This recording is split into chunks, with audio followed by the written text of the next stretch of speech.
Greetings and salutations, everybody.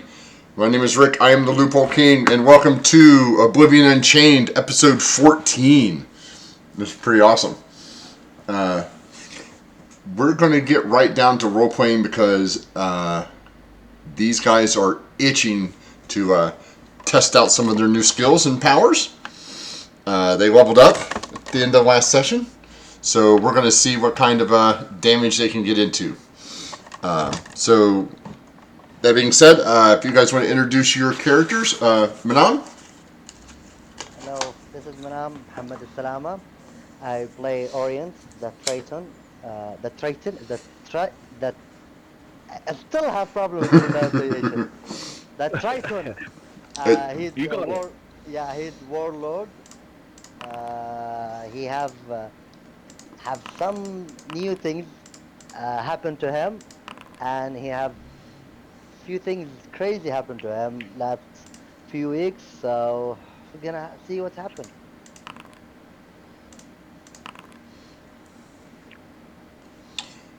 Go ahead, Robert. Hello, I'm Robert. I play Leon the Leonin fighter. Just a fighter likes to run in first, and we ended last session. He was running straight at a big scary monster. Sai? Hi, I'm Sai. I'm playing Echo Hemlock, and I'm trying very hard not to get squished by a big angrily armoured beastie.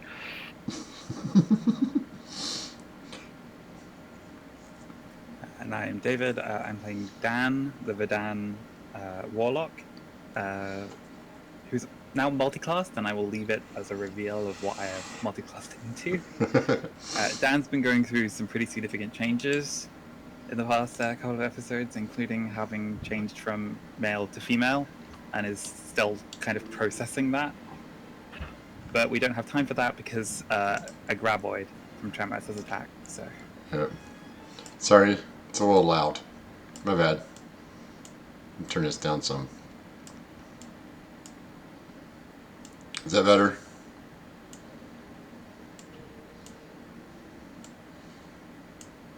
It's like it was loud in my ear, and then all of a sudden it's not loud. So. That's good. All right. And as always, my name is Rick. I'm the Loophole King. I will be your DM today.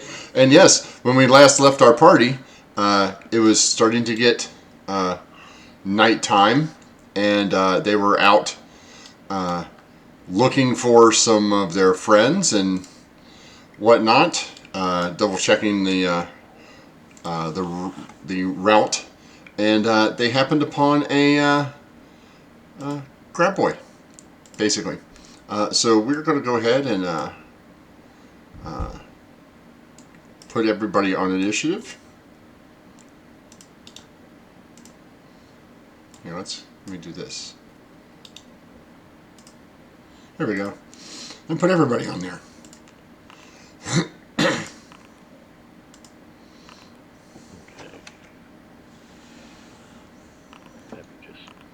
Where's my initiative? Where is... Can't find my initiative on the new character sheet. You can just go. You can do it on the Right, okay.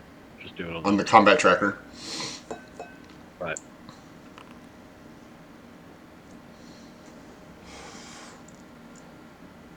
And are you just gonna have Dada work on go on yours,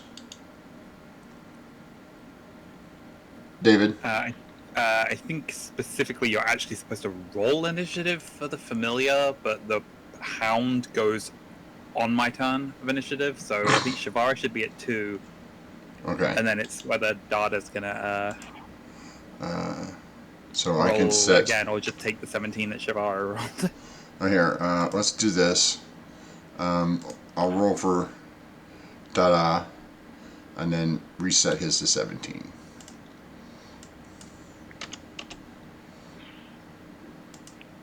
All right. Then we begin combat with Orient.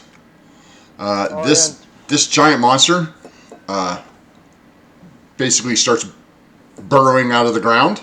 We'll show everybody the picture here real quick so everybody can get a nice horrible picture of what this looks like. No, I don't want to see it.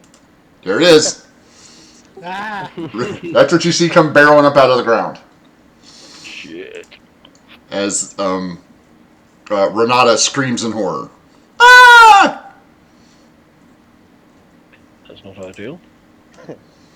Orient will he will run and stop, look to Leon and see him not moving.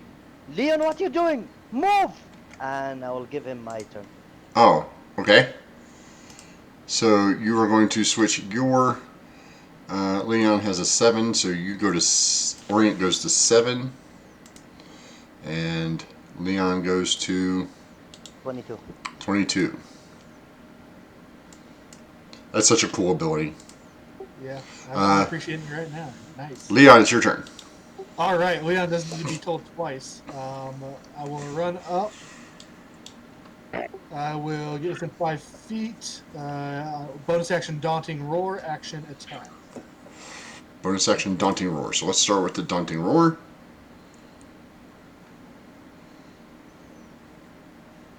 Go for it, dude. Okay, why is it not letting me roll it? It's a wisdom save or frightened versus my strength plus 8 plus prof. Why isn't it? Let's see here. It I says think it didn't reset on my last short rest. oh. Did you not? Yeah, I had to recharge the uses. Here, I'll do this.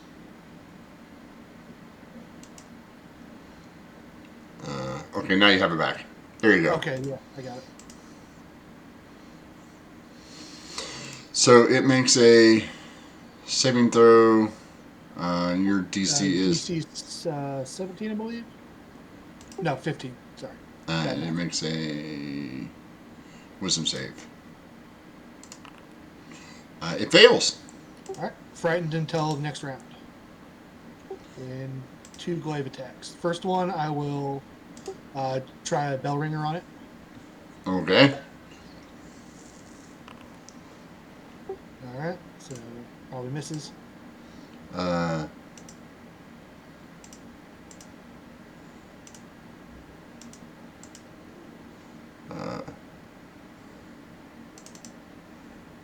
Yes, that misses. All right, extra attack, same thing. That one hits. All right, so that's a con save. You and your saving throws. I know. I'm just a fighter, though. I got a 13. All right, so that is paralyzed. Oh. Frightened and paralyzed. Yeah, that seems like a good place to action surge. So 2 more glaive attacks. Hold on, let me get paralyzed on here. Do you have it targeted? I do now. Okay. Go ahead. All right, ready for 2 more? Yeah. Oh, you didn't roll for damage for that first one. Okay, so yeah. They both hit, so you get 3 rolls for damage. Oof. 27, 33. Right? Yep, 33. And are you counting the paralyzed hits as critical? Yeah. So it would be 20 more. Adding a full damage dice for each. Yeah. So 53. Yep, and that's literally everything Leon can do ever. End of turn. All right. Dada's turn. So Dada is gonna see this thing and just flutter around Dan's head a little bit and use an action to turn invisible. Okay. I actually have that. Ta-da! No, he's invisible. And then my turn. So I get a saving throw, or For frightened is till the end of its turn, I believe. Frightened just till Oh the yeah, end. paralyzed. Yeah, so it's no longer frightened because it's the end of its turn, right? That's wrong one.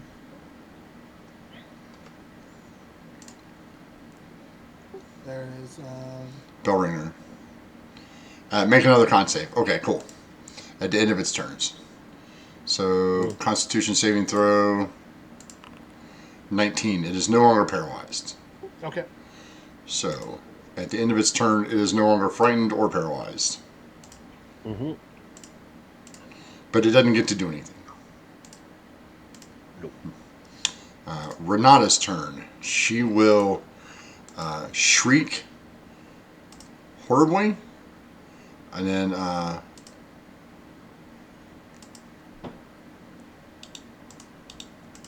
stop that.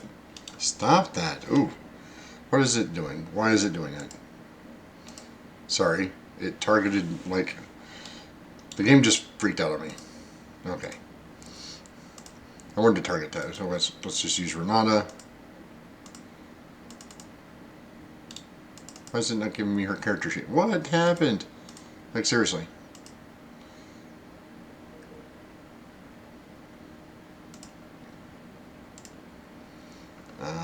Okay, let me replace her token here. That's fine. We'll just use this sheet. She is going to cast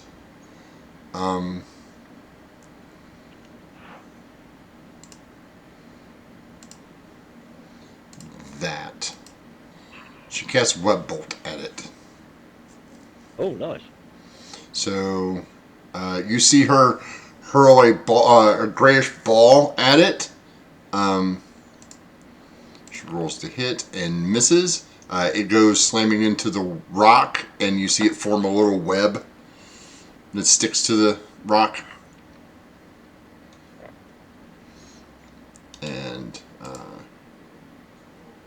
that's her turn, because she's a mage and she does nothing else. Echo. The first thing I'm going to do is use my bonus action to do this.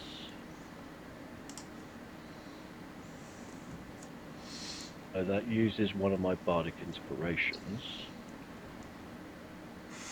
which is one of those. Okay, so the next time it rolls... So I know I now roll a d8, 2. So the next time it rolls a saving throw, It loses 2. It minuses 2 off the saving throw. Sure. Okay, and then my action is to cast that.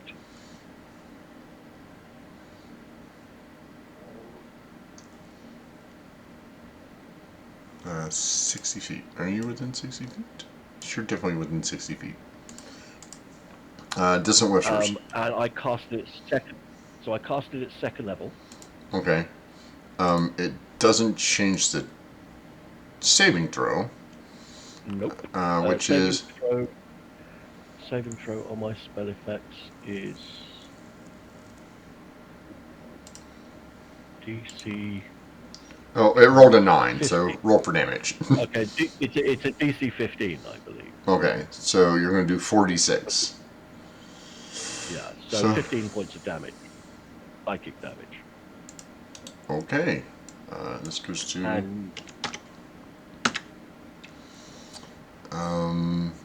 And it immediately uses this reaction for its speed. And it will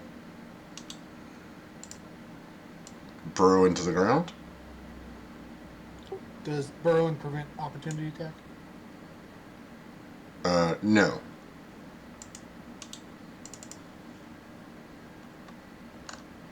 Good luck, sir. Yeah. Unlucky. All right. Orient. It's your turn. Orient will stand near Leon, and he will hold the action. If that thing come out, he will attack him with his dagger. Okay. Dan. Don't worry, Renata. I'll keep an eye out and we'll keep you safe. Just gonna like pat Shavara's head as this horrible monstrous hound is just growling and sniffing at the air, trying to get a scent of this thing. And Dan's gonna have his quarterstaff and the mummified hand ready to cast a decaying veil if this thing reappears. Okay. Shavara can track it if you would like her to. Yes, please. Okay.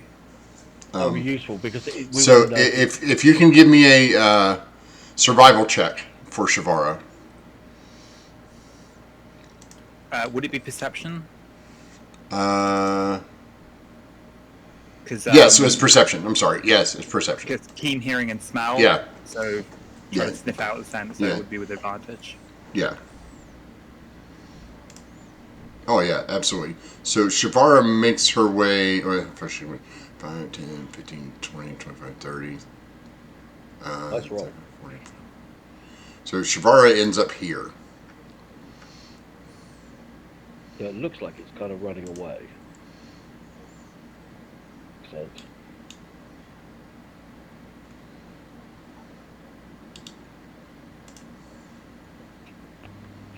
So Dan's gonna say to Renata stick with Echo. She'll keep you safe. We'll track this thing down, and then dart after Shavara and just smile at Leon and Orion as she sort of passes it just for her. I think Shavara found the scent. It must be this way.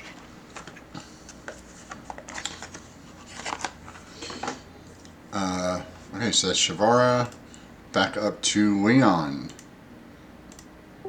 So the burrowing it that did not leave the tunnel. No, it does not. It's disappointing. All right, because Leon would totally run underground after it. Oh, of course he would. Because that's how Leon rolls, right? Yeah, I guess I will just key off of Shavana and hold an action to attack. Okay. Next we go to Dada, who's invisible and will... Oh, sorry. I tried to put a light on him for no reason whatsoever. Dada will follow you, Dan, at a distance. No, trying to stay relatively close, just trying to be protective. If this thing pops back up and looks like it's going to take an attack on Dan, then Tata is going to use his once per day scare ability. Yeah. So, all right. This thing's turn. It will.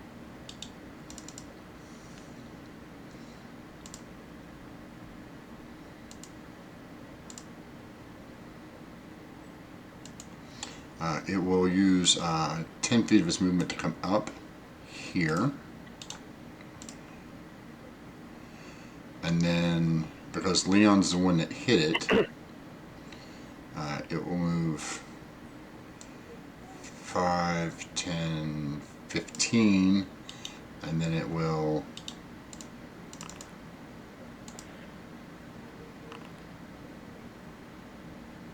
Oh, wait, sorry. It comes up here and then leaps at Leon. Yeah. All right. I take a swing at it as it's about to land on me. Okay. So roll to hit. Yeah, 19 for 7 damage. Okay, that hits. 7. Right.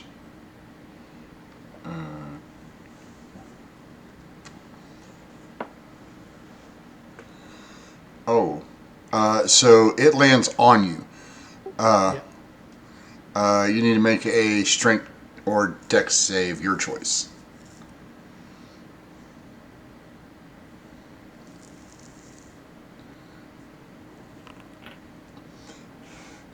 On a success, you take half damage and aren't prone, and you're pushed 5 feet out of its space as it landed where you were. But you do take half of this, so you take 16 points of bludgeoning and slashing damage as this thing basically leapt at you, landed on top of you, and knocked you back. you could feel that had you not gained your balance, like had you not had your glaive up and hit it, it would have driven you straight to the ground and be sitting on top of your chest right now. Right. Which probably wouldn't be a bad thing. Does Dan's prepared cantrip go off now that the thing's Yes. reappeared? Yes.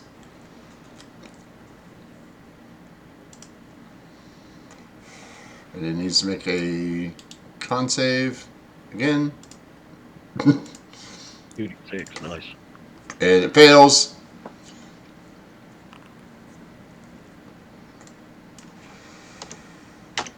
I did a little damage. Yeah, you did a little damage. Now it's Renata who sees that Dan is running forward, so she will move up right behind Orient. And then she will use a... Let me see. Is this... Let's try to make sure she's in range for this one. She needs to be next to Orient. So she will move up one more square. Here. And then you see her cast... well, Echo and Orient, you see her casting the spell. If you would like to make an Arcana check to do it. Yeah, sure. As you see her, she's casting with one hand and you see her like swing her dagger out in front of her. 19.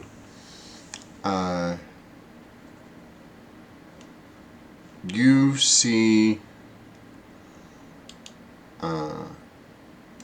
this. You know she did that. Orient, you do not. And it needs to make an intelligence saving throw, which I don't think it can. No, it can't. So it takes a D4.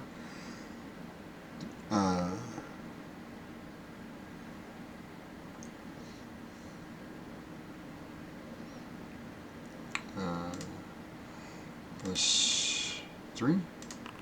So it takes, and as you see her cast this, Echo, you see, and everybody sees like this mirage image of Renata standing next to this thing. Her dagger shoots out, and the thing screams in pain, and then the mirage disappears. Leon's very confused. Yeah, you just see like this little ghostly form of Renata appear right next to the boule, stab it, hit it, and then it disappears. Echo, it's your turn.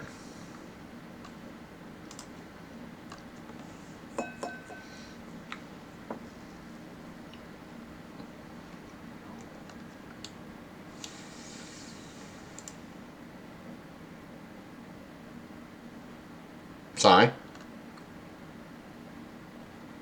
Sorry, it won't seem to let me move my token for some reason. How's that? Did that fix There it? we go. Yeah, I think so. Okay, see if you can move it. Okay, I can't, no. I was going to move... Alright, hold on a second. I'm going to delete your token and put you back. There you go. And you had a...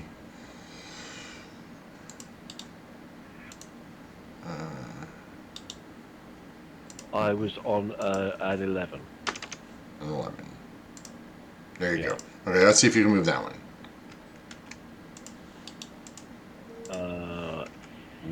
Nope. Is your permissions off again? Do you want me, should I relog in? No, hold on a second. Must save these changes and then go back and put you back as the owner. Okay, see if that helped. No. Okay, just for the time being, Yeah. put me in the square that's between There. Renata and perfect. I'm going to turn around to Renata as a kind of free action and say, young lady, stay behind me, we'll protect you. I'm then going to use, I'm going to cast this. I think it's that one. Yep, that one. And I'm going to hand out a bardic inspiration dice to the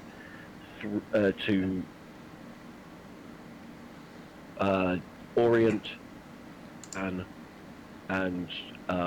Leon. Well, you get 4. In which case, I'll hand out the last one to Renata. Okay.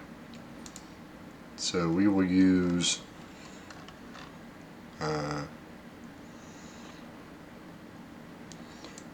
Oh wait, there is one for it. Where is it? Bardic Inspiration. Mm-hmm. Yep. Yeah, I got new. I got a new mod that allows me to apply all this kind of stuff straight up. So, if you can see it, it shows up in the chats that everybody has there. Yeah. No, that's cool. Renata has it as well, and that's the end of my turn. Okay. My bonus action. Yeah, that's me. Hold on a second. Echo, try to move now. Nope, still can't do anything. Okay. Move using We'll worry about it.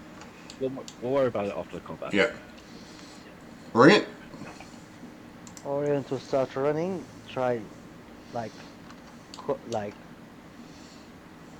corner this beast, Okay. taking his dagger, and stab at him. Okay. You Forehead. hit.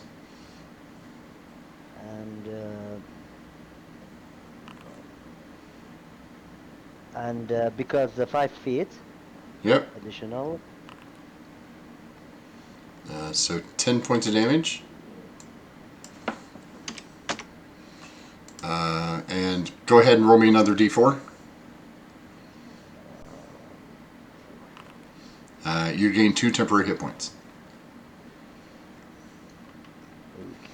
As Orient runs up and you see the dagger shoot out, Orient stabs this thing, twists this knife a little bit, and pull it back out. As he pulls it out, you can see, Dan, you notice this fairly decently. It's necrotic energy, which kind of siphons out of the boule into the dagger.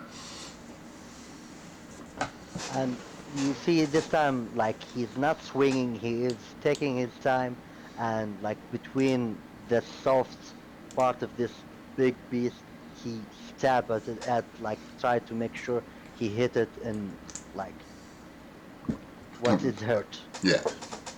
And I will make a bonus action. Okay. I will use tactical insight and So it's investigation versus its deception. It got a 1. So, which one are you using? Yeah, I will use what is it? Yeah, outwit respawn. So Yeah. So it gets no reactions. Yeah, so we get no reaction if no one move. Yeah. Like, if anyone try to run, like I will turn. If anyone to move back, you can move, and end my turn. Okay. Dan. This thing looks really bad off. Like after Orient's strike and Leon punching it a couple times, and you guys look like you've done quite a bit of damage to this thing. Stan's just gonna like twirl the quarter staff and go, guess that's my cue, and use Grim Scythe. Mm-hmm. Just like rushes into range, just trying to take a crack down on this thing. All right. Save some leather. I want some boots. Okay, so move up to it. Right as you get there, I need you to make me a Constitution saving throw, please.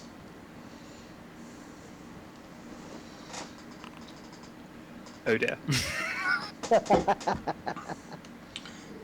So, Dan, you run up, you activate your scythe, You run up, and just as you start to get there, you can feel your knees kind of buckle a little bit, and your shoulders start to hurt, and the back of your head is throbbing in pain. You have disadvantage on this attack. Just gonna like grit my teeth and just like reach out more to the voice of the patron and just be like, please help me hit.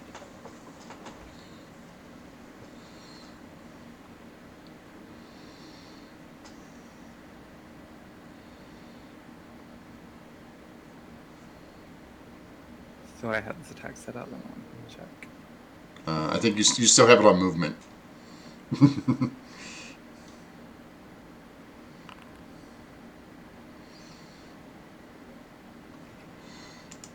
Nice. 2 14s. Yeah, I saw that. Yeah, you hit. Your patron is with you this time. Yeah, don't forget Bardic. You've got a D8 Bardic Inspiration. Are we using the variant rules where I can apply that to damage? I think hers you can add to damage, can't you? Echo? I'm not sure.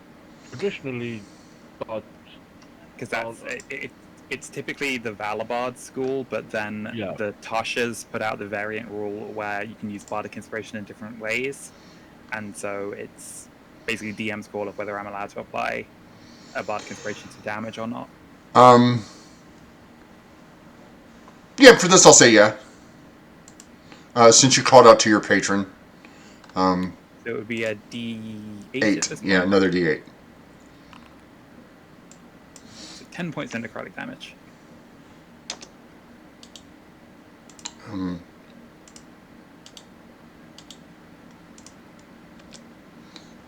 It is dead. As Dan swings this scythe, you see Dan aching in pain. He kind of closes his eyes for a second, swings this scythe down, and you see it just tear through this thing. You were out of combat. Excellent. I'll quickly note around. Does anybody look injured at all? I took a punch, but I'm gonna shake it off here real quick.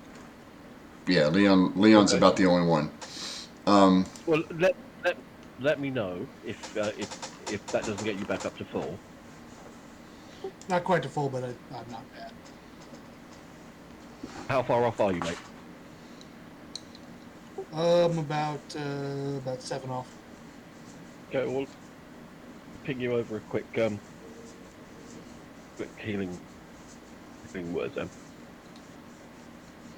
All right. Yeah. We need to be careful more. I believe we are still not safe. Looking to Leon. Well, surely this thing was big enough to scare off any other threats. 5 more hit points back, Leon. Thank you. Bernardo's like, that's a boulet. Oh my gosh, that's a boulet. They're land sharks. Like, those are dangerous. Like, super dangerous.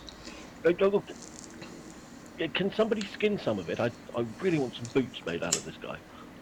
Yeah, Dan has sort of like collapsed to his knees. It's like rubbing at his shoulder blades, the joints where like there's still this ache running through him, and with his other hand is just like reaching out to try to grab Shavaro's scruff, because the hound has basically gone in and just started ripping and tearing into this thing's flesh, even though it's dead, and has just started tearing off like scales, armor plating. Yeah. Orion, if you wanted some more fibers, these would probably work, right? I will go to Dan and give him like a hand, like I'm not sure I'll say it like I'll offer him a hand to help him to stand up.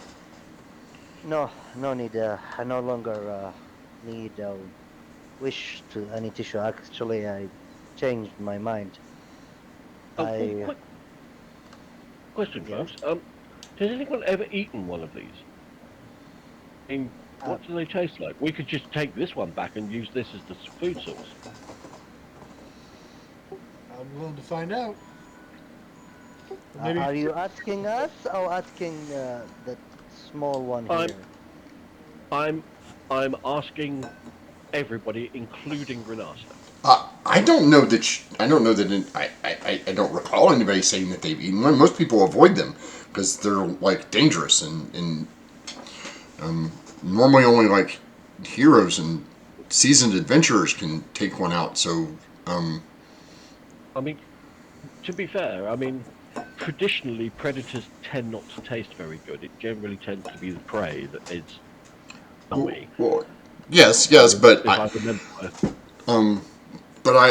if we want, we can just carry it back to the boat and we can examine it and do all that there. I think it would be a good idea. We came back to go and pick up the carcasses of the boar that we dropped. So, if we were looking for a food source, this is a big enough food source to feed everybody. I'm just wondering whether or not it's edible or not. But we should take it back. We should take it back to the Well, boat. Shavara seems to think it's tasty. Yeah, but I'm not going to be. Generally, I'm not going to take my sense of taste from a skull-faced dog.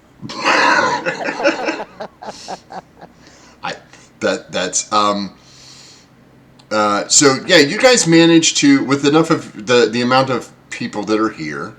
I do believe you could carry this thing back. It is quite hefty, considering it's armor plated. Sure. Can we maybe we can skin it and then quarter it or something on the beach? No, it's going to take like 2 hours for you to skin this thing. Like Leon is eyeballing this, and he's like, "Yeah, this is going to take a while. Those things are like these plates are like overlapping, and there's a lot of work to be done with this thing."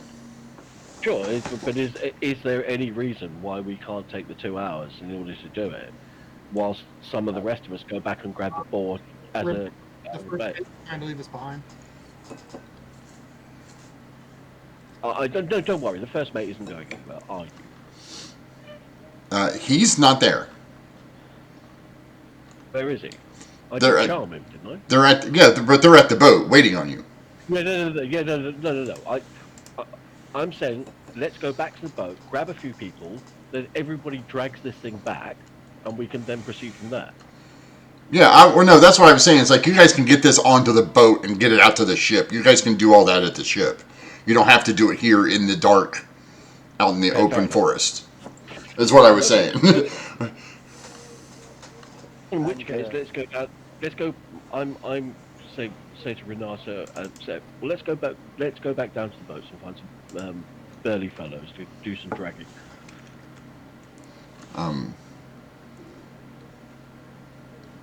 Okay, so you guys head back to the ruins here. And now that the dust has settled a bit, does Leon thinking to himself, does this creature look like it's the one that that was sneaking up on us last time and taking out some of the crewmen? This thing was not quiet. This was not a quiet animal in any way, shape, or form. All right, what can I roll to see if Leon makes that connection? Give me a survival check. This is the culprit.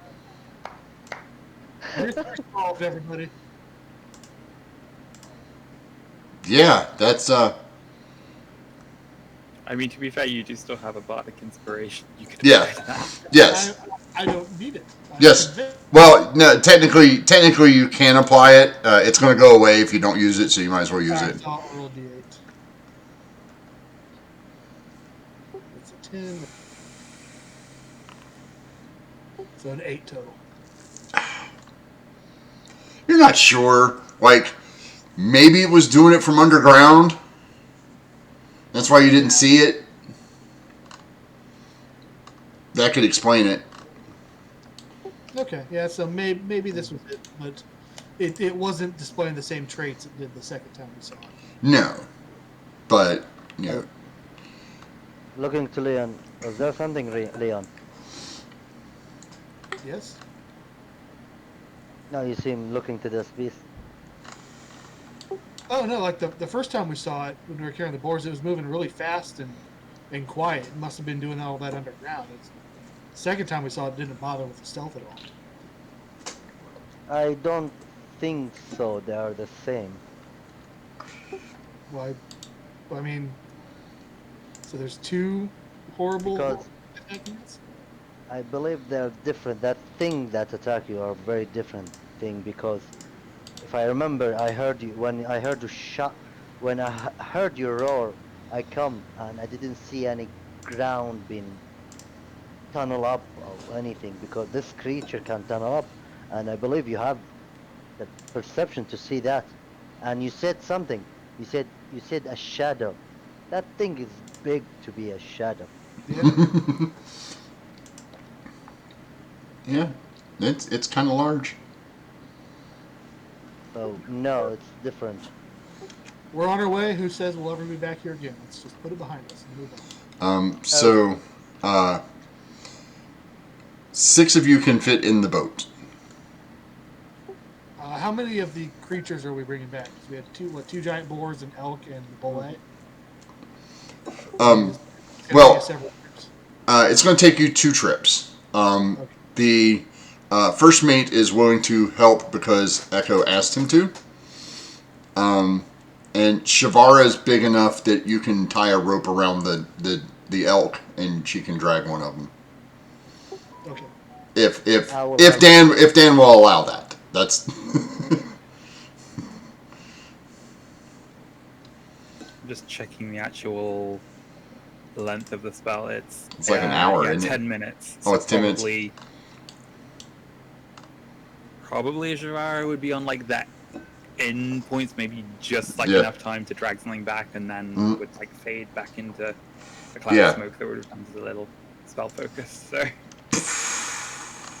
yeah, she manages to get. You guys spend. It takes you about 45 minutes because it takes the 3 big ones, the 3 big ones of you guys, you and Orient and the first mate to drag this boule back, and you're dragging it. This is not something you guys are hefting on a big stick. You guys are literally, tying ropes. You tied some ropes around it, and you're just. This is just sheer force dragging this back to here. The boars are still on the stick, so you guys can grab those very easily, and Shavara drags the elk back. So you guys have plenty of food. Like I said, you're probably going to have to make a couple of trips in the boat. Yeah, Leon will wait and be on the last boat to go. Orient will help with that. So who's going to ride? 2 people can go on the boat right now. Or you can put 2 people in one of the boars. You can put the 3 people that are on there in one of the boars. I will. Well, I mean, I'll go on the boat. I'll go on the first boat because I'll need to be on the boat to tell people how to pack it away properly. Okay. So you guys go. Echo is on the boat. So we'll move Echo to the boat, we'll move this guy to the boat, move this person to the boat, move this person to the boat. The boat returns with 2 more bosuns on it, basically 2 knuckleheads that are rowing. You guys throw on the boule, and Leon goes with them and helps them load it onto the ship, and then rows back. And then everybody else, and you throw in the boars, and Dan can, everybody else can go with you. So again, this is going to take about an hour and a half to 2 hours because you're rowing. So you all end up on the Emerald Scale.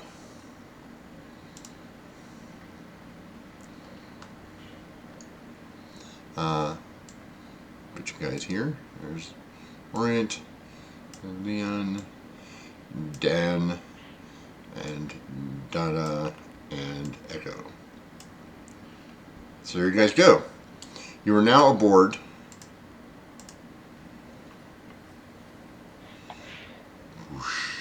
here's the shippy sounds. You guys are now aboard the Emerald Scale. You guys have all your food. Echo, you managed to get them to load that stuff down. They're pretty handy at loading and unloading stuff. Perfect. So they managed to get all that stuff in there. They will need somebody to help them skin these things because they're not used to having stuff so big. Is that something you'd like to do, Leon? Or Yeah, I'll help him out on that. okay. So I'd like to ask Leon, and if he can cut me a couple of 2-foot squares off the softer underbelly of the boule, and skin those down for leather. Sure thing, boss lady. Well, yeah. thank you very much. And I pat him on the cheek and go back to the kitchen. Okay. So you're down Dan is below. just gonna like hover slightly behind, watching Leon work, and just like take out his little knife and just sort of see about trying to prise some of the armor plates loose. Just seeing if they could be the sort of material component we could take to an armorer and see about getting like crafted into something that Dan might be able to wear. Oh yes, this can definitely be turned into armor.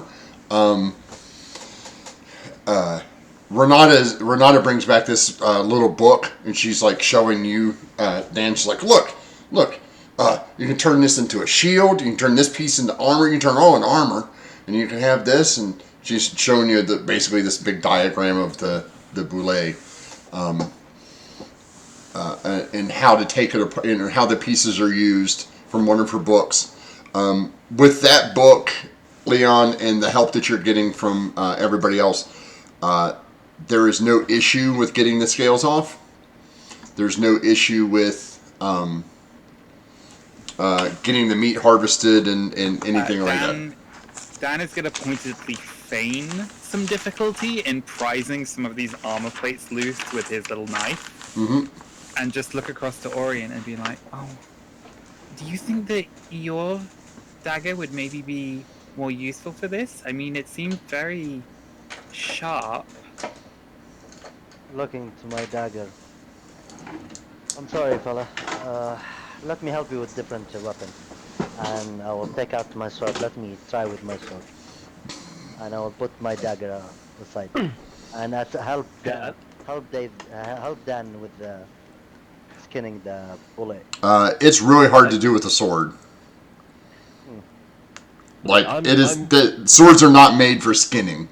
This is you start on it and Leon stops you and you're like, dude, you're gonna. You're embarrassing me in front of the sailors. Whilst Orient is doing that, I'm going to take Dan to one side and say, no. When you want them to do that, what you do is you turn your head and feel it this way and put your hip out a little bit more. Give them a nice smile. It works much better. Trust me. And the Orient it My seems dear, doesn't work. smile, not grimace. Smile.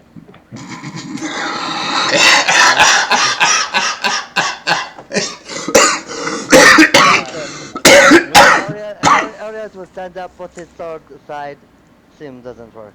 I'm sorry, fella. And he will leave. Well, while Orient's leaving, Leon goes, hey, Orient. Does Orient turn around? I'm standing waiting for what do you want? Leon has grabbed the top and bottom of the boulet's jaw and is moving it like he's talking. He's like, hey, Orient, I'm a boulet. I'm continue walking.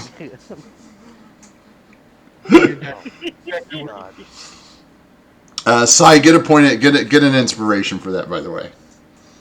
Thank you. Because just nonchalantly, no, dear, this is how. There's a new rule book for Dan.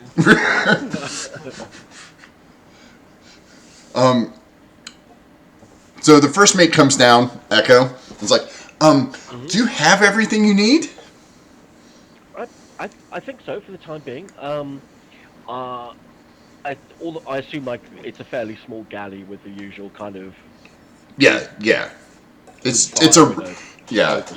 rudimentary.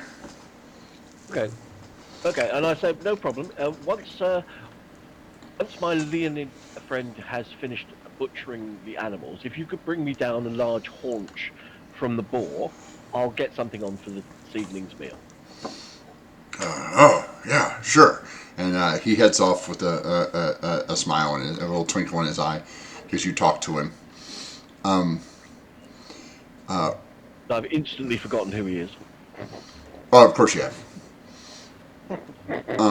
One of the deckhands comes by and says, "When I'm supposed to show you to your cabins, or well, what passes for cabins. Follow me." Okay. Dan is going to look at this deckhand and like think about it for a second, and then try to smile in the way that Echo has been suggesting, and still just like absolutely grimace at this guy. Okay. This is it's a female. This is the picture. Dan has proven in the past that he genuinely cannot tell the difference. Yes. All bipeds look the same. To Dan. No. To be fair, he's good at telling who are goblins and who are not goblins. Yeah, there's two categories. That's fair. So she kind of looks at Dan and then looks at the rest of you and it's like, here. Don't. And, No. Don't worry, dear. Just. So she walks you down to one end and points, and there's basically a large open space with a couple of half asleep gentlemen. Like, you two will stay here. You two follow me. And she gets you down. You go down a little bit further, and there's just a smaller space. And these are just like hammocks and some bedrolls laid out. And just, you two will be in here. Leon calls Okay. Punk and hops into the hammock. Very mature. And looking at them, say I will go up. I need a little bit of fresh air, and I will go up again and sit like in the corner there. No one. Actually, the ship is full, but like Orient will. Well, no, there's not a lot of people. They lost some people. So the number of people you see here are the number of people that are actually on the boat. Oh, so yeah, he will be like aside, taking out his dagger, Yeah. and closing his eye, and start speaking with Ebony. Okay. Ebony, Yes, my dear. what kind of stunt you did in the wood? What? What kind of stunt you did in the wood? Did you take a control of me? Just a little. I was hungry. I feel better now. I understand you feel better, but let's put it in a good way that next time. I understand your hunger. I can feel it. But if you do that again, and take it just as a warning, not for me, for you, because if anything happened to me, you'll be sealed forever and feel hungry forever. If you feel hunger, at least give me your power and let me show you how satisfied you. If you wanna, let's work together. Because I know how to deal. You attack people in front of my friend. Be grateful it is Leon. If it was a Dan or Echo, it will be hard to me to explain. Very well. I'll not ruin your little club. It's not about club, Ebony. It's not like that. Let's give it example. If they found out about you, that I don't want they found out about you. What do you think gonna happen? You will be taken. I will be alone. You want to be free. You wish to be free. I'm not saying I will feed your hunger, but at least assist me with that. Tell me when you reach your limit. Very well. That monster was quite tasty. I should be fine for a while. I'm very happy. I'm very happy for you that you fall, and I will make sure that you fall. But remember, I don't care about anybody. I care about you, and I care about my friend. Okay. And put out Ebony back and return to my cabinet. Um, After about 45 minutes, Echo, you get dinner done. The bosun rings the dinner bell, and the captain asks you to join him at his table in a different room than the galley. Okie dokie. So sitting at the table, we'll put the table, we'll make it like right here. So sitting at the table would be the captain, Orient, Dan, Leon, Echo, and where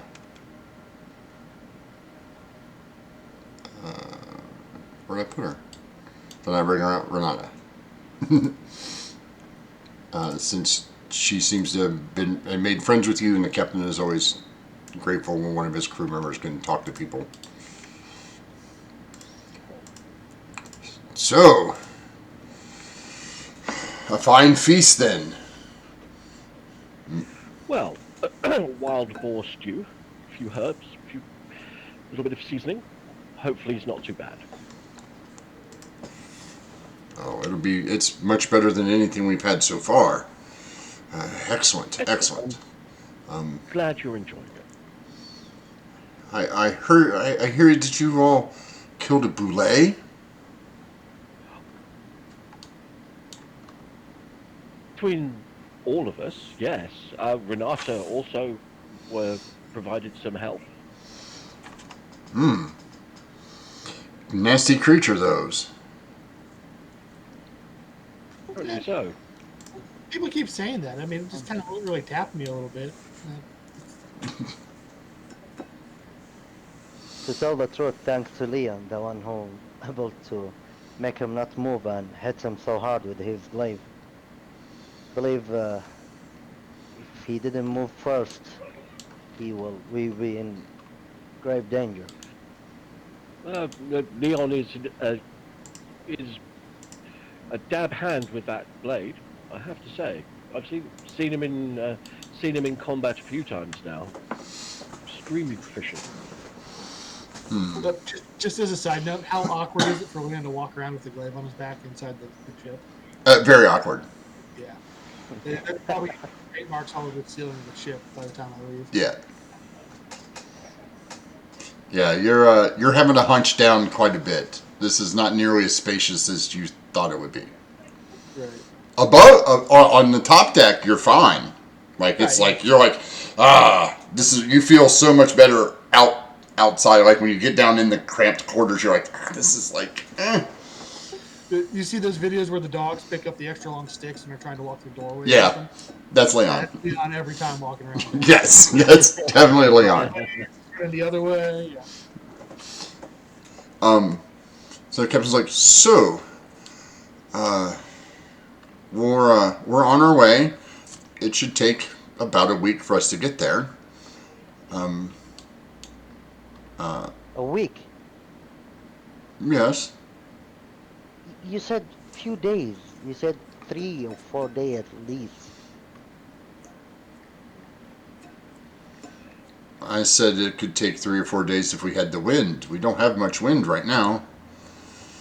Oh, that's a shame.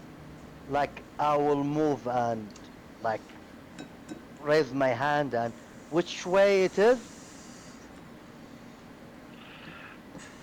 Which way is what? The city? That yeah. It's that way. He kind of points off into a direction. Probably. Yeah, I will cast gust of wind on the ship for entire 10 minutes and to So you're leaving dinner and going upstairs. Yeah, just after that, I will ask them. After I eat and finish, I will tell him I have a spell. I can cast gust of wind for a short of amount of time, but at least it would help us movement. If you think it'll help, I'm more than welcome. When Anything that speeds up progress surely must be a good idea. Dan, you notice that there's you hear in your head that, and you notice that there's this piece of meat just floating in the air next to your shoulder.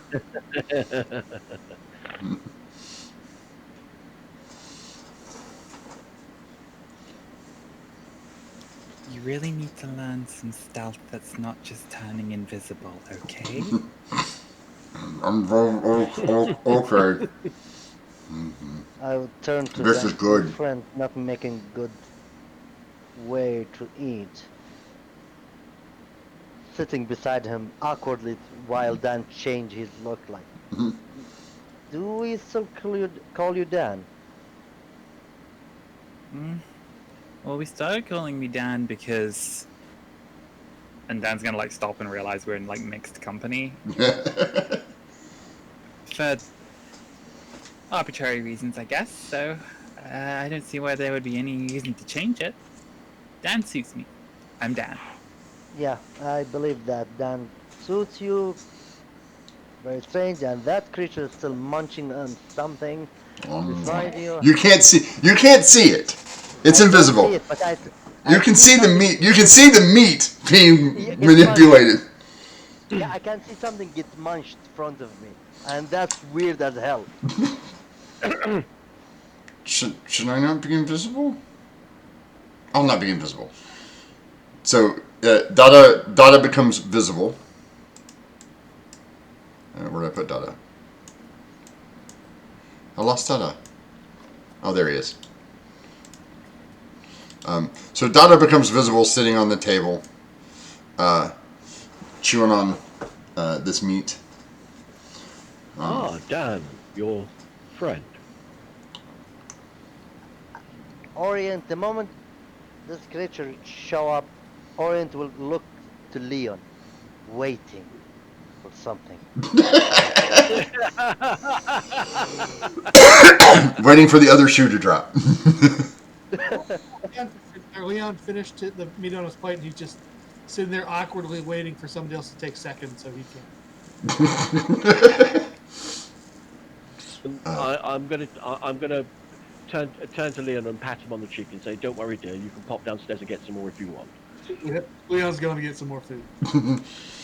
Okay, Leon, it'll take you about 10 minutes to get down and back. Normally it should take you 5, but you're trying not to spill your food and get your glaive probably through. track Leon's progress listening to the scraping sound. Yes, and on your way back, you're trying not to spill your soup. By the way, it's not far for Orient. You see Orient, like after eating, standing up, open his bag, open his ration, some jerk, and start munching on it. The captain's like, well, you're more than welcome to, walk around freely in the ship. Just 2 places I ask that you don't go. One, my cabin. Stay out. Fair enough. And 2, Fair enough. the cargo hold. Stay out.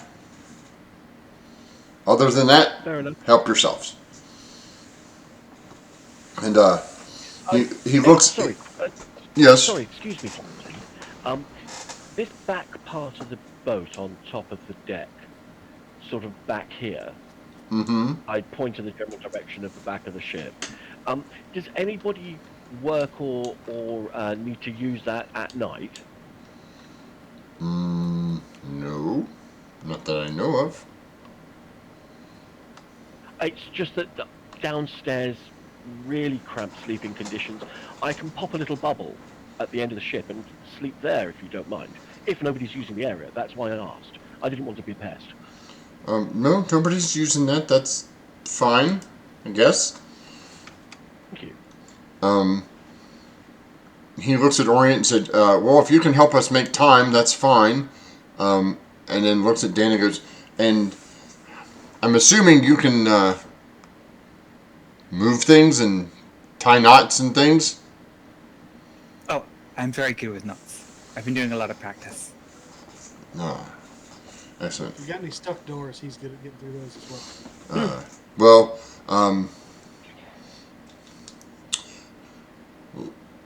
Leon, the first mate will tell you what we need done, and you can tell your friends what they can do, and get them to do That's our it. spot for people around.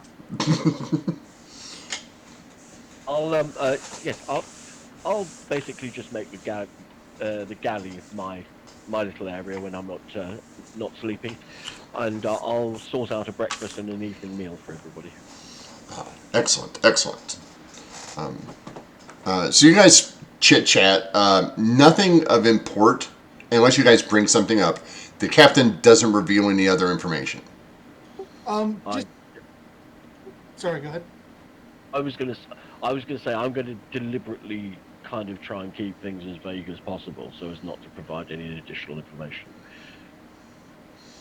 Okay. Well, Leon seems like he's about ready to harpoon now. Yeah. Well, So, if Leon wants to speak, then of course Leon is gonna speak. so what, I was just going to ask the part about the cargo hold being off limits. Does that track with Leon what he thinks of what normal operations on a ship? That maybe it makes sense not have strangers down in your. oh yeah, absolutely, absolutely. Okay, so it's not anything nefarious. No, it doesn't seem like anything nefarious. Normally, you don't want people wandering, except for the quartermaster. You don't want people wandering around the cargo hold because most sailors are a little light fingered. So and you don't. I think Leon's totally engrossed in talking to the first mate, getting back into sailor life. Oh yeah, they're totally. The two of you are totally swapping stories. Unfortunately, Leon doesn't have any except the new ones. I'm making up stories. Oh, you're making up stories. Oh, okay. Well, he's totally impressed with you. Give me a deception roll. He's not very good at investigation. I'm going to suggest that Dan becomes my assistant chef. Oh. For the journey. Yeah, Leon, he's like, you can tell that the two of you are telling some tall tales. You both are kind of like embellishing quite a bit. As sailors do, yeah. Yeah. He's like, well, I guess that's fine. I'm going to after the dinner. I'll say, Dad, come and work with me in the kitchen, and we can perhaps have a little chat and work on making you perhaps feel a little more comfortable. I suppose so. I could probably help you out in shifts when you're busy working on getting a meal ready, and then help out on deck the rest of the time. I have been practicing my knots, so I'd like to show them off. Oh, absolutely. 100%. I probably only need you for a couple of hours in the morning and a couple of hours in the evening, but we can have some girly chat there.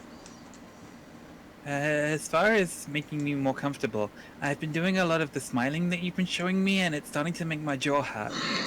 Okay, well, okay. Let me give you a little advice. Most of the time, keep a fairly neutral expression on your face, except perhaps a slight smile, just a little bit. You only turn on the big smiles when you really want to impress them. Think of them as gifts. I will walk beside Dan and go like he is now. I think he's same my height, and whisper. I said, "Do what you do," and move on. All right, Orient, you said you were going to go upstairs and try to cast your gust of wind, right? Yeah. Yep. Okay. Let me.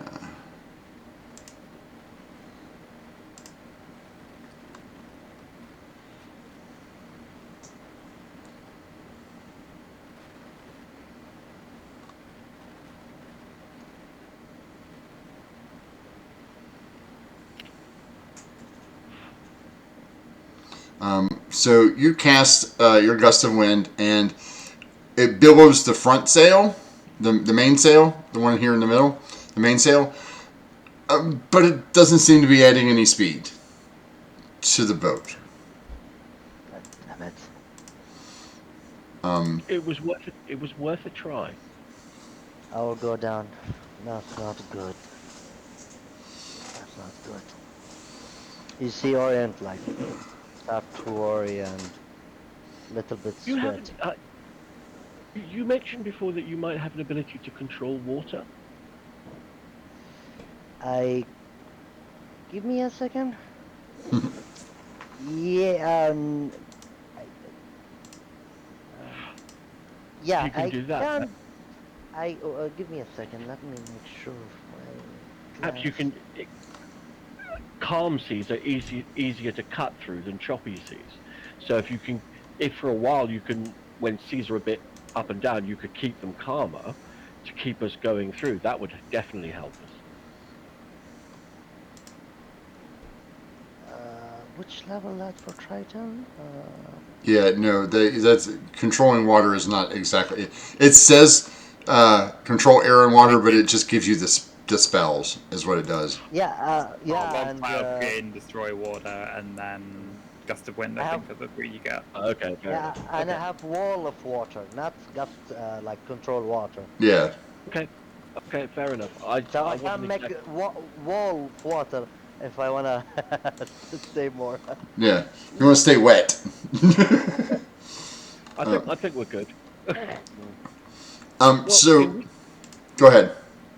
I was gonna say in which case I'm just going to if everybody's finished, I'll pick up all the plates, woof them off down to the galley, those sorted out, and then say to the captain, I'm just going up on deck to go and sort my dome out. Thank you. Yeah, it's about bedtime. Like I like to think sorry, maybe go it's ahead. happening already today, but as we go on, the first mate will be given Leon tasks that we need to complete, Yes. expecting Leon to delegate it to everybody else, but Leon just goes and tries to do them all himself. Okay. That seems reasonable. Um, so Echo, are you inviting anyone else into your hut? Or are you leaving Dan downstairs? I'm going to say to Leon, Orient, and Dan, and Renata? and, and Renata as well, and say I'm going to be creating a little dome at the back of the ship where I'm going to sleep. If you wish to, you are welcome to join me inside. Interesting. But I And I think take we I take my pack and my bedroll, and I literally walk up onto the top deck at the back of the ship, and then spend about 10 minutes singing a song and writing arcane signals in the air. At the end of this little ritual at the end, there's a 10-foot radius dome at the back of the ship that's completely translucent. That no, you can't see into. It's a sort of like ocean colors, Yeah. Um, like and Echo is standing inside. You can't see her. um, oh Orient. yeah. The first mate comes over and goes, if you don't want, I'll go. Who said that? The first mate. The first man. Oh no, you can go ahead, have fun, Uh, and so have a Echo, you see the first mate walk up to the dome and kind of knock on it. Mm-hmm. Miss Echo? I'll. eh, You may enter. He steps in. Your friend Orient said that he wasn't going to come up and sleep. But I figured that if you were lonely, I could keep you company.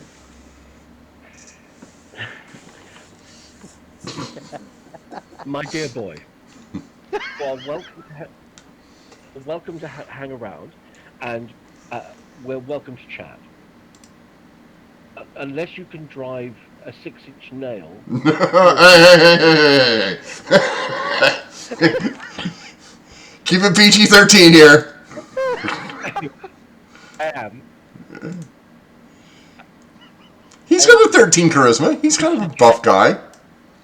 I would, yeah. I would suggest that aim your sights at something a little more accessible. Mm. I'm just trying to spare your feelings.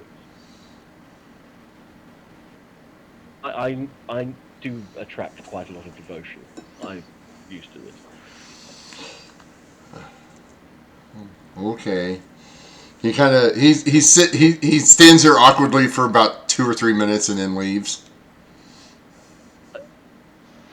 For a fun of it, I'll go and look, knock, and echo. You can come in. I've already said that you can come in. I will smile and said, "Do you know this guy think we are some sort of, you know what I mean?" Does he? Oh. Yeah. He asked me before, and I told him no. Well, I let him down as gently as possible. I mean, and I'm sure that he's a terribly nice person, but lived for a very, very long time. And I think, I mean, basically, he's only going to be around for about 30 or 40 years, and then he'll die.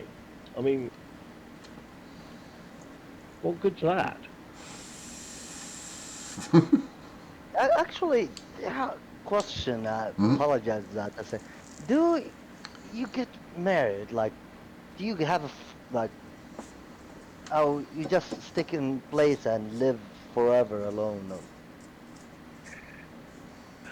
We live in communities. We have offspring. It's a little different amongst my kind. We're able to enjoy these things. It's just, I hardly see the point. We're only going to be around for 20 years. No, not about him. Like, I don't believe even female Triton will accept him. I've, Oh, and I'm sure yeah. You guys are like, being really harsh on this guy. and California listening in. I want to nip this in the bud right now.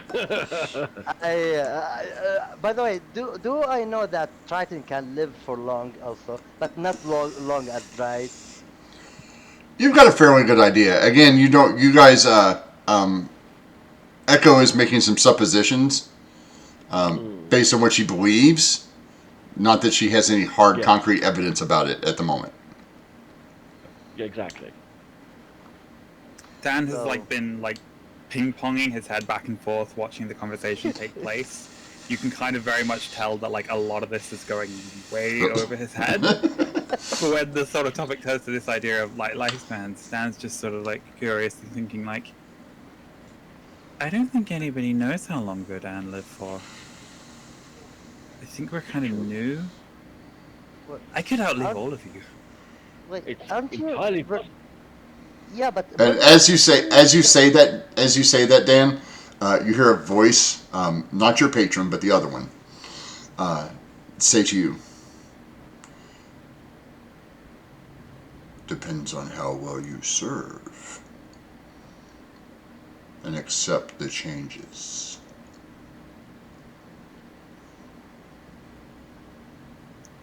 And Dan thinks and tries to mentally send back a mental image of himself smiling in the way that Echo does. When she was there saying it's really charming and just thank you ever so much. I'm greatly enjoying the changes thus far. nice. Nice. Yeah, but by the way, there's something happened while we fighting this boule. Dan, are you okay? You wasn't yourself while you're running. I just don't think I'm fully done changing yet. I think I think it's almost there. Maybe by morning. I hope I get a little taller. It would be nice to be taller.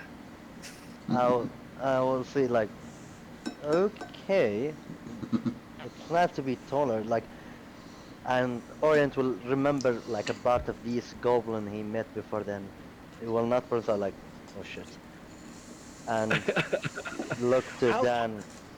well? How tall is Dan now? I mean, Uh, I know that she's grown kind of so foot and a half. Dan started at 3.5 feet, right? Yeah. Yeah. Dan's about 4.5 feet right now. Oh, So he's basically almost the same height as Echo. Yeah. My eventual Okay. goal is to be as tall as the stack that Dan and the three goblins. I like it. so your change might done at the morning, right? Mm. I'm talking to Dan. You know? I don't know. I was talking to Renata about it. She said that the metamorphosis is a sort of very rapid change that comes on suddenly, but that sometimes it comes in waves. I might change again in a few months. It's hard to say exactly when it will be finished. I guess it's up to. Well, I still don't know that one's name, but the guy in my head that's causing that. Yeah, you said to me about there's some kind of in your head. How funny that. I hope that you don't grow much, you become even taller than Leon. Will be funny. So long I as guess we'll you're have to wait happy, and see. as long as you're happy with it, that's all that counts. Yep. And anything you want to tell us, tell us. And of course, I will not stay here. This place seems very fancy in my taste. I And hope you have a nice. I hope you have a nice night, and no, Orient no, will. as I said, once we figured out exactly what proportions you've grown to, we're going to go shopping. Uh, or like the moment Orient said, Echo said, and I hold shoulder down and tell her, "Don't become like her. It will be cursed. Believe me, Dan. It will be cursed. It will hunt you. Like you will not think twice. Only you want to shop, and you already have enough creatures and weird monstrosity shops that you visit. When you say weird creatures, something kicks you in the shin. Ow." You look down. And Dada's standing there, got his arms crossed, like, got this pouty face, like, Right.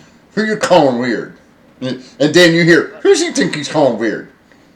Fish guy doesn't have any gills. That's weird. But I cannot understand him, right? No, he's talking to Dan in his head. Yeah. I don't think I'll necessarily become like Echo, where I want to buy lots and lots of nice clothing. She has her thing, and I have mine. Yeah. If we head back to the city at some point, it would be nice to see Diabella again. Oh, and I got those armor plates. Maybe if we went and Yeah. saw the Hammerstones, or if there's an armorer when we get to Emery. I will help you with that, and I'm No, happy to be you. I'm sure there's an armor we can find. And did you manage to get a 2 foot squares of soft under boule under belly leather? I think that Leon was doing that. Yeah, we may need to check with him. Fantastic. And well, Dan's gonna whisper a little message to Dada Mhm. to see if you can go find Leon for me. And while you're at it, see if you can find the entrance to the cargo hold. And tell me how strong the lock looks. oh god. Okay. Right. So he, about 12 seconds after Dada disappears, you hear, oh, I found him.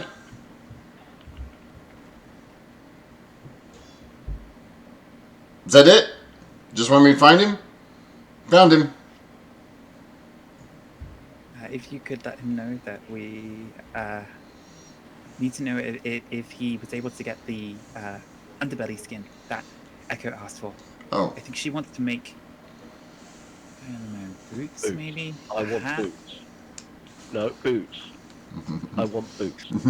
uh, Then she wants so, boots. so Leon, while you're standing there listening to all this, Oh, I think Leon was somewhere else during that conversation. or trying to, because you can't hear anything from the outside. You start to walk away, and you feel something poke you on the shoulder. Hey, Swat hey, at it. uh, does Donna have any languages? Yeah, I believe so. Abyssal and common. Okay, cool. So Donna looks at you and goes, cat guy. Uh, uh, Pretty lady, not Dan, wants to know if you got her boot stuff. Oh yeah, sure. And I'll quickly grab them out and try to drape them over Donna. No, okay. And Donna's kind of like stumbling, and he's like, not enough arms. Oh, okay. I know it's got more arms. And you see him, and he turns into this like, think armadillo centipede.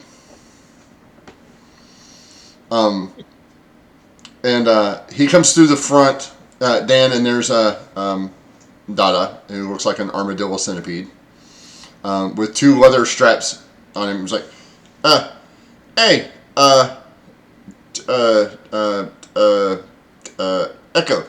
Echo, yeah, Echo. These are for you.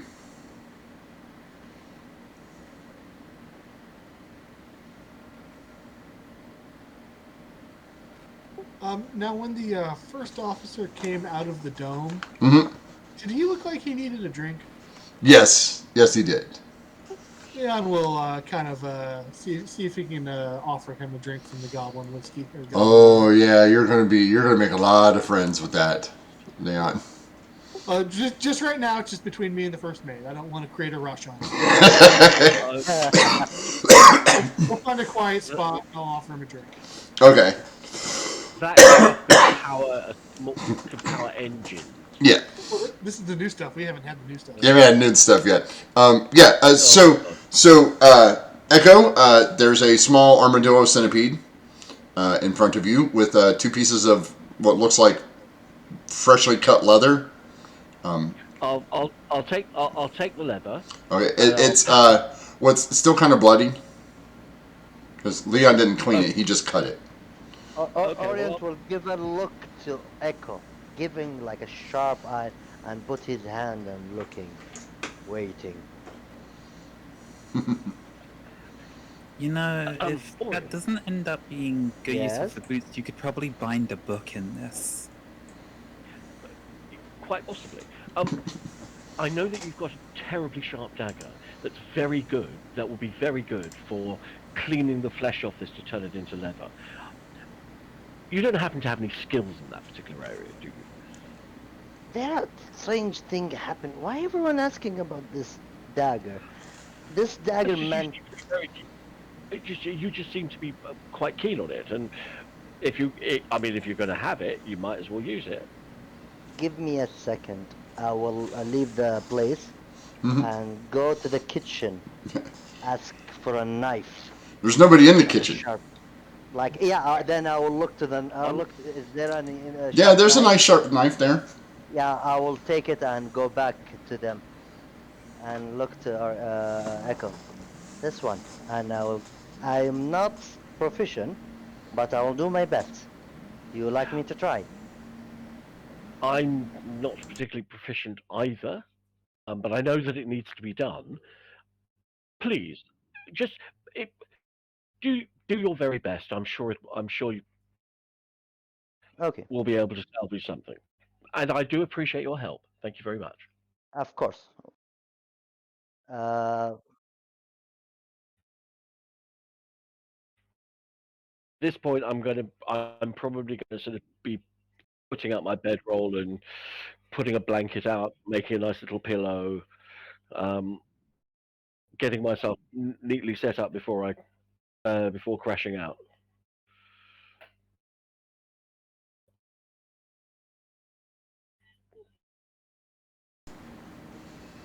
And then I'm gonna get about 8 hours sleep and then get up and So, do some breakfast. Orient will clean the skin and turn to Dan. Can you hold this for me, Dan? Do you have no problem to help me? It's a little bit bloody. I don't believe you have problem with blood, right? No, that's fine. And Dad's gonna take out his like little knife and just like Yeah, scrape it off as well. yeah. I will. Yeah, I will make. Sort of like telepathically just reach out to Dada and just like there was a second thing I asked you to do. If you get it done quickly and come back, then you can lick up the blood, okay? Okay. And I don't think there are any check for that, cleaning the blood from the skin and like preparing it to give it to Echo. Oh, there are. Maybe a dex check or something. No, it's Leon just didn't finish cleaning the guts off of it. Like Yeah, so there's not, but yeah, it takes you about 10-15 minutes. Like it's not I'll- rocket science. yeah, I will clean it and prepare it for Echo and Dan helping me, and after that I will look to Echo. Is that what you wish? Thank you very much. I appreciate your help. And I'll course. take each of the 2-foot squares and roll them up and stick them in my bag of holding. Mm-hmm. Before I leave the place for really, I hope they don't stink. And leave the house. I will leave the room fast as I can because I don't want any more discussion. No, dear boy, they won't, because I had you scrape all the shit off it. All right. So Leon, Constitution save for me. All right. Oh god, this just never goes well. Yeah, you're out. You're out. Well, yeah. Yeah. Where did we end up going to take this? You guys are up by the front. Here, I'll move you to where the two of you are calmly sitting next to one of the ballistas, drinking your sorrows away, and you both will wake up there in the morning. Okay. I don't believe. I don't know about the first one because at night, this is what Orient will do. He will go at night, the middle of night, and he will give a look to the area of the ship and see how many people they stay at night. And I believe the moment he saw Leon, he will pick him up and put him in his cabinet. His cabin or in his hammock. Yeah. Yeah. It's a I bit will of. go in with Echo. Like I will go return. Are you just gonna roll him into the? You're just gonna roll him in. You don't have to knock. You can just literally walk in. So you just drag Leon in. Yeah, I will enter, put her, and go back, give a full look, inspect the ship, Yep. and see how many people that stay at night. Like About in the five of them. midnight. About 5 of them. So yeah, then I will go to sleep after that. All right. Dan, I need you to give me 3 saves, please. I need a Wisdom save, a Constitution save, and a Oh god. Oh god. ooh, that was Wisdom. The next one was Constitution. and Intelligence. Okay. Oh good. About 2 o'clock in the morning, since there's nobody taking watch.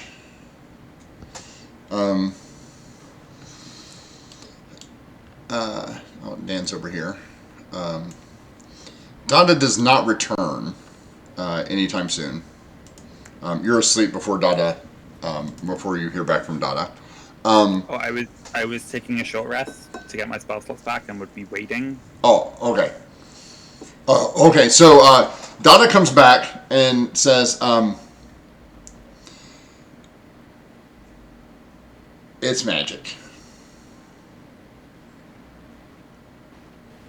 There's no like there's like this piddly little lock thing on it, but that's not the problem. It's the magic on it, on the door."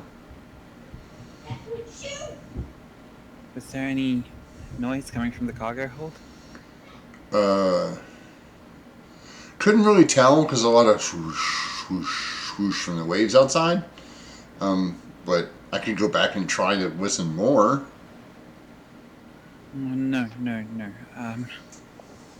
Go invisibly and see if you can get into the captain's quarters. Just take a poke around, see if you can find a ledger. Something that might give a list of what the manifest is. Okay. What's a ledger?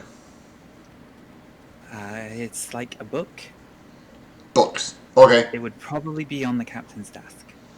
Books on his desk. Got it. Okay.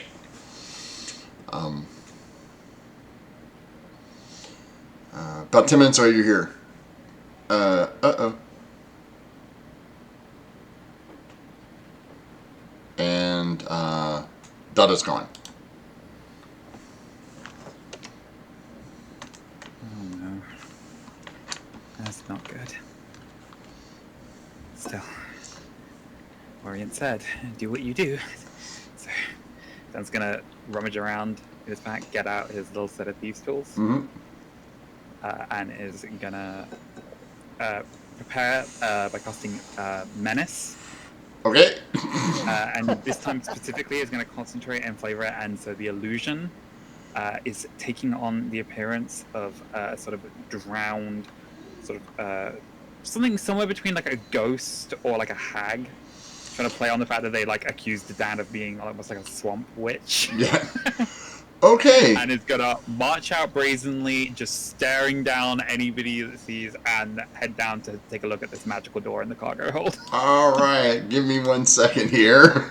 First night, you couldn't have waited.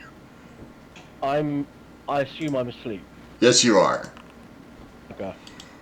All right. Is that the time that I was? Like, Nope. You're asleep. uh, These lookouts suck for their perception rolls. Yeah, they don't see you. For lookouts, they're not really paying attention to the ship itself. They're looking out for other ships and stuff. So, yeah, you managed to give me a stealth roll if you're sneaking, or are you just meandering? Yeah. Okay. That's about in keeping with what I said.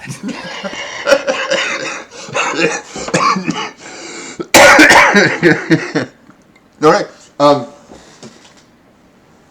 You manage to make it unseen. You don't see anybody on your way to the door.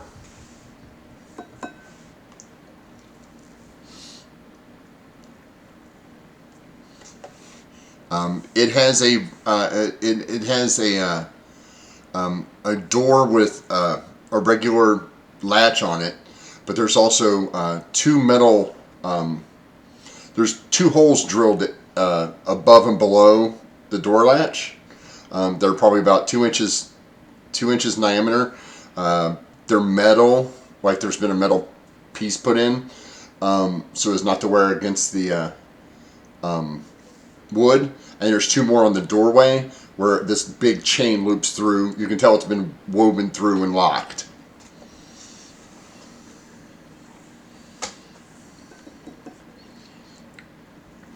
Since Dara said that it was magic, can I roll Arcana to see if I can determine like what kind of an enchantment might be placed on the Yeah, door? you can. Trap? Yeah, you can take a look.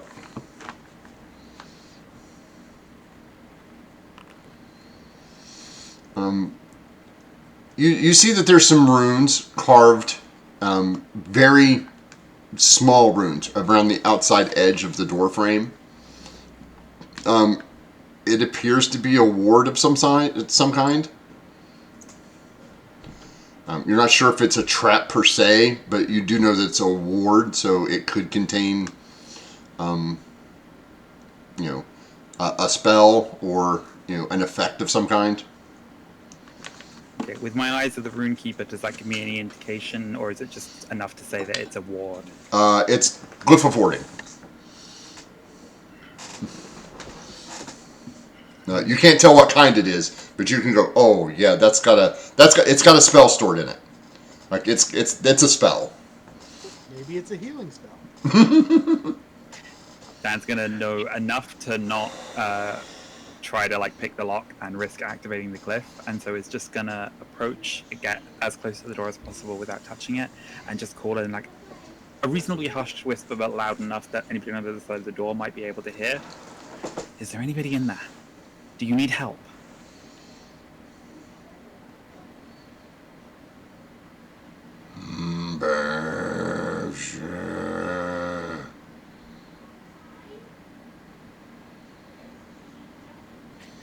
Okay, that doesn't sound good. On the plus side, probably not slaves. So, just gonna turn and like dash back up the stairs. As you're running up the stairs, give me a wisdom check, please.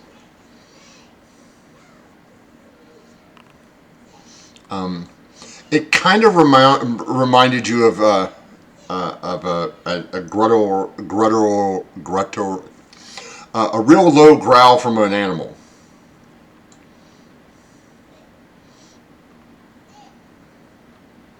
As you're starting to make your way, you're like, oh, it might not be human. You're like, oh, wait, that kind of sounds like an animal. Can I like, roll nature to try to like identify what kind of animal it might be?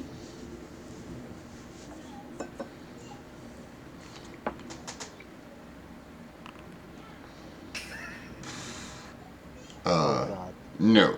You're like, I don't know what kind of animal it is. But you do know that you can talk to animals. So maybe if you use that ability that you had, because you don't have it on all the time. Oh, that could work. Okay, yeah. Gonna activate speak with animals and creep back down, and just sort of like repeat the initial question that I had. Just like, if you can understand me, are you okay in there? It hurts. What is it specifically? Are you pinned down? Are you chained up? Chains. Hurt. I'm Dan. What's your name? Brago. Okay. How did you come to be on this ship, Brago?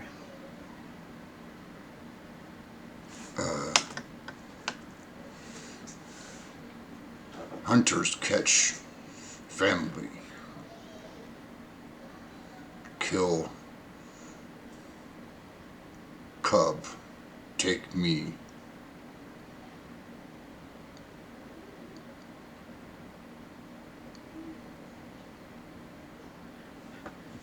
Okay. I can't get through this door at the moment, but I have friends here with me. I'm gonna tell them about you, and we'll try to find a way to help you. Okay? I'll be back when I can. Okay. And then yeah, it's gonna turn walk back. This is a bit more like calm and caution this time. Once again, like trying not to get spotted going back. And it's gonna go sit in the tiny hut for just a moment. Recognize like probably shouldn't wake Echo up. I don't want to do this, but it can probably wait until morning. As you come up the steps, where are you? Yeah, as you come up these steps, the lookout from the crow's nest at the top of the foremast says, "Who's down there?"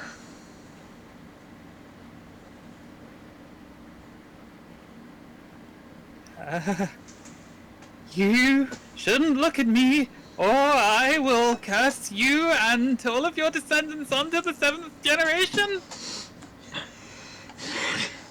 Okay. 29.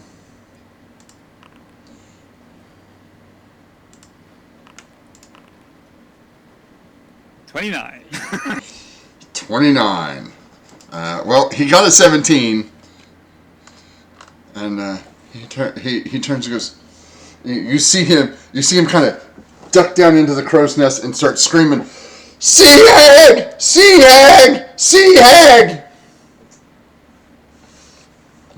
At which case, Dan's gonna drop the spell. Yep. And just be Dan again.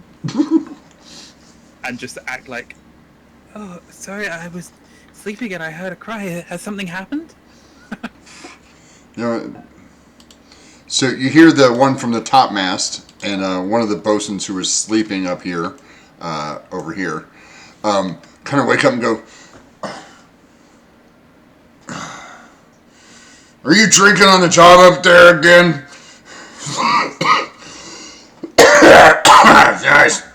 What'd I tell you about that? No, I wasn't drinking. I saw a sea hag. She threatened to curse me.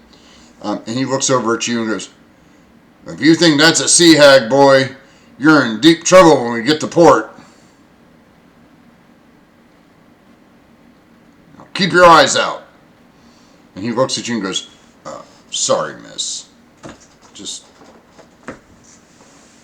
they get like that when they drink. And he kind of sits back. He hasn't completely stood up. Like he's kind of like in that, like where he's kind of getting up, sort of, and then realizes that he doesn't really have to, and just kind of slinks back down and goes back onto his roll. It's okay. It's just I'm still going through the metamorphosis, and so I was having trouble sleeping. I got up to walk around a little bit and just doing some stretches. I think maybe he saw me walking across with this weird sort of posture and jaunt, and might have mistaken me for some kind of. Oh, don't worry about him. Don't go too hard on him. I won't, as long as he keeps doing his job. He's fine. Plus, if anything happens to him, my sister will be so mad at me. So. Anyway, I am feeling a little bit more loose now, so I think I'll go try and get some sleep. We're gonna have a long day of work ahead of us in the morning. Yes, we do. Good night. He just kind of rolls back over because like he's going back to sleep. Did Leon and the first mate have time enough to have a bit of a conversation before we just passed out, or did we just go straight out? You managed to have a short conversation about women and not understanding them for about 12 minutes as you finished your one drink. If possible, I'd like to sneak in somewhere a question about the previous chef. What happened to them? Oh, yeah. He's like, "Oh, yeah, no, I'm not gonna. We don't talk about it." I try to give him another drink to loosen his lips a bit, then I pass out. Yeah. You don't get a chance to pour the other drink. He goes out right before you do. You're like, "Heaven, never mind." Right. Dan, you make your way back in and not wake Echo. You curl up for the night. Later,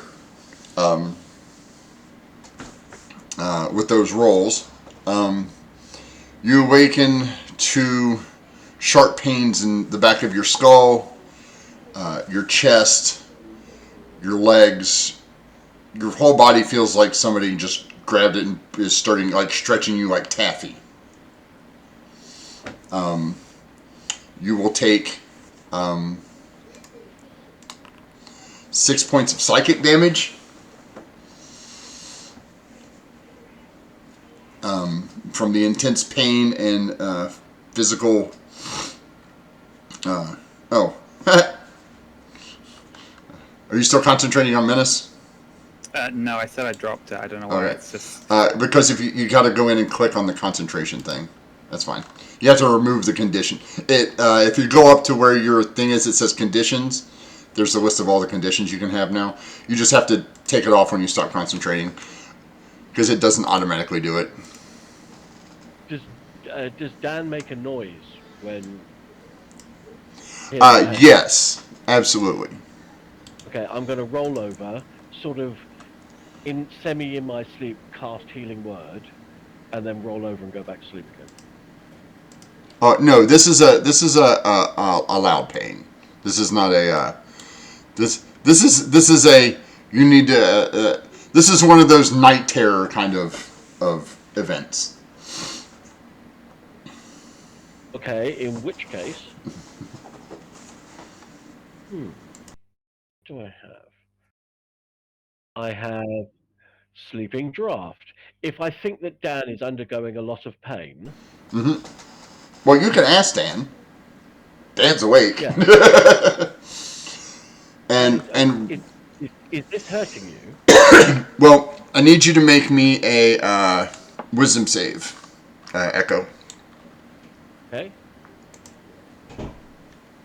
Just there we go. Normal. 16. This you literally see her body change. Dan's body changing right now. This is not a. Is this an express? Does the expression on her face suggest? Yes. Okay. I'm gonna cast this and try and put her to sleep. No. It's a nice offer, and it does hurt, but I think it needs to. It's supposed to. I have to show that I can withstand it, that I can take the pain and the change that comes with it.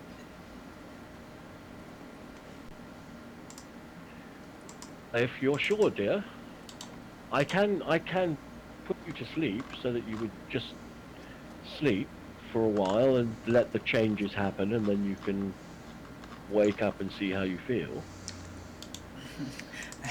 I think that would constitute cheating. Okay. Well, in which case, I'll cancel the spell. I won't cast it, and I will roll over and go back to sleep. Okay. Let me know when you're done, dear. We can have a little chat.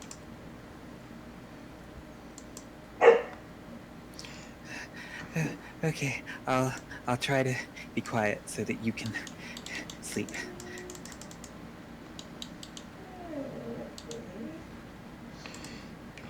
I'm sorry, Dan. There's literally no way for me to take off the hidden icon from you. I don't know why. While you guys were talking, I'm literally trying to... Like, it's under effects, temporary, and there's no way to... It just doesn't...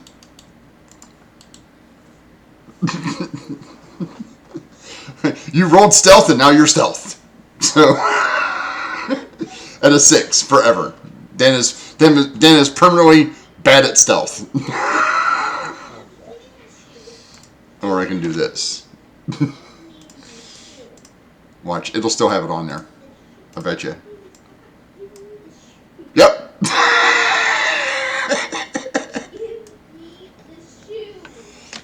That's funny. That's funny. I don't know how to fix that, but that's fine. Yeah, so the rest of the night goes uneventful. I mean, aside from Dan.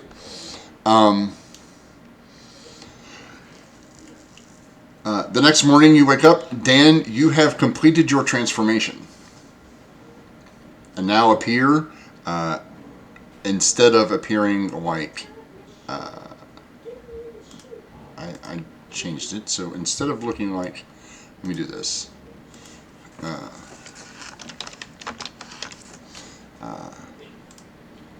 Make an NPC real quick here.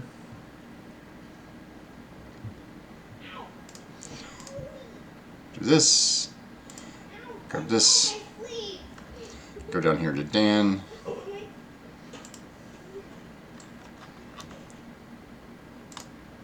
File. I can do this. This is what Dan used to look like, everyone. Cute little Dan, 3'6". Now leads old Dan. And show everyone new Dan. This is new Dan.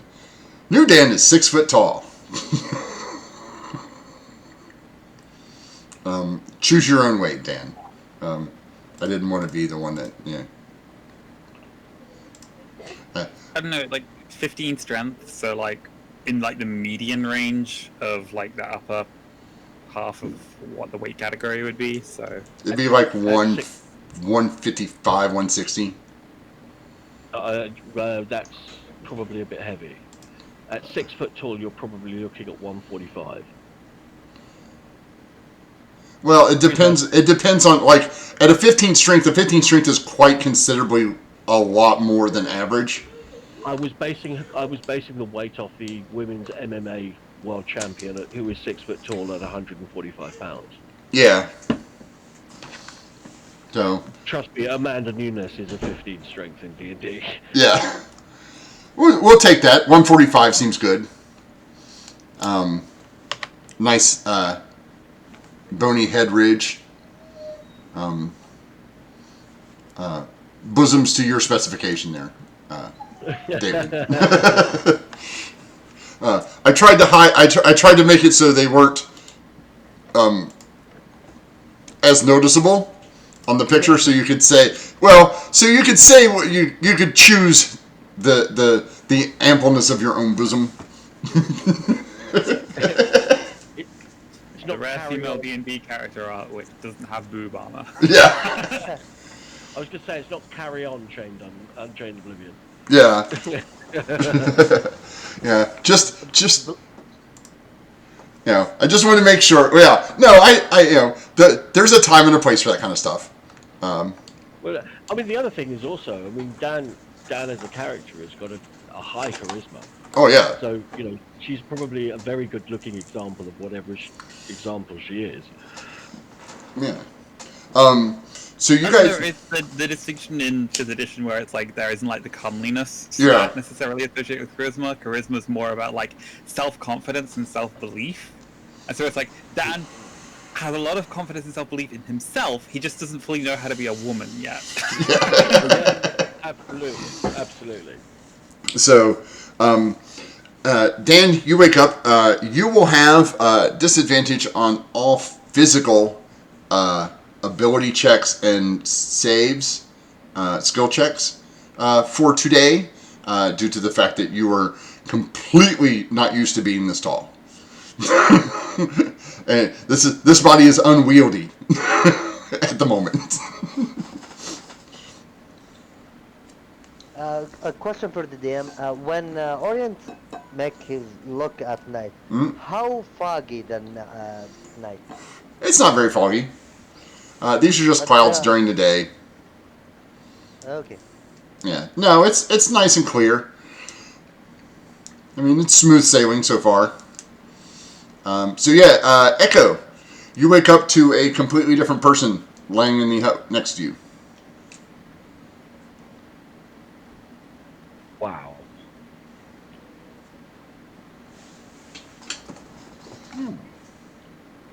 We're definitely going to have to talk about dresses. Oh. Okay, I'll if she is still sleeping. That's up to her. Him. Okay. Well, I'm gonna wake up and think. Okay. Well, I need to get breakfast ready for the crew. Right. I mean, I was kind of fully going to rule it that I probably wouldn't have been able to get enough sleep, so I probably have a level of exhaustion, just flat. So.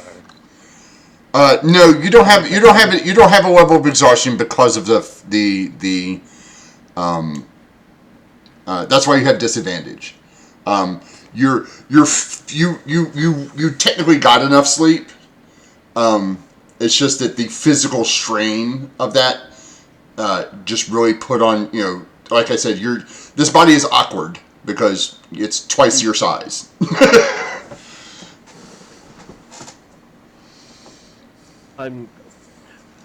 Once you get used to all of this, I'll teach you how to walk in heels. That's so unpractical in D&D. Let's be honest. Yes, they're so unpractical. Listen, I'm about 4'7" tall. If you don't think I'm wearing at least 2-inch heels, you have never seen If I wore heels, I'd be even taller. Oh, you me. No, must. no, don't worry.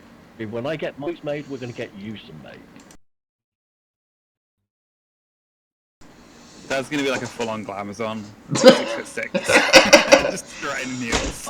I was actually tempted to just straight up double your height to 7 foot. Tallest party. I'm thinking 4-inch spike heels in like thigh-length black leather boots. That's what I'm thinking. No, peoples. I said hi. Come over here and wave to him yourself. The camera's right there. Hi. So, Miss M says hi. Hope you guys have a good rest of your game. Well, we'll see how that today. goes. I mean, assuming that okay. Daisy says hi too, or feed me. I'm not sure which one that was. I don't speak animal, unlike Dan. Oh no. Hi, Daisy. I'm busy. I'm busy, Daisy. Hi, Daisy. Pupper vision. Pupper. The pupper is here. The pupper's here. Yay, puppers. Yeah. Okay. Ew, Now why the are pupper. you fighting? Now the pupper can go. Daddy's busy. Come on. Come on. Out. Easy, come on. Come on. Come on. Come on. Children and other assorted pets. I'll wake up and stand up, starting wearing his armor, taking his shield and cracking his neck and saying, "Oh, first day of my first night I slept, and I wake up there nothing changed." And he look and Dan coming out. Nope, still there.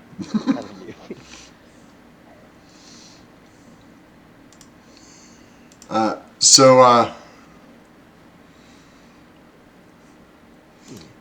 why is my old class 12? Yeah, me too. Your armor costs 12. Oh yeah, mine reset as well. I'm at 13. Yeah, he put in dex My armor class should be 15. it's counting only the dex for the armor class. So this is, Do you have your armor equipped? Yep. Yes. That's what I was just checking. Remove it and put it again. Yep, the same. Mine's equipped, but if I go into details, it's just a flat armor class. Yeah. Well, my studded leather says 18-12, but if,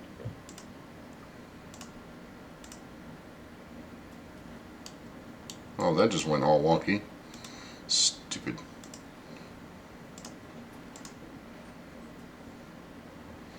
Yeah, weird. I forgot. By the way, Orient will keep the kitchen knife. So if anyone asks for a knife, you have different knife. looky. Yeah, I don't know. If Dan is going to be helping Echo in the kitchen, just like getting like a breakfast meal sort of prepared, and Dan's going to use telepathy to just slowly share, having gone down, checked in the cargo hold, had the conversation with Prago, and just try to share like maybe a bear or a lion, definitely some kind of wild animal. If we can find a way to sort of bring up to the captain questions about like, what is it that you're transporting? Because it seems like cruel what they're doing.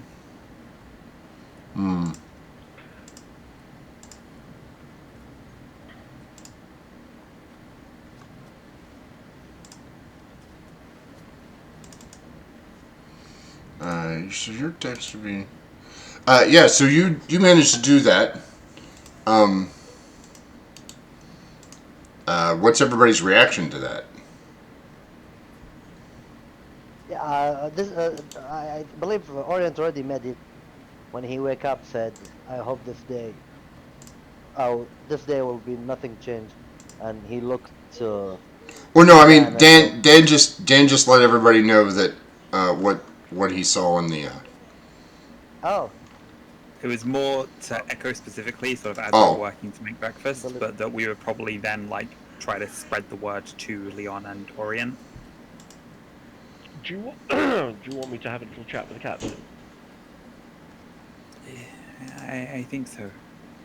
You've been Okay, telling me well, you I tell have you what. these I tell feminine you what. wiles. Maybe you can use some of those. Don't worry. Well, I have a plan.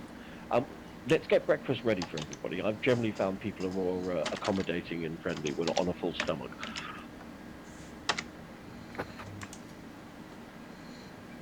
And I'll spend the next hour or so cutting slices off boar and making bacon and feeding everybody. okay.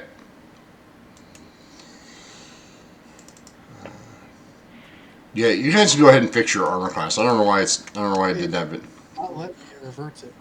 you have to hit enter. You have to put it in and hit enter. I fixed Orient's. Yeah. Nope. No, I've been doing that. I've been pressing it, hitting it. Then when I shut the character sheet and reopen it, it just resets back to 11. That's dumb. Why is it doing that? I think the problem is it's not registering that the armor is actually equipped. That seems Yeah. to be the problem. Yeah, Yeah. it did the same with mine. I manually adjusted it, and it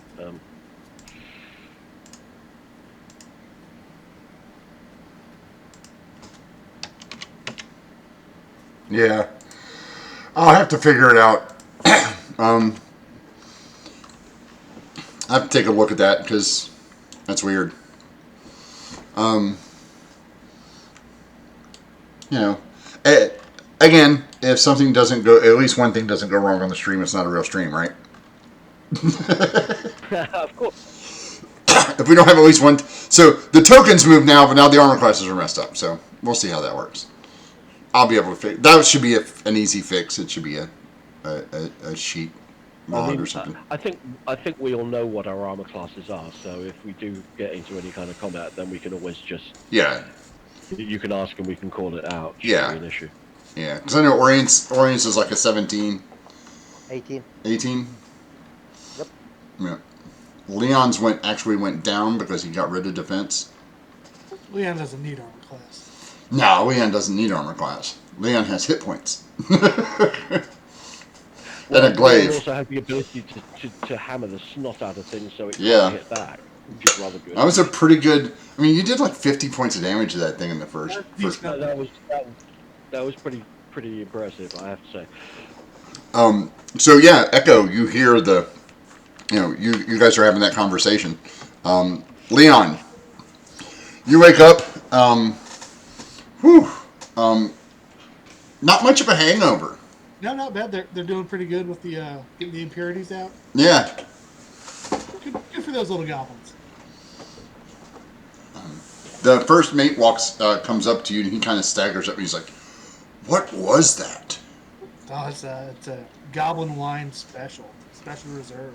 Oh, man, that stuff is awesome. It kicks. Yeah. I don't have much of a headache though, so. Oh. What do they make it out of? Mostly corn, I think. Really?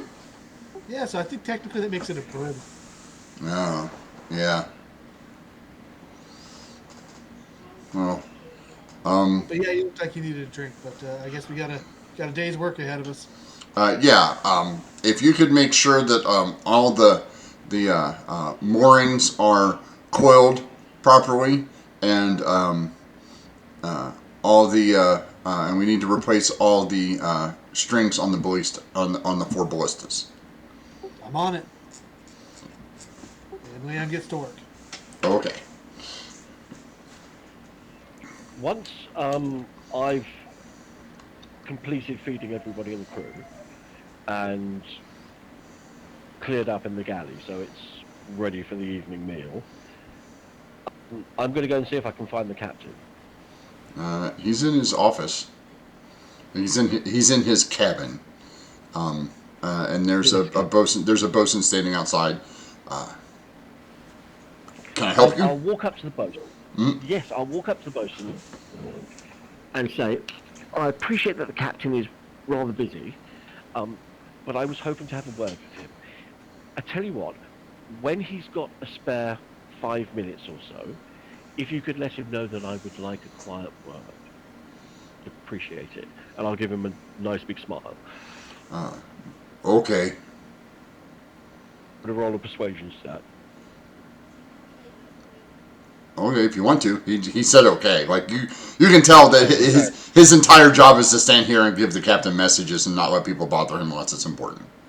Like, Yeah, no, that's completely cool. I'm not going to knock on the door or try and force my way past. I'm yeah. literally just going to leave a message and say he can, and then I'll go back to the galley and just prepare a haunch of the giant elk for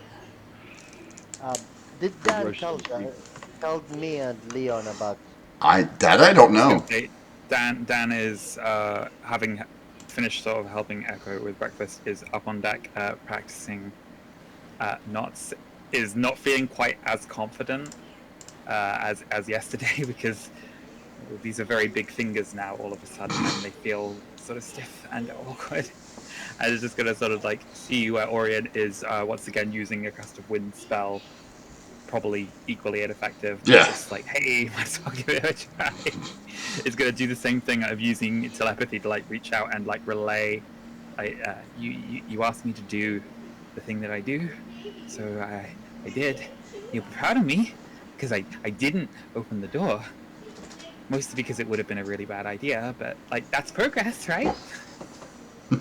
The moment I heard that, I will go down, going to Dan, and of course he is now. I think he's 2 inch, 1 inch taller than me. Take her hand, Dan. Need to talk to you in a second. Can we? And I'll pull him or pull her with me, like not waiting for the answer. I'll take her aside and uh, like I'll make sure that no one near us and can hear us. And come that again. What did you do? You said to me to do the thing that I do, Yep. and that's opening doors. And there's two doors on this ship we were told we're not supposed to open, so I checked both of them. I sent data first, and something happened in the captain's quarters. It might just be because he was being nosy, but it might be something bad. Down in the cargo hold, the door was sealed. There's a spell on it, a glyph of warding. I couldn't tell what spell was prepared there, but it could be something really bad if somebody messes with it when they're not supposed to. So I asked through the door if anybody could hear me, and there were animal noises. So I used the speak with animals thingy that I can do, and there's somebody down there named Prago. They might be a bear or a lion. Did, I can't really tell. who told?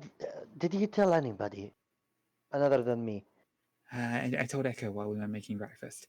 Uh, She said she's going to try to have a word with the captain and see if she can subtly dig for some information. okay, But Prago is Dan. chained up, and Da, I'm worried. I yeah. Do you do? And I will continue. I'm proud of you. But when you do something, you need to take a 1 minute and think. This is my mistake. I should tell you to think before you wanna do something. Let's give it example. We are what first? Where are we, Dan? Um, I'm not entirely sure. On our way to Emery, Good, but I mean, where are we now? Like, where your legs stand on it now? the boat. There's probably a Yeah, name for it. Hey, Leon! ship. Leon! No, wait. Ah! What is this part of the ship called? You're on the poop deck. Oh. Eh, Why is it So called that? I don't know. it doesn't It has matter. nothing to do with poop. It doesn't matter. And what I meant, Dan, when I said think a minute before you do it, like do complete. But now you said Echo gonna talk to someone. He asked us do not come closer to two places. And we are in his ship, something he own, and he have a right to kick us if he wish. For me, I have no problem. Can you swim?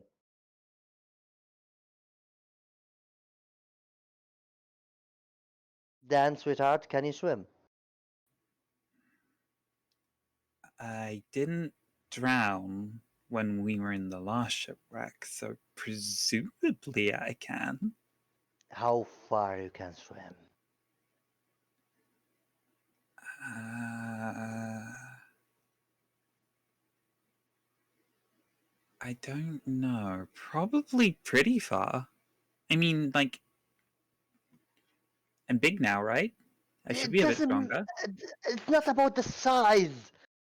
It's about how can you handle. You cannot breathe in the water, and Oh, I'm not sure why. oh, What oh, Echo my dear thinking? boy! I beg to differ.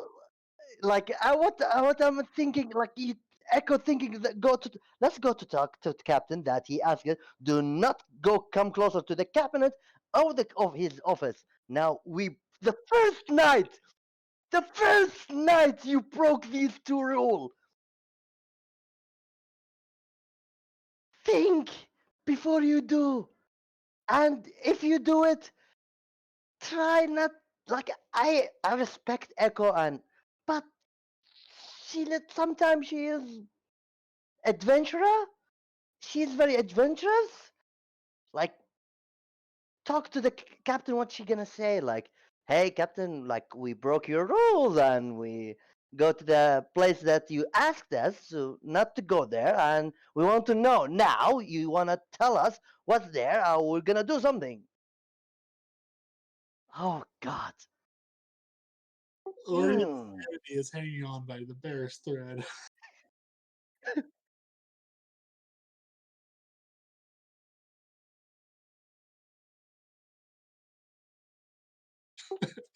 And accidentally dropped it over the side.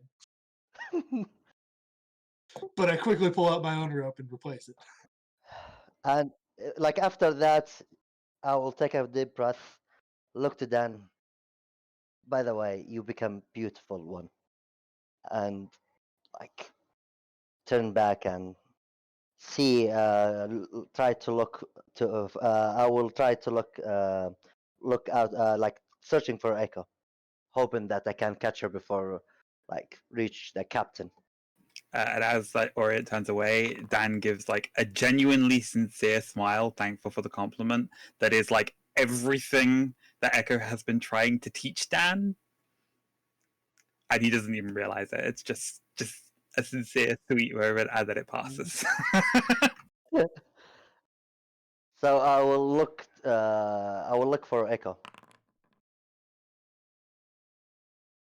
Well, I mean, after I've left the message, I'd probably be strolling around up on deck. Yeah, I will head out and Echo. May I have a word with you, if you please? Yes, of course, dear boy. Yeah. Believe Dan told me what did he did yesterday, and he told Yes, I know. he and you planning to talk the captain that he asked us to not come I, closer to these places. I wasn't planning on telling the captain. I was going to present the information in a way to the captain that would suggest that it was came across in a way that was entirely reasonable without us breaking his rules. And may I ask how? Well, I was going to suggest that he'll have noticed that Dan has gone through a few physical changes. One of the changes was that all this changes meant that he was strolling around on deck and heard animal noise coming from the cargo, and I just wanted some reassurance captain that there wasn't some kind of problem.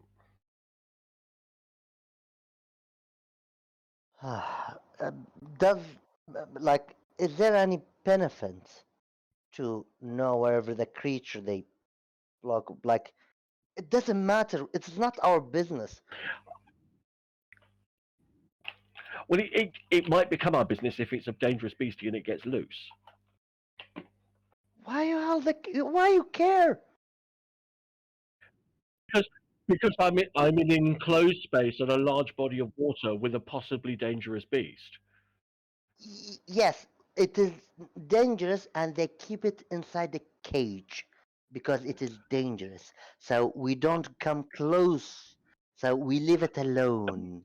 I wasn't planning on I wasn't planning on letting it out. I was just planning on finding out exactly what we've let ourselves in for, so we've got We are some we chance are. of airing against it.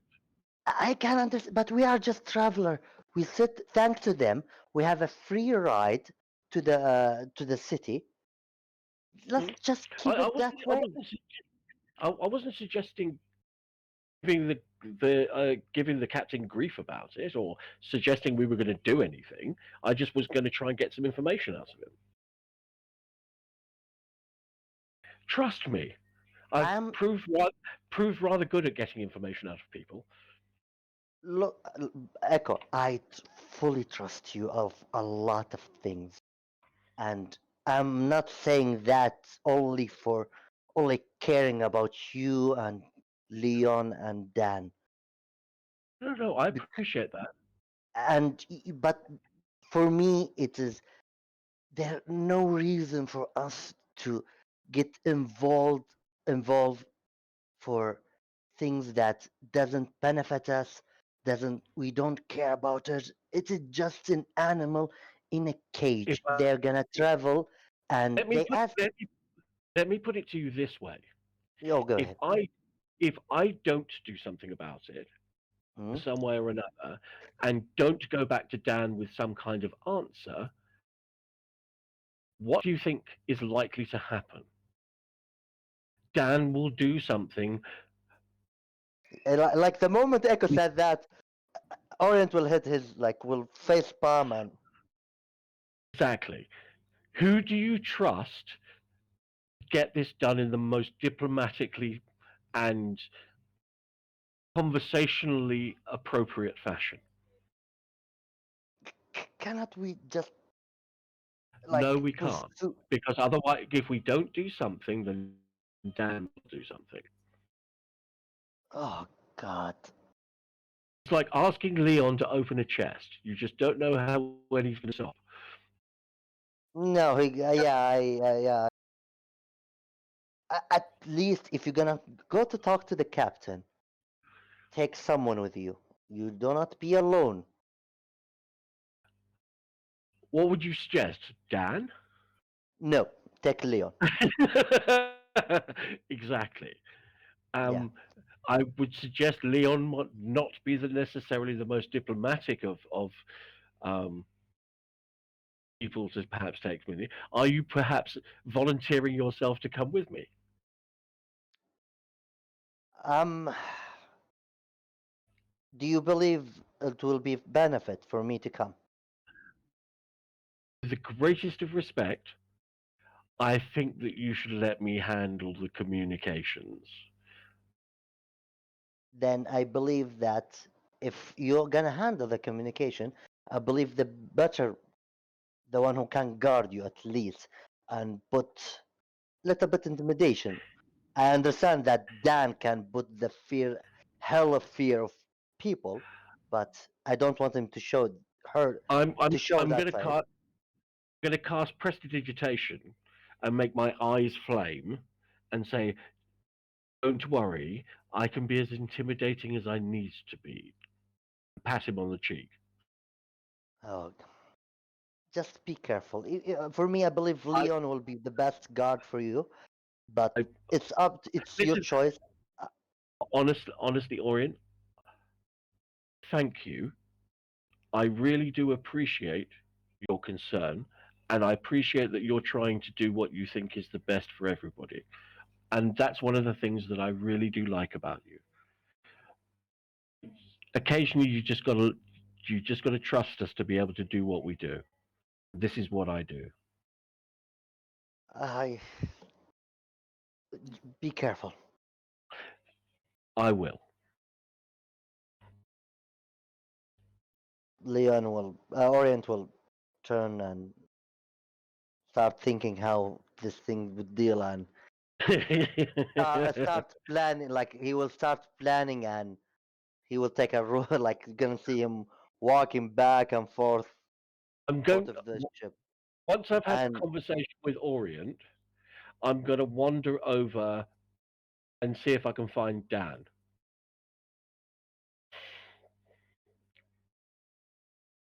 And say, Dan, I've just had a little chat with Orient. He's a little concerned that we might do something stupid to upset the captain and cause a problem with our voyage. I totally get where he's coming from. So what I'm going to try and do is get some information from the captain, and then if we need to do anything about the beastie, we can do it when we've docked at Emery rather than in the open sea. That makes sense. I mean, they can't Okay. exactly take Prago anywhere until they make port, so we should have a bit of time. That's what I'm thinking. Do anything that we need to. How do you have to see the animal to be able to speak to them, or can you just do it? What It's kind of more, range can it's more like the way I can read things. Where Right. the guy in my head just it explains what's happening. So it's like he changes the way my ears work, I think, so that I can understand what animals are saying and they can understand my words too. So as long as they can hear me, I can generally hold a conversation. I also can't turn it off once it started. So, I mean, that's why I talk to rats a lot because they're very curious. Makes perfect sense. And over what range do you need to be able to communicate? Because potentially, if you could stand on deck and reach downwards, you could then have a telepathic conversation with Prago. I don't think that would work. No, I need to be able to see them for me to do the internal talking. In which case, we're not going to be able to gather information from Prago until later on. Let me see what I can find out from the captain, and we'll take something from there. Okay. In the meantime, I've been working on my knots again, and that's like very like fumbling fingers. Is still got like a little bit of claw, not as much as they've grown into during the transformation, but still a little bit. It is just picking at a knot to try to get it as tight as possible. Don't worry. A little bit of practice, you'll be doing it just as well as you were a few days ago. Things take time. And I'm gonna once I've had the sort of little conversation with Dan, I'm gonna head off back to the galley, and wait until the captain has got a spare 5.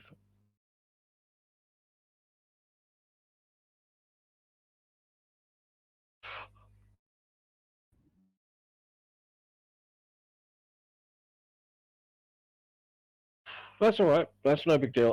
I do want to chat to him privately, but I'm quite happy to wait until after the meal or something.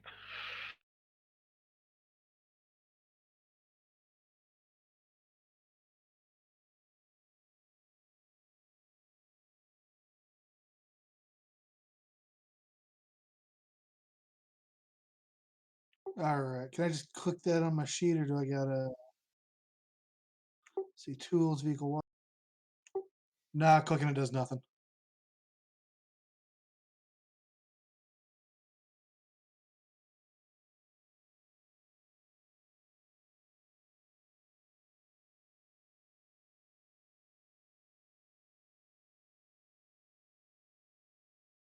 Wisdom plus proficiency.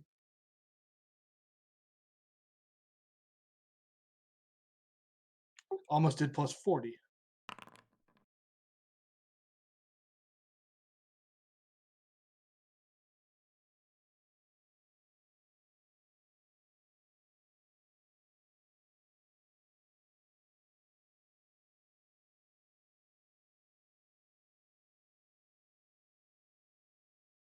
All right, making good progress.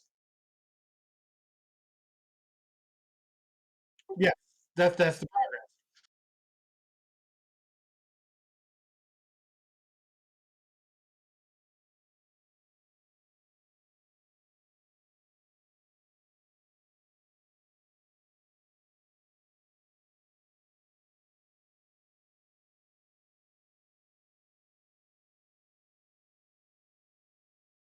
Yeah, again, I was assuming the fact that I lost communication with him when he went Addo that he'd been like poofed, and I was going to need to reconjure him. So that will have to wait until we get to Emery and I can buy ingredients. At some point during the day, I'll drop in on Echo and ask her to prepare some of the boulet for dinner because Leon wants to try that. Sure, no problem. I'll cut off a few steaks and we'll see what it's like. Boulet filet.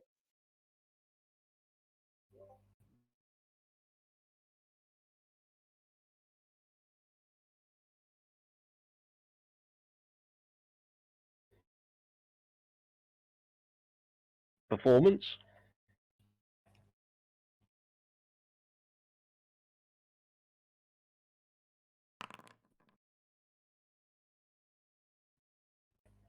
So that's a 22.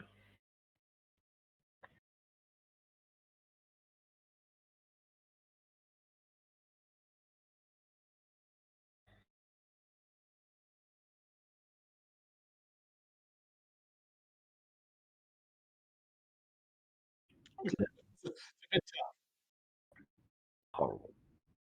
Uh,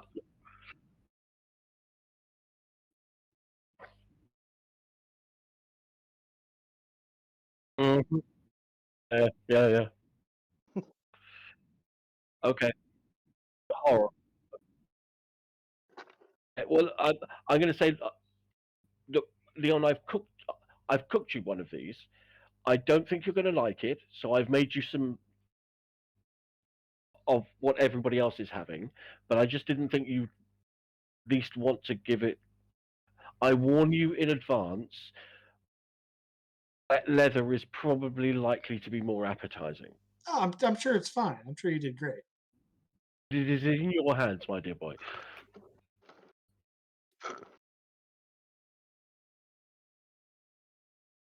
Yeah. Hmm?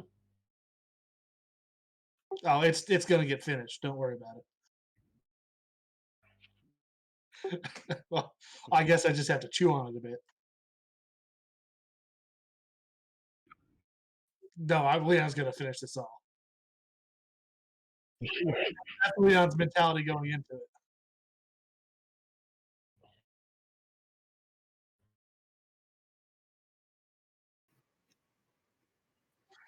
But Oh God. Oh, Dan was going to like make the offer of trying to like carve it down with his grim scythe, but then realized like I'm not sure if that would affect the flavor though.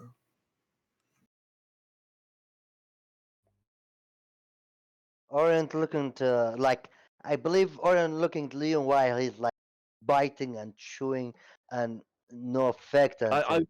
believe me. I told you that this was going to be horrible, so you won't offend me by trying. no, it's delicious. It's certainly delicious. You're not eating it; it is stuck in your mouth.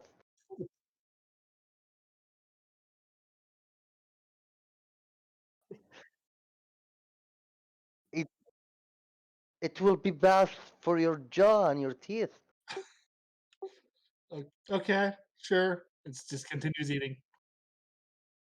Yeah, it's a And I feel horrible, I bet.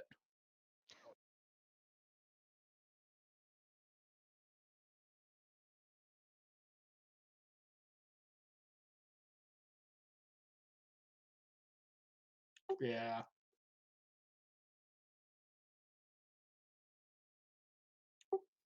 That's my mother. She microwaves her steak when my dad was done cooking them.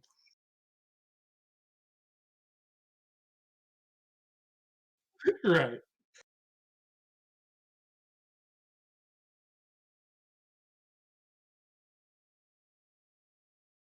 Yeah. The worst meal Leon's ever had, but he was not going to stop early.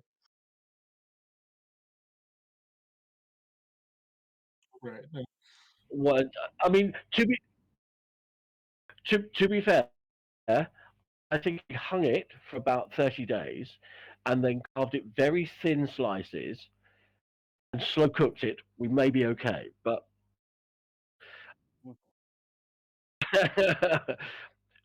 can I suggest? Here you go. There's elk.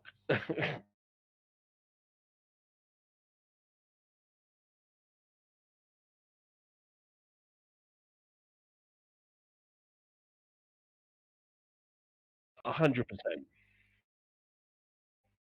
I was kind of expecting the bulle to be one of them, but Yeah.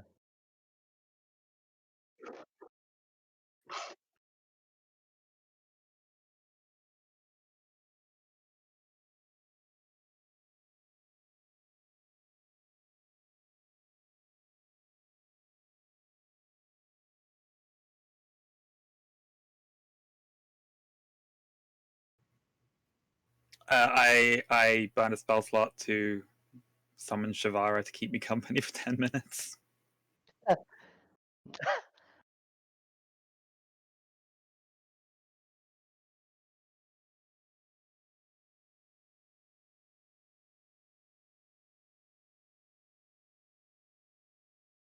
Yeah, Leon like turns, kind of put the shoulder between Shavar and the steak. I'm really, really sorry. I'm sure he would give you a piece, but we can't find anything that actually cuts through it.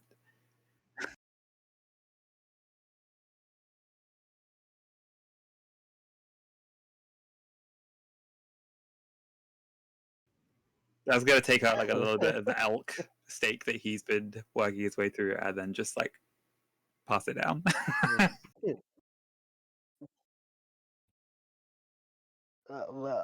Dan, this your dog thing something.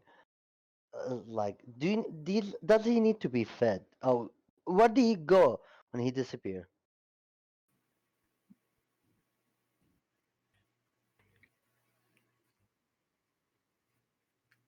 I think maybe inside the statue, because like he sort of turns back into the smoke and then goes back. Just gonna like grab Shavara and just like nuzzle him. Where do you go when you're not around here? I don't know if he needs to eat. He enjoys it though. Look Yeah, at that happy face. Look at it.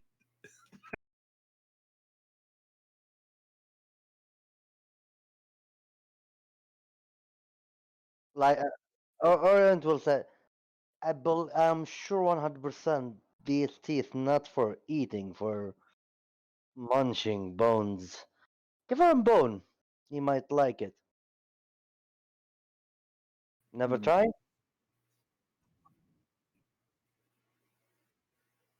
I suppose there might Uh, be oh some no, left in the galley. no, Shivar, come with me, and I've got a couple of really good haunch bones that I took out as a meat before I come with me. by the way, while Orient will take the feet, the bone, the feet of the griffin, Yeah. and like just to despite Echo, like because Echo taking the dog and said, "Hey," and showing the bone, feet bone. Oh, so Shavar's like stops and kind of like looks at Echo and then looks at the bone and looks at Echo and looks at the bone and then follows Echo. Oh, that's interesting and disappointing. I'll put it. I will put the feet. Let's see you laugh. Even the doggies love me. Yeah. Uh, I'll take Shivar down to the galley and pick out a couple of really choice, nice leg bones for him. Oh, Yeah, she wolfs like she wolfs one down and starts chewing on the other one, and brings it back and sits under Dan's feet for another like 3.5 minutes until she disappears.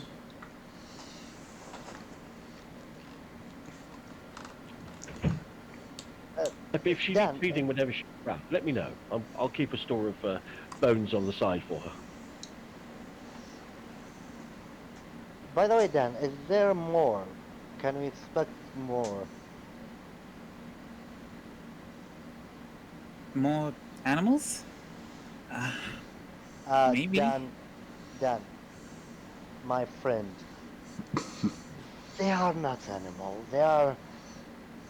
Uh, they are. mm, Yes, you're animal. Yeah, yeah, yes, yeah, yeah. I don't It's know. I would still like to get a mount. Morris was nice, but he was a little bit old, and I think, well, Macall and the others needed him more than I did. yeah. The donkey was nice. Next time, let's try to make a griffin mount for you. You'll look cool.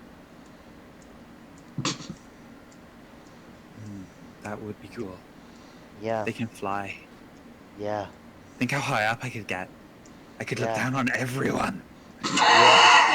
Actually, Dan, you don't have to look down. You already can look down on me also. But still, you have Leon. Leon, a little bit big here. But if you said the truth, you might grow bigger than that. I don't know.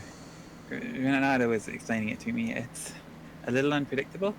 I think I finished, but sometimes the process starts back up again after a little while. There's just not a whole lot of information out there about Verdun. We're still new, so I mean, every one of us is discovering it for ourselves along the way. Yeah, you're right. Like I'm happy that even you're not like you're different from goblins. Like I'm like totally different from these short creature goblins that give God. Oh God. So yeah, I I mean, believe you are. I feel you are more superior. I don't know. I'm just different from them, Mm. and Th- You I you don't know can. why. It's I swear there are tall goblins. They're not exactly goblins, but they're like goblins. They're hobgoblins. I wonder if we'll ever meet one of those. You are better than them, all of them. You can do a lot of things no one can do. You can summon scary hell dog. You can you can summon some weird. I didn't saw that, but I heard the guard said you have skeleton turning like circling around you, and you have your friend.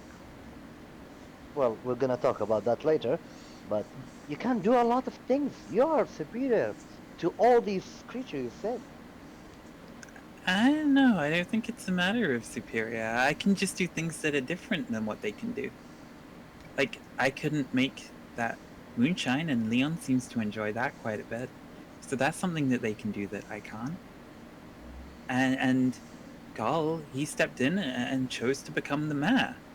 I don't know if I would have done that. Because there no one there.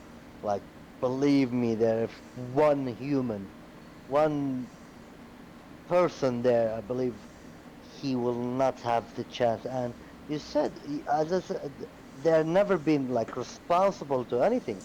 You saw what they did and how they kept that place, and they preferred to live in cave.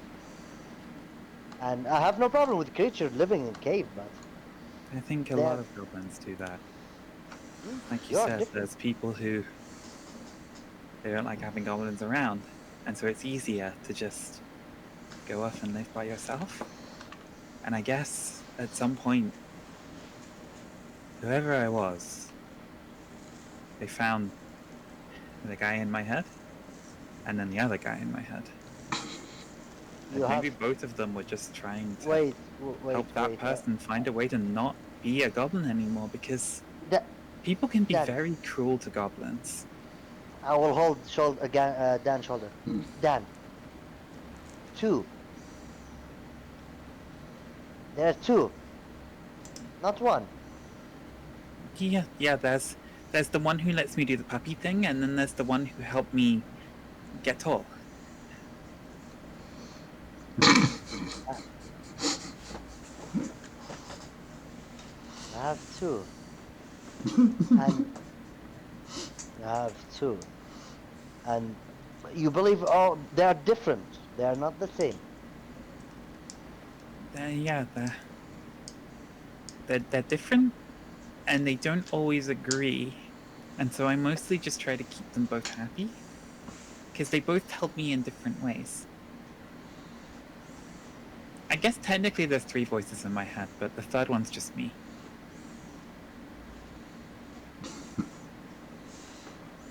Oh, and sometimes Dada too. So I have 4. I have 4 voices in my head. Oh, except when I'm talking to people, because then they can talk inside my head as well. So I guess, theoretically, I have an infinite number of voices in my head. But only 2 of them give me power. See. It's so reassuring.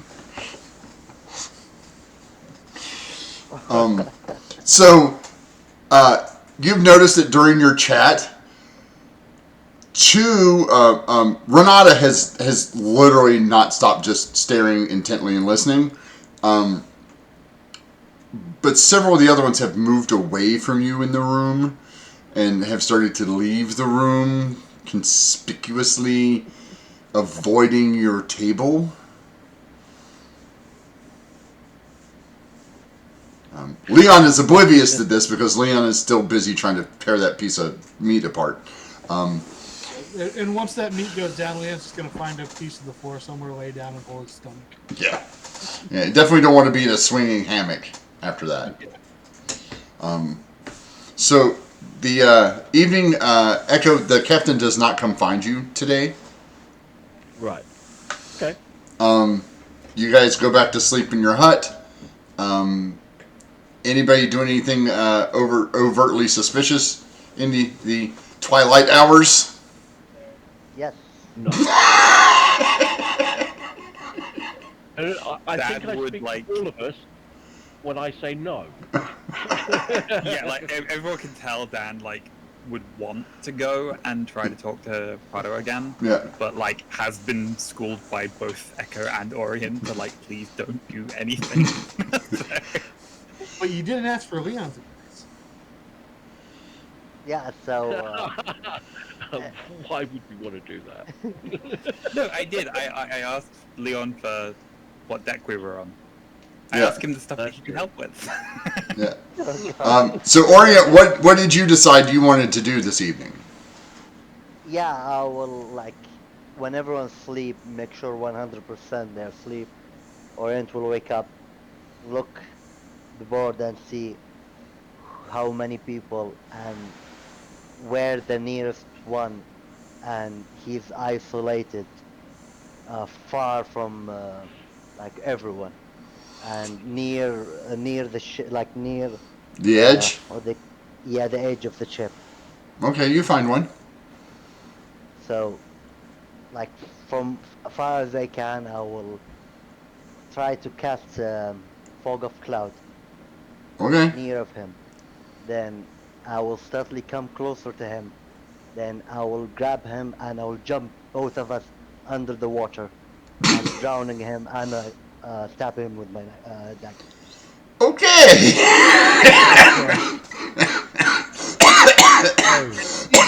You're talking to a door.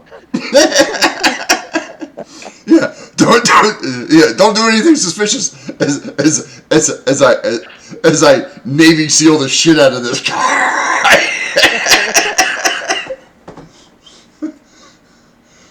Oh. Okay.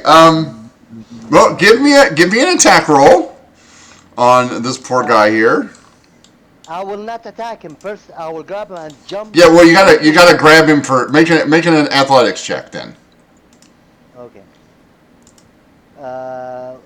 Because I am inside the fog and he cannot. Do I take an advantage or normal roll? No, it's disadvantage because neither one of you can see in here. But I know where he is because I cast it. Kinda.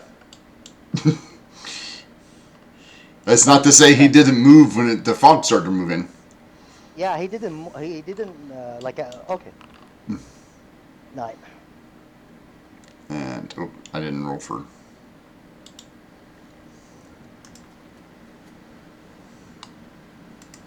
I'm sorry, I didn't give it disadvantage. My bad.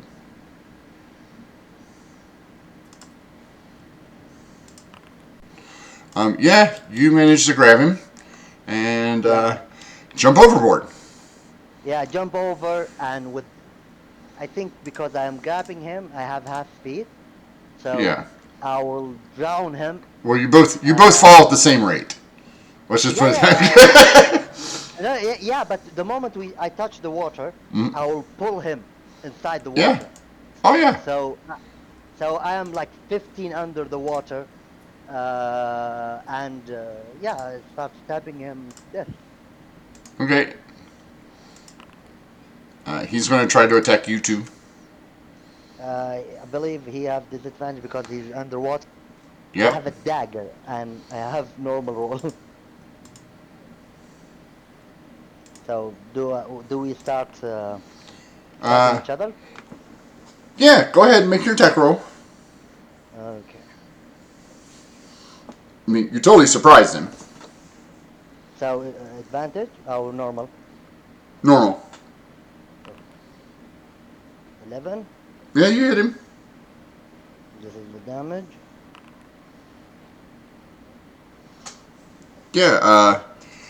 You cut him. He manages to get you with the dagger for 2 points of slashing damage, and then he basically succumbs to his wounds and the seawater. Yeah. So do I continue or anything? Or? No, he's dead.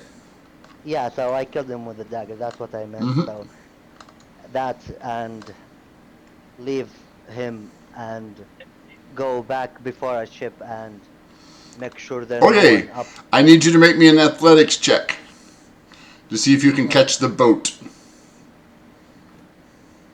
Oh, okay. So that's it. 12. It's not getting away from you, but you're not getting closer. I have 60 feet for swimming, but okay. Yeah. Well, this Whenever, boat is moving much faster than 60 feet. Okay, normal. Yeah. Okay, this is 17. Okay, you're closing in on a little bit. You're gonna need to succeed. It's a DC 15. You need 4 of them to catch the boat. Okay, this is 1, 24, and So that's 2, 3. another one. Okay. Yeah, one more. Nope. Just one more, mate. Just one more.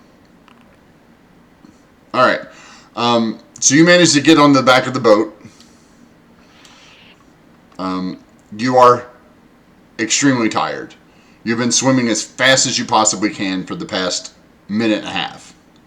Like, you've been all out, double your moving, using all of your strength to catch this boat. And you realize you probably should have remembered that boats move. And Not because I remember they said there's no wind, so the. well, there's boat is not moving there. What? No, it's not moving that fast. It's still moving. It's like Yeah, even if I put even if I'm driving 20 miles an hour in a car and I push you out of the car and you spend 30 seconds standing there laying on the ground, you getting up and catching the car still takes you some time. You still have to run to catch it. Yeah, just I will admit, like I will return even if I get one exhaustion, I have no problem. Return, dry myself, and I will sleep. Return to my cabinet, and Okay. before I will close my eye and look. I hope that's set for a few days or more. Give me. Let me. Okay. Just as you start as you're walking back down the stairs, you hear someone shout, "Man overboard!" And there starts to become a clamor of 3 or 4 people looking on both sides to see.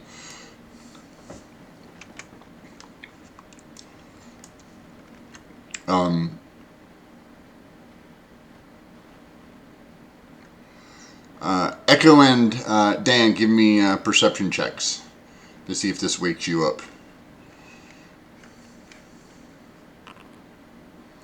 Nope, Dan's sleeping like a log. Me too. Absolutely conked out. Like, Yeah, both of you. it doesn't hurt me at all, and I can just sleep. Yeah. The 2 of you are nice and snug out of the cold, cool, salty air. Leon. Nice, warm, temperature-controlled dome. Yes. Leon, you make one. You get it at advantage because this is something you've trained for. Right, I am below deck still. Huh? I am still below deck. I'd be sleeping now. Yeah. But it kind of echoes from one floor, one level of the ship to the other decks because somebody's. Perception at advantage. Yeah, perception at advantage. You hear what now has become, what now you know is a familiar sound of man overboard. All right, Yeah, I'm well, up on deck. sorry.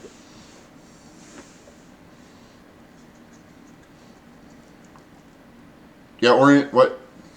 No, I mean, did I already in the ship now? Yeah, you're already on the ship. Yeah, So yeah. you are here. You were coming back down to get ready to go around the corner and into the thing. Yeah, like Echo casually return into my cabinet Yep. and close my eye and Yeah. And And it's call- yeah. call for Ebony and tell her. I hope that satisfies you for a few days, because I'm not sure how long I can do that. And remember, we are on a ship. I was already sated. You did that because you wanted to. You know you did. You enjoy it. I didn't ask for that. No, I didn't. You didn't ask, but I did it because I don't wait. I don't want to wait until you ask. And this is a chance to get ready for one. They already have a problem. And Or you're just going to pick them off one by one, then you guys can just open the door at your leisure with your own ship. Or he just plans on assassinating everybody slowly. I'm gonna. So is the name of the ship the SSS Demeter? Is this like Dracula's ship coming over, suddenly the crew starts disappearing one by one? No, we are the bad thing happening to this ship. Normally it's the other way around. Yes. Yeah. Honestly, we can't take you anywhere. Yeah. And all this time you thought you guys were the heroes when you're actually the villains. Everybody overboard. Yeah. No, you don't see anybody. We have fully joked before that Dan is going to become a lich by the end of this campaign. Yeah, I don't see I don't see anything stopping his progress, to be honest. yeah, so yeah, Orient will casually return to his cabinet and Yeah. put like after talking to Ebony a little, and he put his dagger, like sleeping, like while holding Yeah. his dagger. Yeah, you guys spend Leon. You guys spend like a half an hour, and they're like, "There's nothing." They do a head check, and it's Tiny that went overboard. Oh no, poor Tiny. Yeah. Leon spends the rest of the night consoling the crew and grieving over it. Yeah, so the rest of the night goes uneventful, unless Orient wants to murder hobo somebody else while he's sleeping. The next 3 days will go exactly as the last one has. The captain does not come out of his cabin. He does not entertain visitors. The crew goes about their normal stuff. If there's anything you want to get done in the next 3 days, please let me know. Does Leon think No, that the captain to not show his face at all for days on end? It's a little unusual.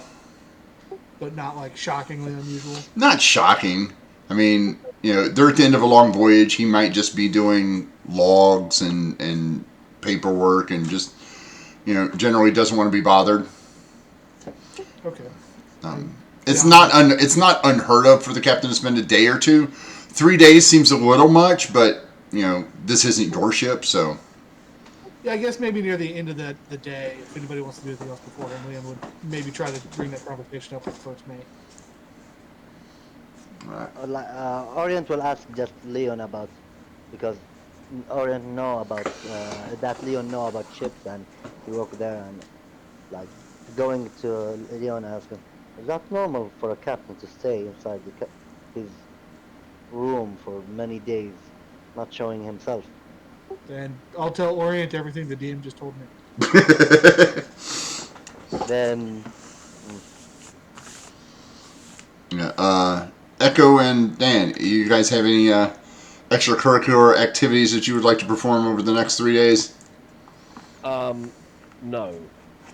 However, what I would like to do is just, if I know it's the day that we're pulling into port, I'm going to suggest that Dan try and have another conversation with Prego and find out a little bit more information before we disembark and come back.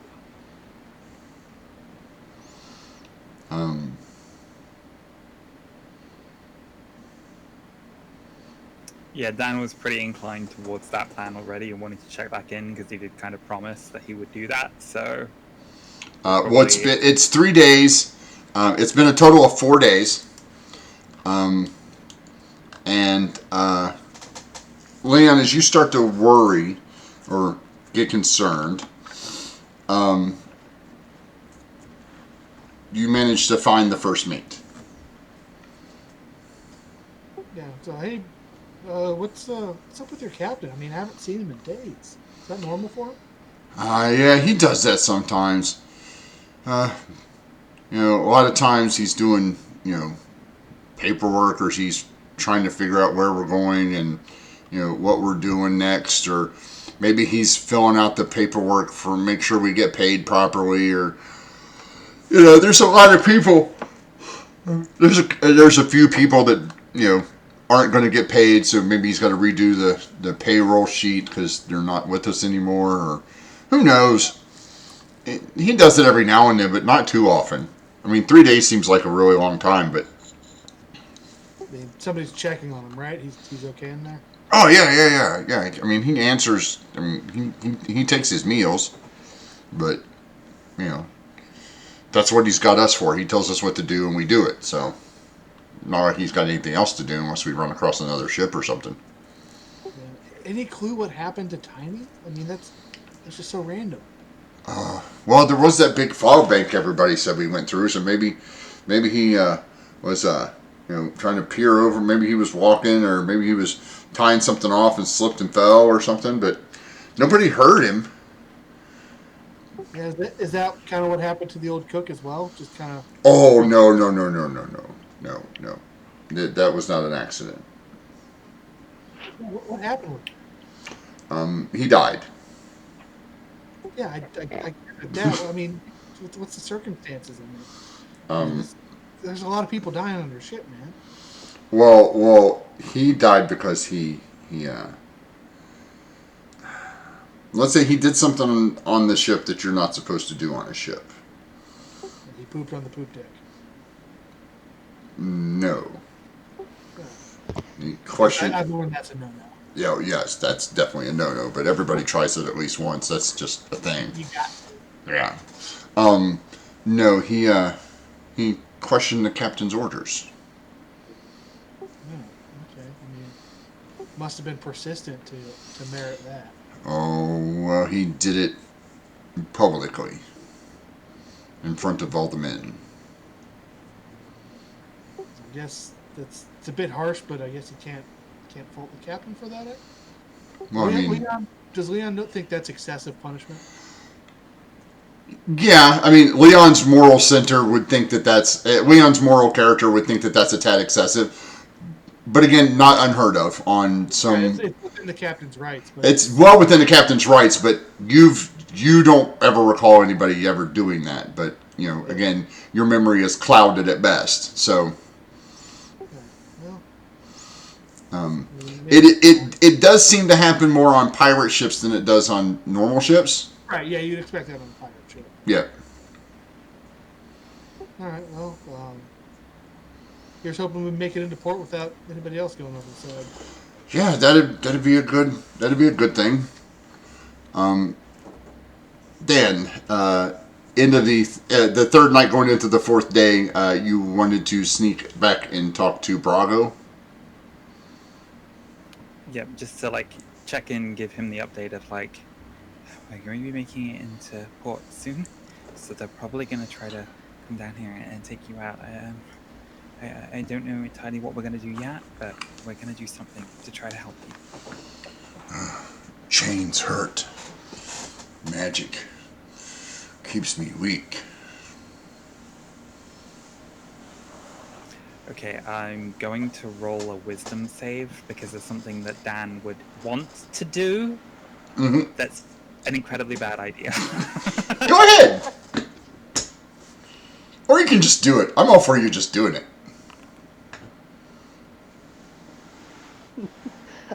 Wait, I'm not. audience plan. No, wait.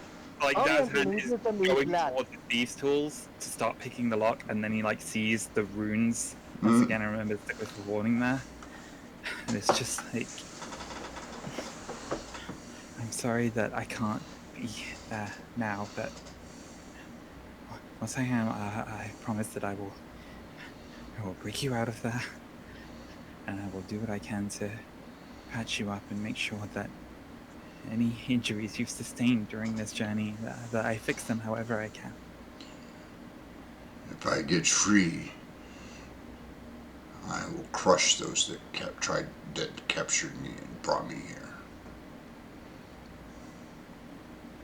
I understand why you would want to do that, but in the interest of your freedom and escape, it might be necessary for us to run, to break you out quickly and get away before they have time to react.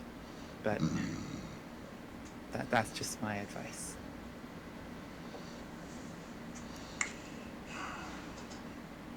That is probably wise.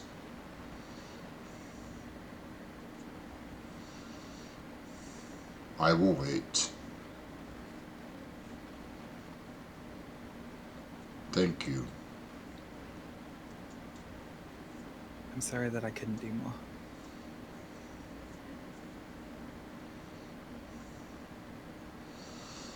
All right, the fourth day rolls around.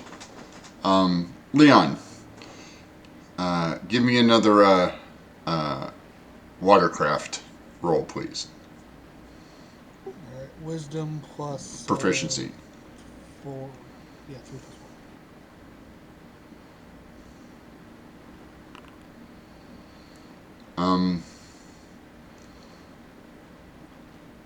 Something's not quite right.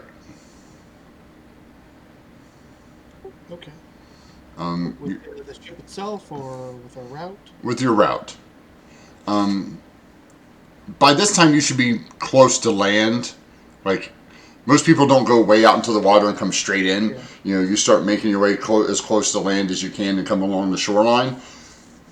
You haven't noticed land in like 2 days. All right, I'll bring that up to Dan. And hey, Dan, do you wanna ask your wizard friend on the staff if she knows anything about this? I'll talk to the first mate, but I think we should be closer to land at this point. I guess maybe if the weather's been bad, it might take longer. They did say that it can be a little unpredictable like that. Yeah, I'm sure. You know, I just expect to see land at this point. But yeah, I'll go talk to the first mate if you want to talk to her. you seem to know the crew really well. Do you know if there's a navigator aboard, or if that's something that the captain does himself? Would Leon know that? You would know. There's no navigator. The captain is doing it himself. Okay. I'll relay that to Dan. But yeah, then I'd go ask the first mate about it. It's like, hey, you know our schedule? When we expected to make landfall? We expect to see shoreline by now. Oh yeah. Well, you can't get too close. Coming around the edge of the coast, there's a bunch of rocks and stuff, and the wind gets kind of wonky. It could turn you around real bad and send you in sideways. So you have to come out and around the edge of it.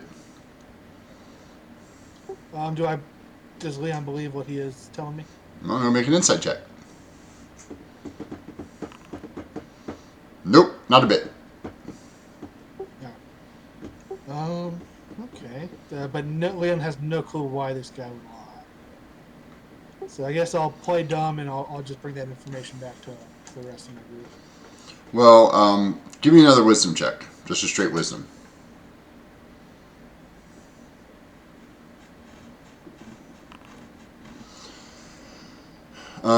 Yeah, 10 is all you need. It's been brought up a couple of times that maybe this is not exactly, and you've thought about this, that maybe they're not exactly privateers. Maybe they're a little more on the shady side. Yeah. And your instinct is, the more questions you ask, the more it becomes more and more shady, right? Like the whole captain killing a guy for disagreeing with them, and the captain not coming out for like 4 days, and Questionable navigation choices and things like that. And now with him lying to you, you're just like, things. That's it. I'll get the group together. And Yeah, things are kind of hink. Something's fishy in Denmark. Right. So yeah, I'll tell the other three.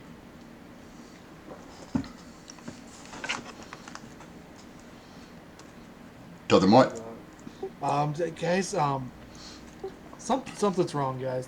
And I'll list out the things you just listed off: the navigation, the lies, the captain, the quick trigger on killing the old cook. Don't think these are necessarily merchants or privateers. I think I think they're smugglers. they're acting a bit strange, and now they're lying about our course and our destination. I think they're smugglers, and I think that they're smuggling exotic animals or creatures or beasts. Yeah, they are not shady. Let's just go No, with the. they are.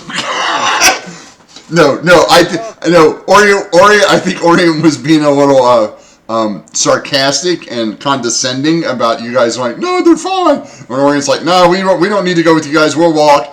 And now it's, no, they're not shady at all, are they? That's not how Leon recalls that. No, Leon doesn't remember that conversation at all, does he? It's cut weeks off our journey, and if I have to bitch slap the captain, then I'll do it. First, the cook died, and the second person who died a few days ago, and they doesn't care. Isn't that obvious? Yes, which is why I want to get the fuck off this boat without causing a problem. So the question is, what do we do? We wait until we dock, we get the fuck off the boat, and then we make a decision as to whether or not we're coming back to help out Prago, and if we are, what the plan is. It isn't a decision as far as I'm concerned. I'll do it alone if I have to. Leon's saying that we should be seeing at least some land for a few days, but we didn't see any land, and we're not sure what's going on here. And there's nothing we can do. Okay, well, when are we expecting to make port? When would we have expected that? Close to now. Even with the quote unquote slow wind. Okay. In which case, we'll give it one more day, and in the morning, the captain and I will be having a conversation whether he likes it or not. But if you go, you need to go with Leon. If you go all of us, it will be a Yeah. little bit more hostile. No, that's fine. Leon, I'm more than happy for Leon to accompany me. Okay, so we want to do that in the morning. Yeah, we'll do that in the morning after breakfast, and I will go the night before. I'm going to turn around. I'm going to go back up to the guy who was standing outside the captain's door and say, "I appreciate the captain's busy. However, he's been locked away for quite a long time now, and I really do need to have a conversation with him. I suggest that you please tell him that it's become important that I have a word." Okay. Thank you. And I'll go back. And if he doesn't take the chance to speak to me like around about dinner time, then Leon and I will go back in the morning. Nope, he does not appear. Okay. Right. By the way, Orient will try to pick another one at night, but he will use different tactic. So, yeah, Jesus Christ. don't look to me like that. I'm even telling you that you're hungry.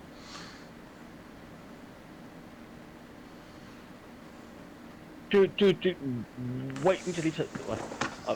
Okay. I can't say that because my character doesn't know this. But you don't have to cut. You don't have to turn into Ted Bundy just because you've got a He's not dagger. turning to the Dandy, and he's not using just for dagger. And there reason for him to do, but if okay, I will not do it. What? No. You want to do it? That's fine. I'm totally okay with it. No, if the player does, like, I'm not doing that. It's not first. I'm not doing that. I want to kill everyone, and like if I want to kill everyone, I will do it every night. But I didn't want to do it. But at night, that night, especially the night that Orion, Leon, and Echo will next day will talk to the captain. He wants to have one less person he has to fight, is what he's doing. Yeah. He's like, if a fight breaks out, that's one less dude we got to fight later. As he dumps a body overboard. Echo's in no position to be making serial killer jokes because there's one member of this party that has skin in the bag of holding.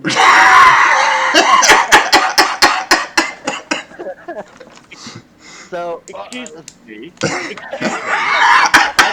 I didn't kill that beast, and I don't make it a habit. It better. You outsource your serial killer. Yes. She's like every other civilized human being. Orient, just give me a stealth check. okay. Yeah, Leon will move up to the tiny dome for this night. Okay. Yeah, you ambush a poor bastard. The same situation, like, but before that, this time I will, before I go to him, I will see the nearest one at him and cast fog of, this time I will not blind the person I'm gonna attack. Yeah. I'm gonna blind the nearest one of him to make sure he cannot see anything. That moment I take one, I jump, like, pull him in the water and finish him off. Okay. You're going to do it quick this time? Yeah, like pulling him, killing him, and go. This time I'll make sure that no one sees us and return to the bed like nothing Okay. happened.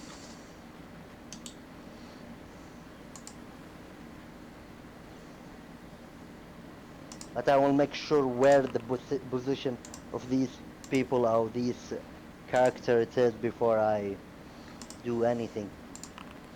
Yep. Some of the most useless lookouts ever. Leon's been slipping them some goblin wine. He must have, because I've rolled one digit higher than a 10 on 8 rolls. Oh I mean, granted, they get a +0, but still, statistically speaking, Average should be way above it. yeah, the average should be above a 6. They got a 3 and a 6. One of them's asleep. So yeah, Orient will take one of them. Yeah. Done with return to the bed like nothing happened and go back and sleep. Mm-hmm. Yeah. You sure do. And The next morning you get up. You notice there are cries of another lost sailor.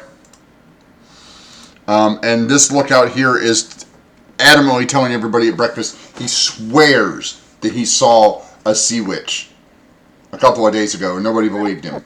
And now there's 2 guys that have been drowned and they're gone. They're just sucked off. It's got to be the sea witch. I'm telling you, I'm gonna stay up. And he's like, he grabs his breakfast. I'm going back up in the roost, and I ain't coming down till we get to our camp. And he gets up and heads back up to the crow's nest with his food. All right, let's go talk to the captain. I wake up, put my armor, take my shield, Yeah. taking my dagger. Yeah, well, you guys are already at breakfast, so I assume you do all that. You guys are at breakfast, so you're going to go talk to the captain. This guy's standing out in front again. What do you want? Hey, friend. There's some stuff going on. We need to talk to the captain. The captain's busy. Somebody else disappeared last night. Has anybody told you that yet? No. Yeah, that's 2 in the last 3 nights that have mysteriously disappeared. Oh. Go talk to the first mate. He's obviously not relaying information. Okay. Just a second. He turns and he knocks on the door. Like he's been standing like 2 feet away from the door, like so you guys don't get close to it. And he's like, "Hold on a second." And he leans up to the door and, Captain, that lion guy wants to talk to you. And you hear, "Go away." He says, "Go away." Is there anybody else around us?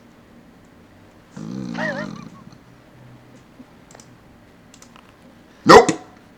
I'm grabbing that guy by the neck and kicking the door in. Okay. You totally catch him by surprise. Make an athletics check. He is not expecting you to just snatch him up. Yeah, you snatch him up, and now give me another one to kick open the door. Echo, you're there with him? Yes. Yeah, Echo's coming with me. Okay. Yeah.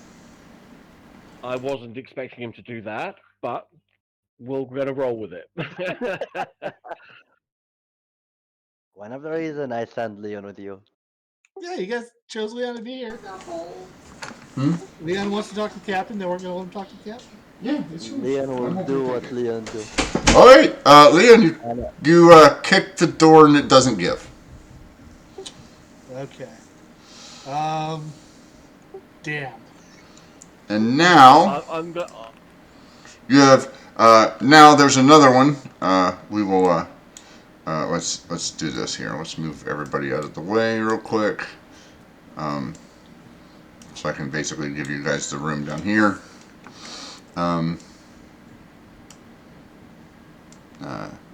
We'll call this the doorway. Oh Christ! Get you guys out of the way here. Captain in his room. This guy that Leon has a hold of at the moment. And then one of these deckhands comes down. It happens to come out of one of the rooms. Like, oh, what's going on? Nothing. Don't worry about it. What? Did he make a joke about your mom again? He did. It was very disrespectful this time. Okay, just don't kill him, because it's his turn for swabbing duty this afternoon, and I'm next. He'll So, be there to swab. huh? He'll be there to swab. Okay. And head back upstairs. All right, I'll pin this guy prone and search him for a key. Make another athletics check. He's going to try to get free. He probably will not succeed, but nope, he does not. All right, got him pinned to the ground. He's Probably like, move my hand over his mouth at this point. yeah, Searching him for a key. no keys. I'll search for a key whilst you're pinning him down and keeping him Yeah, quiet. there's no key. It's magically sealed. I think we should. You guys didn't try to open the door. Leon just kicked it. Like he didn't try to turn the door handle. like yeah. Leon assumes it's locked. Yes. I'm going to knock on the door and say, Captain, Go away. I think it's rather important that we speak.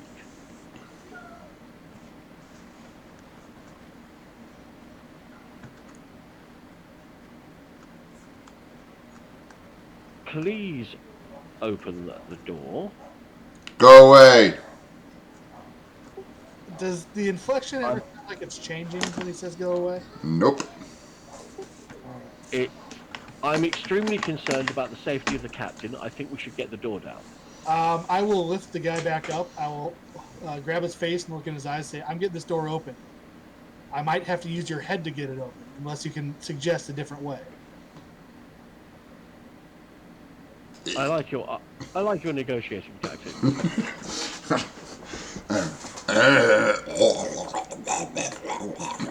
I've uncovered his mouth. Yeah, but you still have him by the throat. That's Okay, I'll let him speak. There's no key. He locks it from the inside. Comes out. We knock and put the food in, and I don't know. I slam his head against the door. Ow. Okay. Make an athletics check and add +2 for using his head. 14. 14. Yeah, it kind of gives a little bit. Not as much as his head did, but it's a sturdy door. All right. Hopefully this guy's head is sturdy as well. One more time. Okay.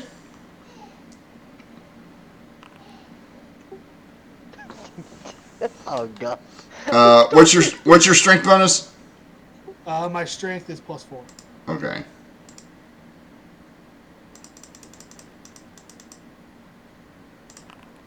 All right. So the door comes loose. And so this guy's head. Yeah. He wasn't being very cooperative. The first one kind of knocked him out. The second one, you see his orbital bone kind of shatter as you smash him up against the door the second time. Dan happens to be like walking in this general direction and has like just caught like the tail end of what's happened. Comes like rushing over and is like glaring at Leon and Echo. You opened a door without me? Yeah. No. And then gonna reach down and touch this guy and use lay on hands. Okay. Just instinctively has that urge to, the same way that urge came upon Dan hearing that Brago was complaining about like the chains chasing and hurting. Just gonna reach out and pour some points of healing energy into him to like hopefully avoid brain damage. A question for the DM. Is there any stairs near the door? No. So you see Dan reaches down, kind of puts his hands close to the guy's chest and head, and you see that same kind of flame kind of arise over his hands and kind of pour over this guy's body as you see it start to heal. How much are you doing, Dan? 2 points. 2 points. 2 whole points. He's still alive. Well, he's not dead now. I'll slide his body into the room. The door is... Oh, well, here, let me give you the description of the room here. Because there was no good captain's quarters picture. I mean, I was really upset about that. And I didn't want to take the time to build one offhanded. As the door comes open, you see the captain sitting behind his desk. Let's give the picture here so you guys can see what he looks like.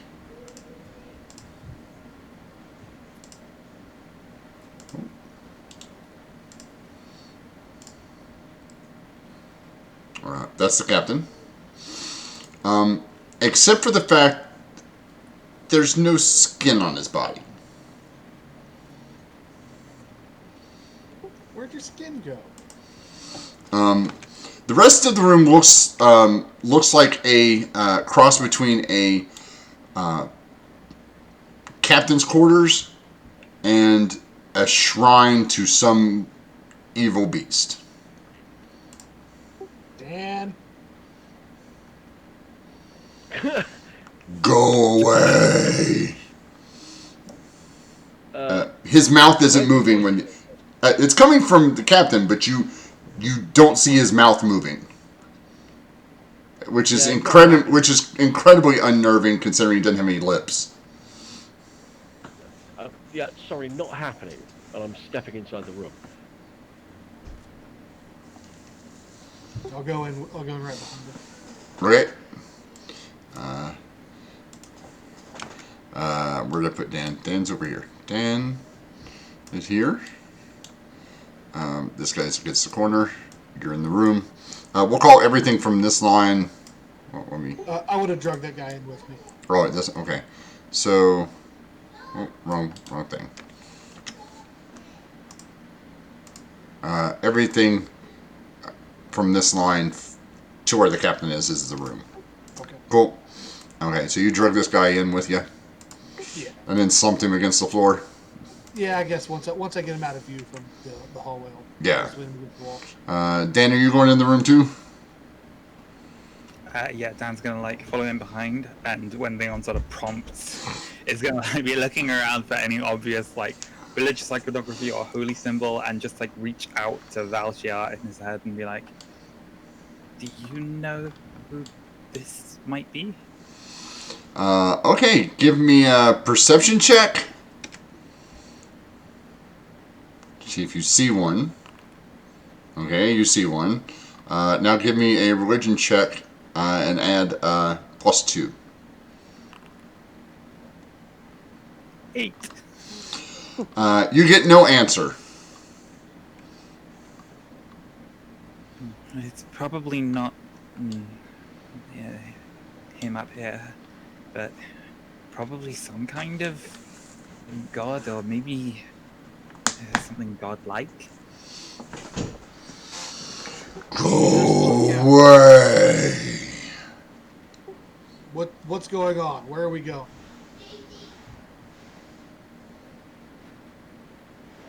He's just not That's what you heard.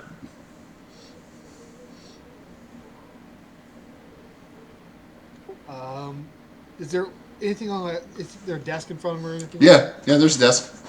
Any ledgers or journals? Yeah, there's plenty of papers and a book open and stuff, but you guys are like 10, 12 feet, you're 15 feet away from it. Like, it's a big cabin. I'll step forward enough so I can start taking a look. Just see. Leon's trying to get a reaction out of him. So, Leon, when you get about 10 feet away from the desk, so you move about 5, 10 feet closer, the captain stands, and you see this ghostly apparition kind of shoot away from him towards you. Okay. I'd try to jump out of the way if I can. All right, make a dexterity save.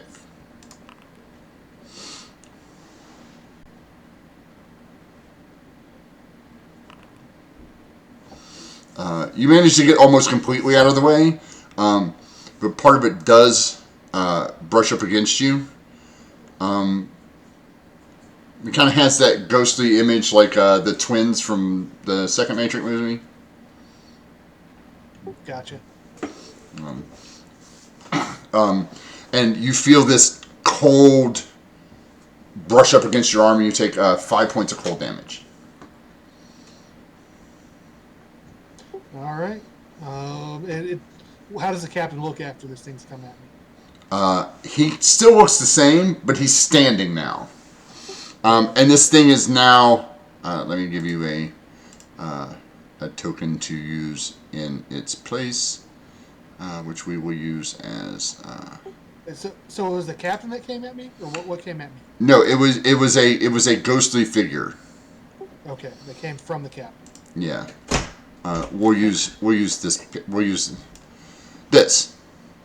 Echo, if I could borrow the skin from the bag of holding, I could try to patch it onto this guy, although I don't know if I have enough healing in me to make that work. Yeah, it passed right through you and ended up here. Well, it did ouchie damage to me, so Leon only reacts in one way. He's gonna attack that thing. All right, let's roll for some initiative. And I lost Dan again. Did I lose Dan? There's Dan. Damn. Question for them. Do you believe that Orange will be near of them or far? We knew we were gonna be talking to him. I know that Leon and Echo, not Dan, because believe I said Oh, Dan wait. will be with me. Why is... Okay. Yeah, Leon, you will be 3 turns away. Because you did not want to be with them. But right now you're Leon kind or of... Orient? Huh? You said Leon. Leon or I'm Orient? sorry, Orient. Orient, you're about 3 turns away. Oh, okay. Because it's not easy to navigate through here, and while you do have a fairly decent idea of, you were on your way there because you assumed that something bad would happen because you sent Leon, right? Yeah, I sent Leon and Actually, I think you'd be actually 2 turns away. I think because you know that. Did you roll initiative? Yeah. Oh, not yet. Sorry.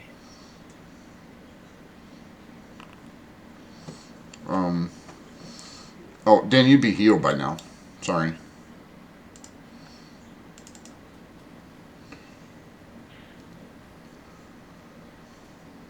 You'd have in your... do I roll initiative and leave it?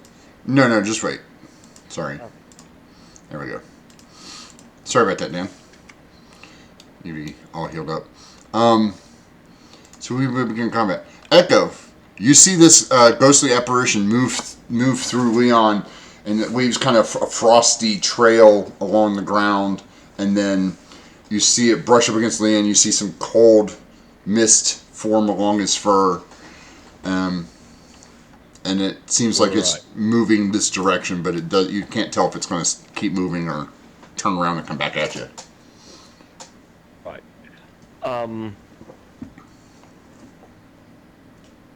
And asked me for skin.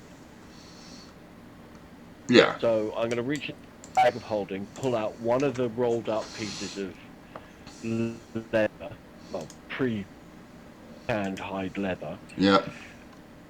Give it to him. I'm going to bamf. Okay. Step 30 foot onto the deck and start frantically looking for Orient. You cannot teleport up or down through floors because it's a area you can see within 30 feet. Right. Okay. In which case You can get down the hallway. I'm going to make. That'll do. Yeah, you can definitely get down the hallway. And then I'm going to use the rest of my movement to Run towards. start looking for. Yeah, Okay. to run forwards and look for Orient. Okay. Sounds good. Leon. I'm attacking the apparition that hit me. All right. Go ahead.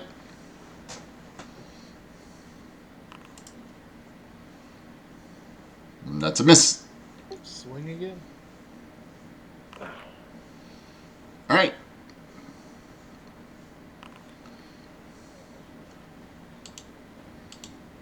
Uh, 15. Okay. Why is it rerolling less than 3? That's the great weapon fighting. Oh, that's okay. Sure. Sounds good. I just wanted to, I hadn't seen that, but wasn't paying attention before. I assume that's how it works. I haven't tested it out yet because I didn't want to spam chat or something. Yeah, no, I'm assuming that works. I'll call it okay. I'll be checking as I'm rolling until I see that it does work. All right. Okay. Yeah, you hit it fairly decently, but doesn't seem like it had much effect on it. All right, I will. Dan's the only one in here, so it does it. I can't hurt it. Then in the turn.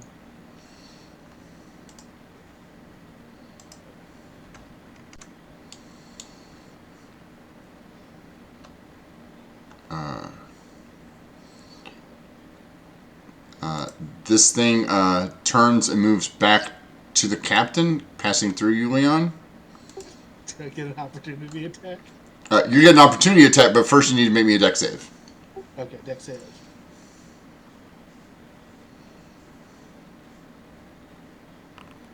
Oh, nice. You only take half of this. So you take 3 points of cold damage. And you can take your opportunity attack.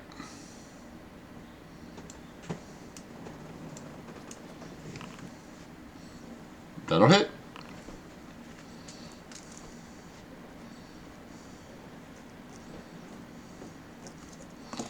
I'm going to roll damage a couple more times, make sure it's actually rolling, not just give me a 10 every time. Yeah. Yeah, it's working. Yeah. Seems fine to me.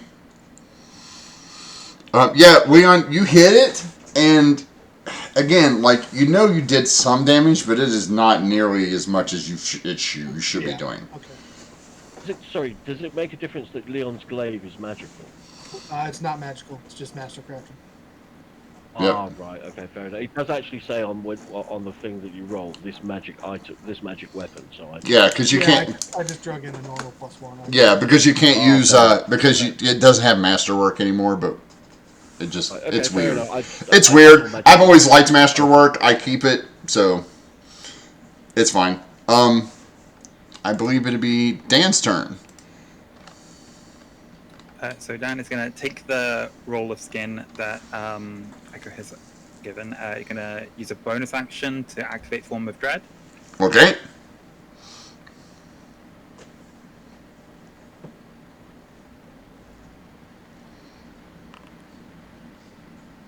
So it is 6 temporary hit points. Mm-hmm.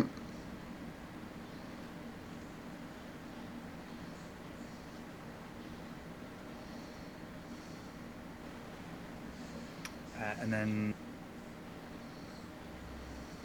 having essentially taken on a very sort of undead appearance, is gonna like move towards the sort of skeletal figure of the captain and just like unfurl a little bit of this bullet skin and just try to like prise it over like the face and use a point of lay on hands to try to attach the skin. Okay. Okay. That's a thing. It's not skeletal. It doesn't have any skin. It has all the musculature and the meaty pieces. It's just flayed. Okay, well that will probably be easier then. It's probably like squishy like Play-Doh. Yeah. Just, like putting this patch of skin and just basically trying to perform a skin graft. Yes. Yes. In Hellraiser. Yes. Hellraiser. Great movie. Mm-hmm. Best bad guy of all time. Yeah. Oh yeah. We have such delights to show. No, he's got the best line of any bad guy in any movie. And I say that being someone who is a moviephile who really loves a lot of movies.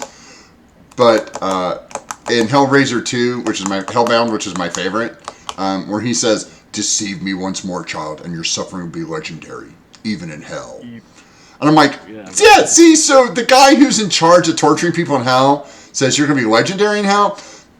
Nope, I gotta go. I'm gonna find someplace else to be. Thanks for playing. I'm gonna go now. Call me when you figure this out, alright? Good on you. I think another one of my favourite Pinhead lines is when he I think it's in the third one, he turns around to the priest in church and he says, Oh, yeah. God rebukes you, he says, do I look like someone who cares what God thinks? Yeah, he gets a lot of good lines, but that one is... so, Dan, you spend 1 point of Cure Wounds. It seems to have an unintended effect. where this ghastly form that has merged back into him, kind of the face kind of comes out and just goes.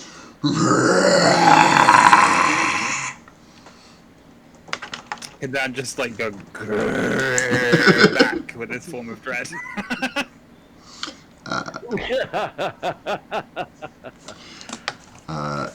It did damage to it instead of healing it. The skin is stuck to it, so now it's got this weird shaped face thing on the captain's body. But yeah, Echo, you managed to move your movement rate down the hallway and run into Orient, coming down the other way.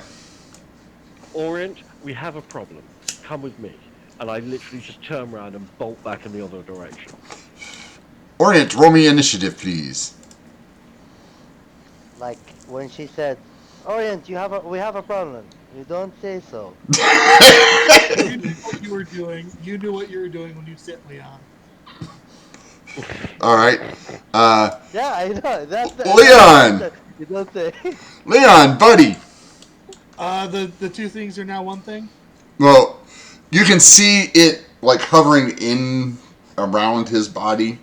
Like, you're not sure if it's possessing him or he's causing it, or... Oh, sorry, Captain. I'm doing my best to target the apparition. Okay. But I don't care that much. Go for it.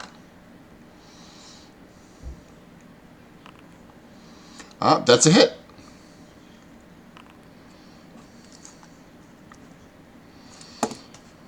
What effect does that have? Do I see if I'm damaging one or both, or? You're just damaging the spirit entity at the moment. Okay. Then do it again. That's a hit.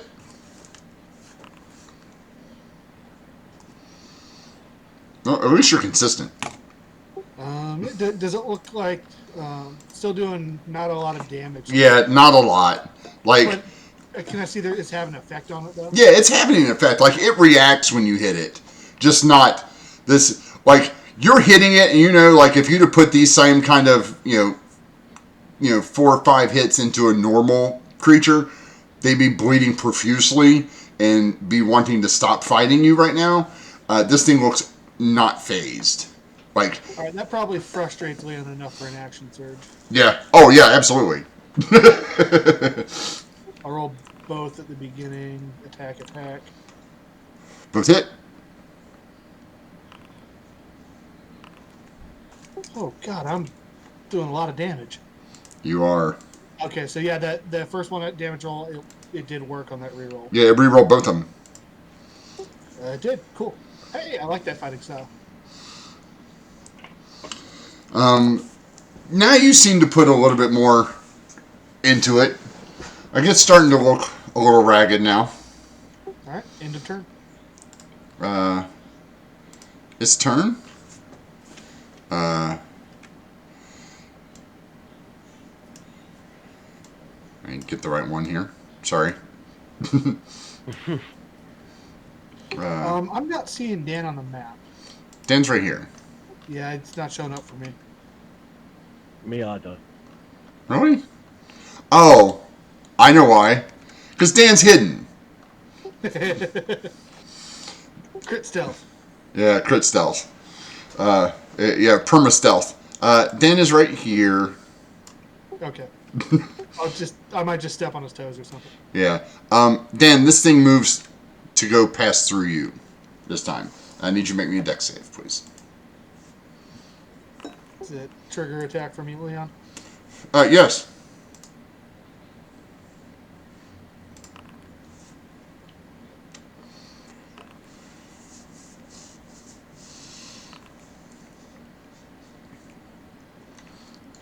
So Leon does another. And Leon interrupted me. Dan, you take 4 points of cold damage as this passes through you. And you hear, because you're telepathic, you hear in your head, "Foul worshipper of Valshiar, Be gone from this place.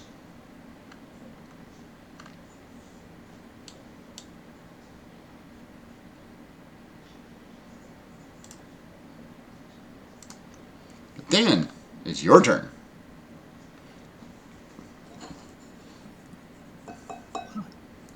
What are you?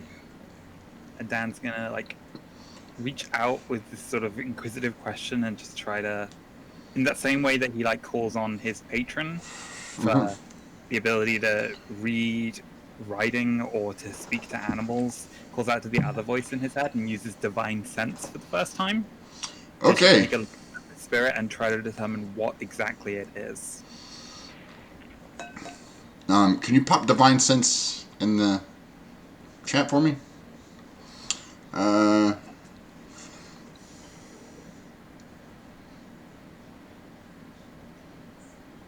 Slash open your undead. Ah, yes.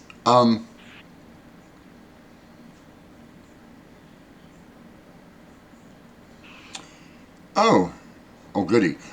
So, Dan, what happens is as you reach out,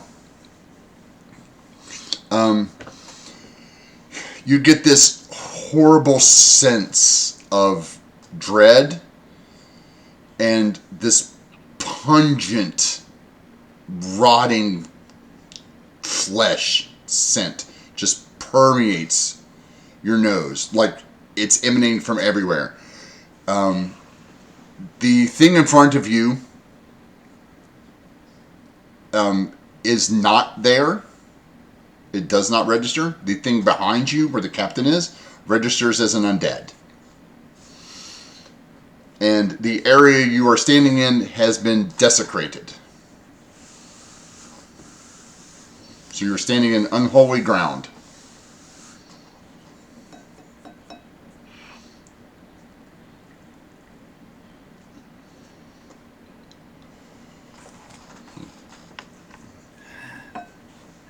Can't quite figure out what you are.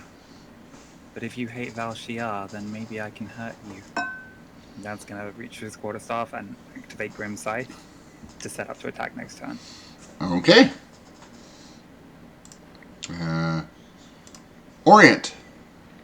Sir, you make it to...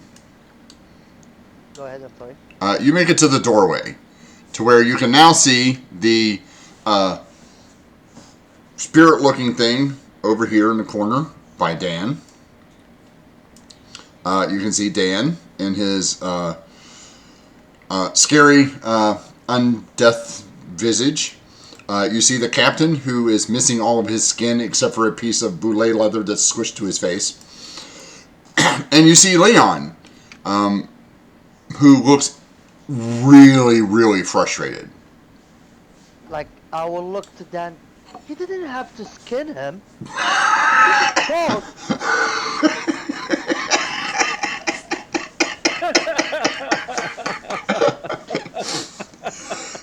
Because that's the first thing he thinks. He runs, like, Echo runs up and goes, something really bad has happened. And he runs in and there's the captain with no skin, and the first thing he's like, Dan?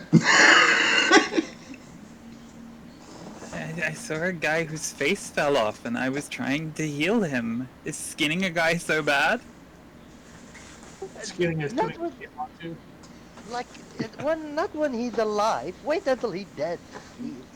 Oh, he's dead. He's undead. Oh. Oh. I will close my eye.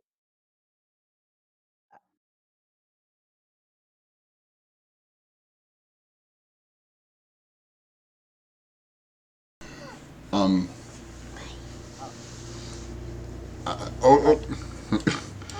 Sorry, go ahead. Yeah, your turn was to get here, so you can see all that. Why are you hidden? I don't know. That stupid stealth roll. That something's weird. If you make a stealth roll, you just stay permanently hidden for some dumb reason. But did I dash when I reach this place or what? Yeah. Okay, so if I dash, I will use a bonus action and turn to Leon. and tell him, hit him with all you got, and I will give him 4 dice of leadership. Okay. And I will end my turn. Echo. You managed to run almost back to the door. Okay. If that's the rest of my movement, then Yeah. I'm gonna move back into the cabin. And then I'm. Well, no, This going is the end of your double move because Okay. you guys were both a double Yeah, move yeah. away. Yeah. But you Okay. you Well, cheated. that's fine. You cheated because you misty stepped the first 30 feet. Okay. In which case, I will end my turn there. Then I'm just dashing back to the cabin. Yeah. Leon. Step forward, going after the apparition still. So the captain himself has not made a hostile move yet, has he? Not technically, no. Yeah, it's all been through the apparition. Yeah.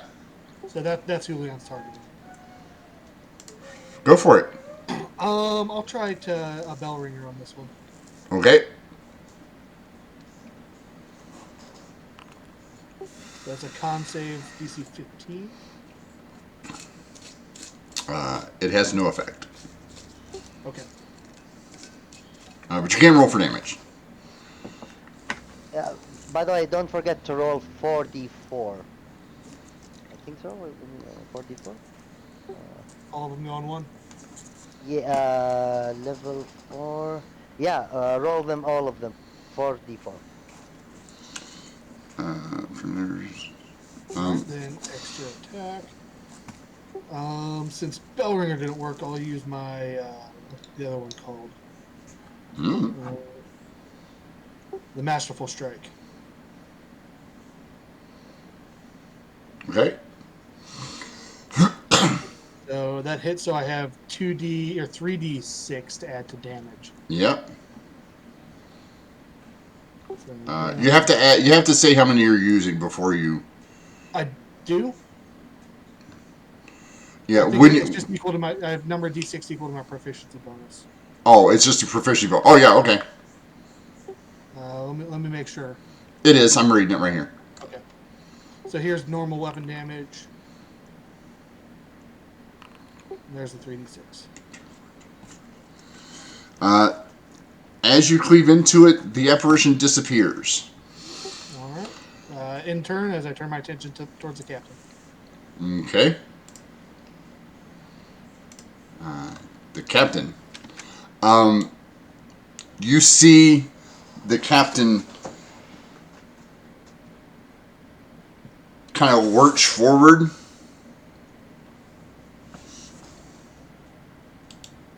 Give me 1 second. I have to do something. I have to take the band hammer to somebody. My bad. Well, at least we're getting, at least we're famous enough to get bots, right?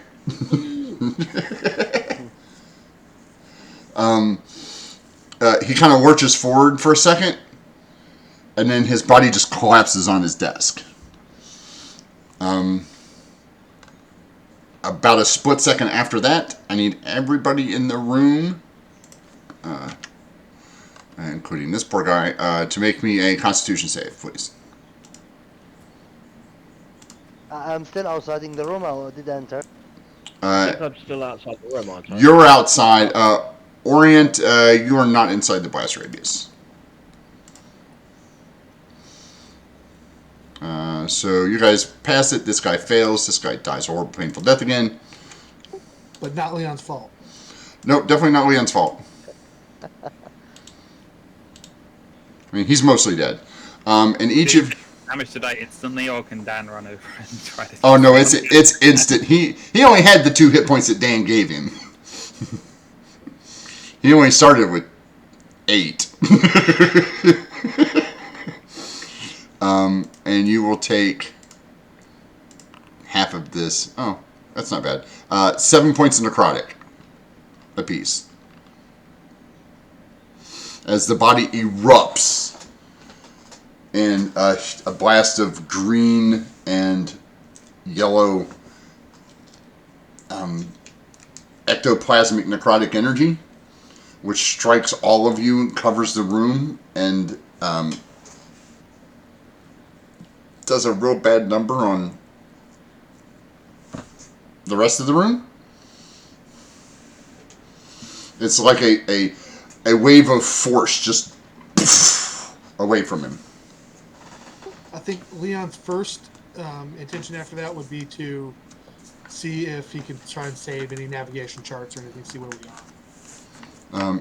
Yeah, it didn't do damage to the papers and stuff. Okay, it's like, not like it's like damaging. well, yeah, it knocked things around. Okay. But it's necrotic energy doesn't really do anything to inanimate objects. Okay. A question: can Orient see the temple or the shrine? That Yeah, where you're standing, yeah, you sure can. and I will close my eye and pull up my Ebony and say, "Do you recognize?" Like talking to her mind. Do you recognize this one, Ebony? No. Should I?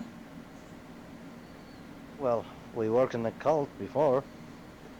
Well, Didn't that we was have a just little one. bit That information? was just one cult. Yeah, actually, you're right. My apologize. Was a dumb question.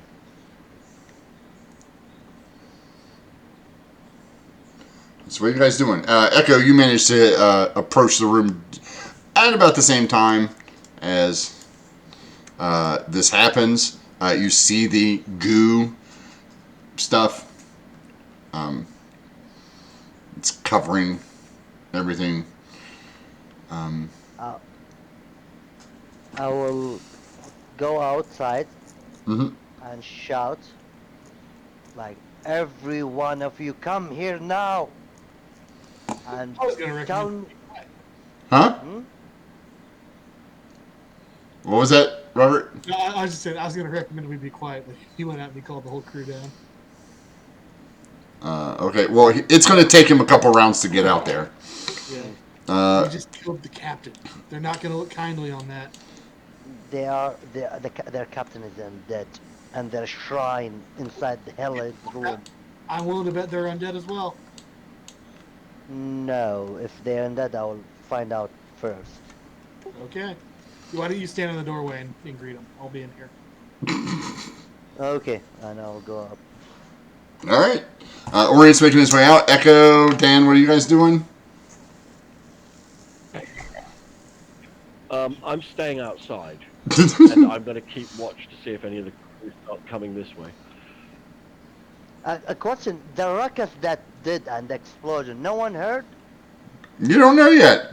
You've gotten Yeah, you've gotten 30 whole feet away from the room. Yeah, so I'm walking. Yeah. until- As soon as when you run into somebody, I'll let you know. I'm just trying to find out what everybody else is doing here real quick. Yeah. Echo is standing at the entrance, going, "I'm not going in there." Ugh. Leon will gather up as much paperwork from the desk. All right. So Leon, please give me a perception check.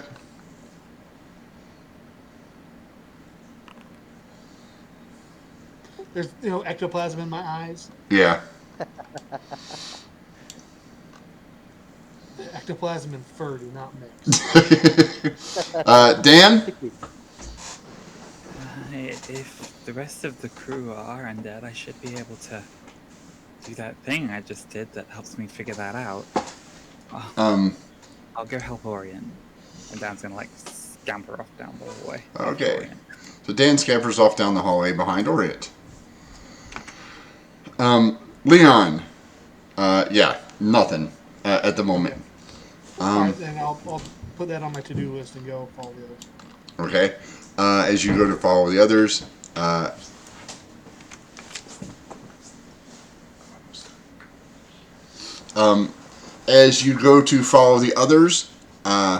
you were hearing the sounds of commotion. Echo, are you also going in tow with the rest of the party?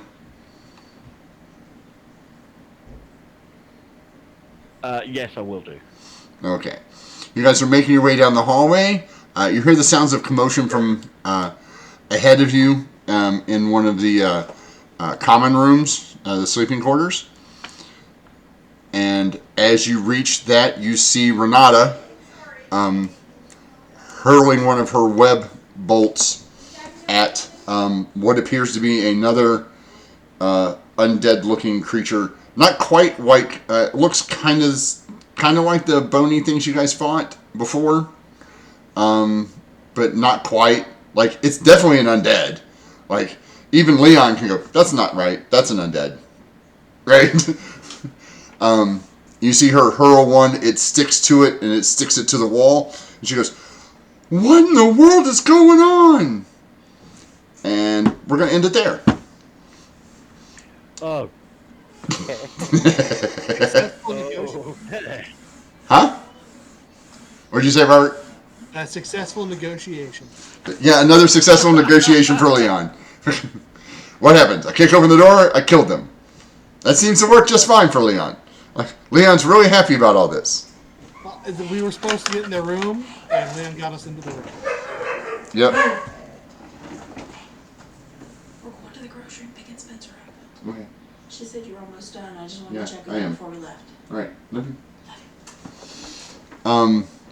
So we're going to end it there on a nice suspenseful note, as you guys are apparently on a ghost ship, or a ship run by ghosts, or undead, or something has gone horribly, horribly wrong in the time you've been on the ship.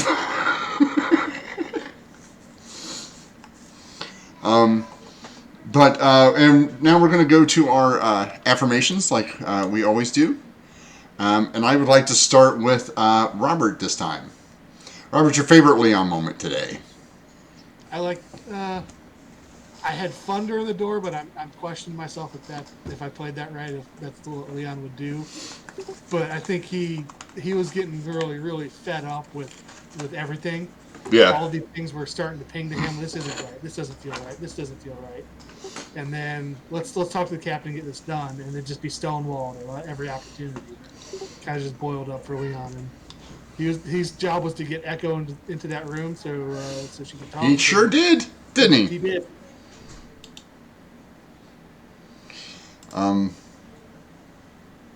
David, favorite Leon moment? I really genuinely liked how much he settled into that role of like being the interface for the party between like the crew, and then sitting down with First Mate Brockner and just sharing the Goblin Moonshine and just getting completely drunk together and like intending it to be a like, I'm gonna bring up the cook and see if I can get information, and just both being too drunk by that point to have it actually go anywhere. Sai?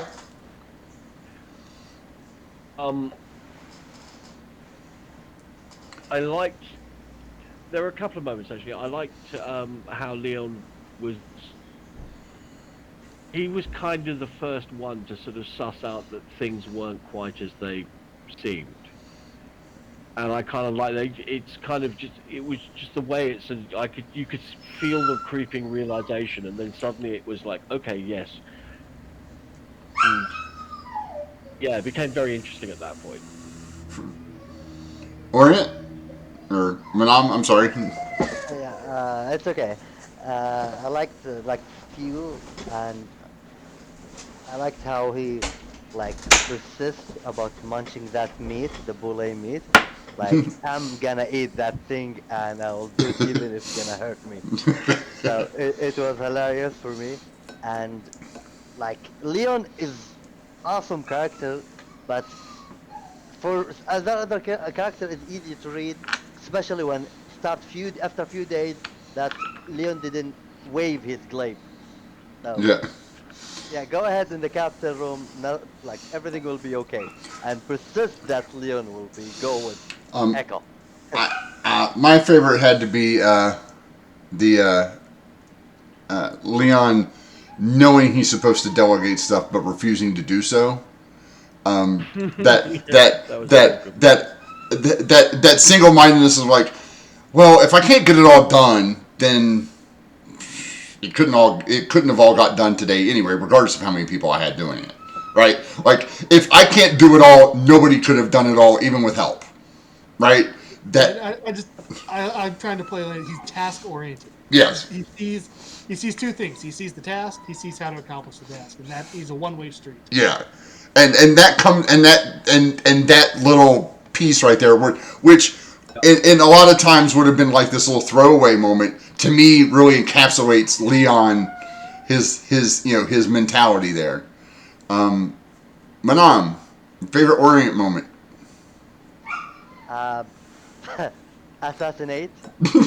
And actually, there are reasons, and I'm sorry for the player because sometimes it feels when a player like another character that I'm gonna go kill this person, and for my character, he will not do something. I'm sure you only have a reason. The first time when he killed, it was two things. First, to feed Ebony. Mm-hmm. Second, to show off against Ebony that, look, Ebony, I can do it without making a lot of noise. Even if a little bit difficult, but I can do it Right. better than your way. And yeah, the way he is trying to control and how to make everything around him and see what's going on. And when, especially when Dan decide that he go and okay, let's make a problem with that. Let's do what the captain didn't tell us to do. And He's still like, you're gonna get us all thrown off the boat. Where are you at? yeah, so and I think he bit a little sarcasm against Echo a little bit because, like, I don't want to say I told you so, but I told you so. These people are like not good. Sigh. Yeah. My favorite Orient moment. There were a couple of. Honestly, it was like, seriously, this guy's just turned into a serial killer. I'm not 100% sure what's going on, but I'm fairly certain it doesn't include Ted Bundy. And it kind of No. He's a spree killer. Yeah, he's a spree killer. Serial killers have like a predictable pattern, whereas this is just anyone who's convenient, stab. Fair point. My apologies. Good point. Yeah, let's not upset the serial killers that are watching, right? let's put all our murderers in the right box. David. I wouldn't want to mix them up, but that's wrong. Mm. Sorry, talk over your start, Si, if you wanted to say anything else. It was just... No, go ahead. I really liked the first conversation that Orient had with Ebony, where it was very much like his anger and frustration about, like, you took control of me, and you did that, and it was really sloppy. And it's like, that's gonna get us caught, and we can't afford that. And, like, I can't afford for my friends to find out that I'm doing this. And that Ebony had, like, almost like a tinge of jealousy in, like, why do you care so much about these friends of yours? And that Orient was able to, like, work it back around to, like, honeyed sweetness. It's like, oh, I don't care about them. I'm just concerned about what would happen to you if they find out what's been happening and they take you away from me, and then you won't get fed. It was just a really neat sort of dynamic that's playing out between them. Yeah. Robert. There's one small moment at the beginning. I think it was at the captain's dinner. Said, "Oh, we should be there in about a week." And Orr goes, "I thought you said 3 or 4 days." Oh well. And then he goes and starts trying to blow the boat.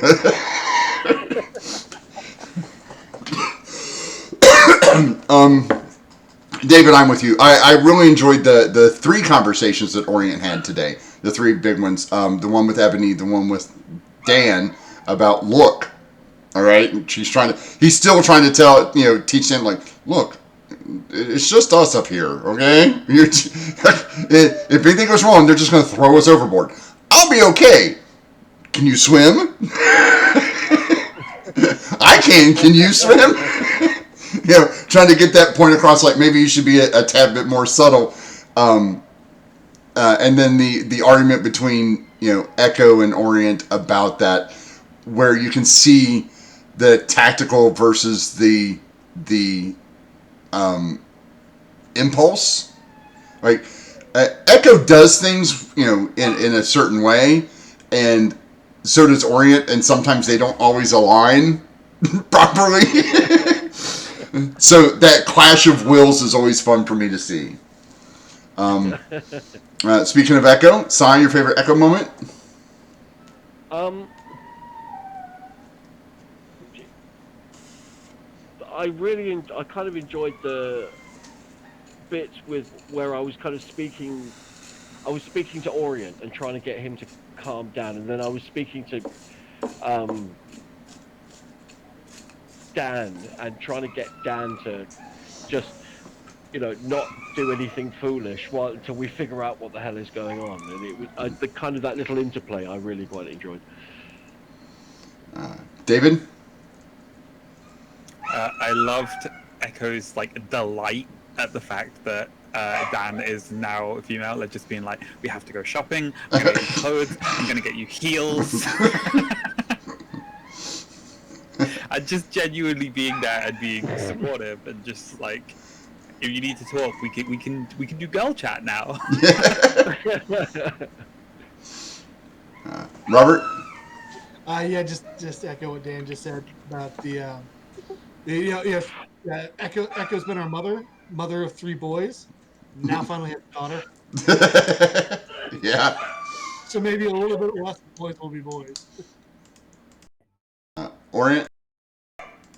I think that everyone know that Orient will never win an argument with Echo, no matter what he do, because like I enter 3-time argument with Echo, and he like miserably failed that. He's still not accepting, but he will not say like, "Okay, I'm not with you." No, he will stick with them, and he will follow Echo. And he very scared when Echo said, turned to Dan and said, "We're gonna go shopping." And Dan, Orion goes to Dan and says, "Be you." And he screw up when he said, "Be you." And I forgot to mention that when Orion tell Dan, "Be you." So yeah, Yeah, it really did come across during that like discussion where Orient was like making this point of like, I don't see why this is even something that we should care about, and Echo being in like full on eloquence mode and just giving like the best argument, which was basically, if we do nothing, Dan's gonna come up with his own plan and it will be worse than anything we can come up with. That's why we have to do something. Left to his own devices, Dan's gonna sink the ship.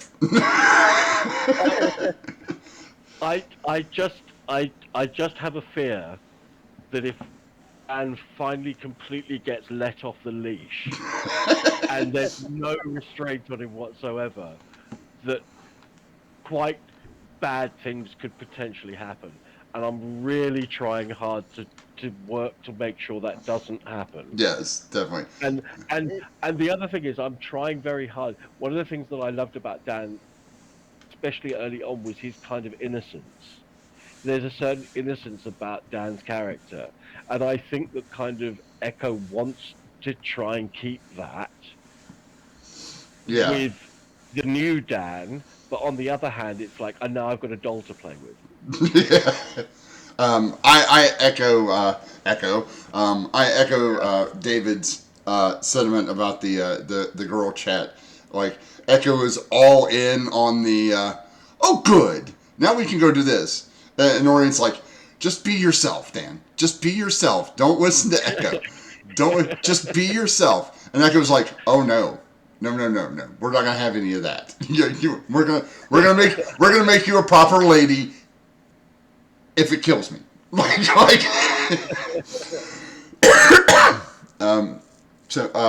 So David, favorite Dan moment?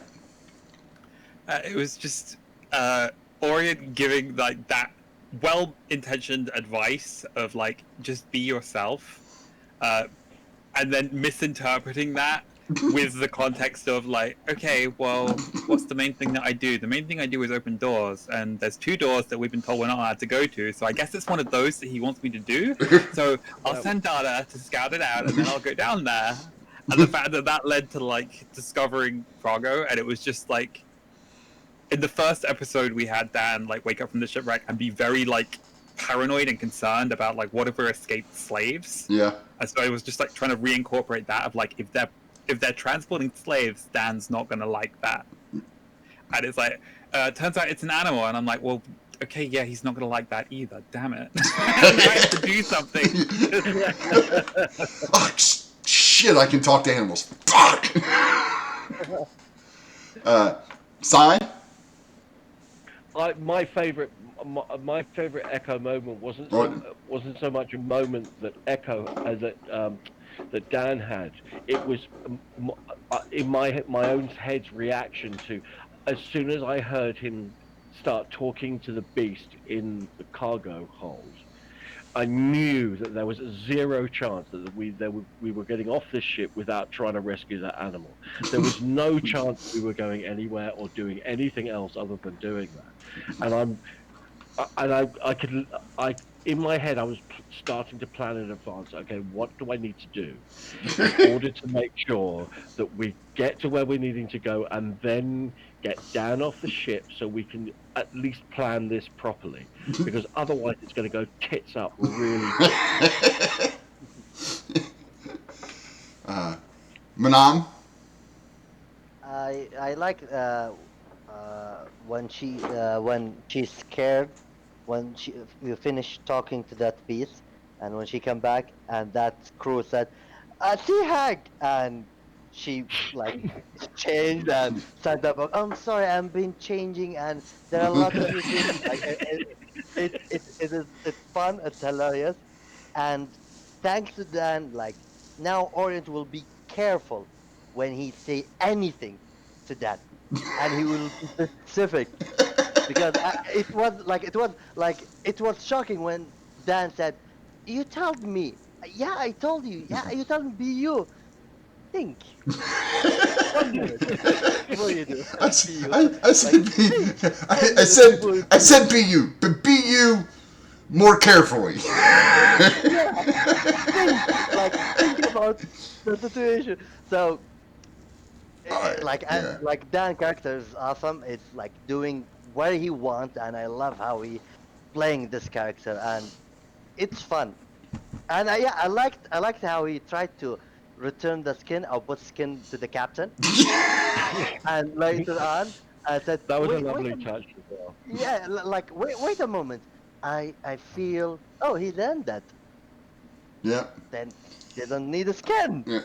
So yeah, I like that one. Robert?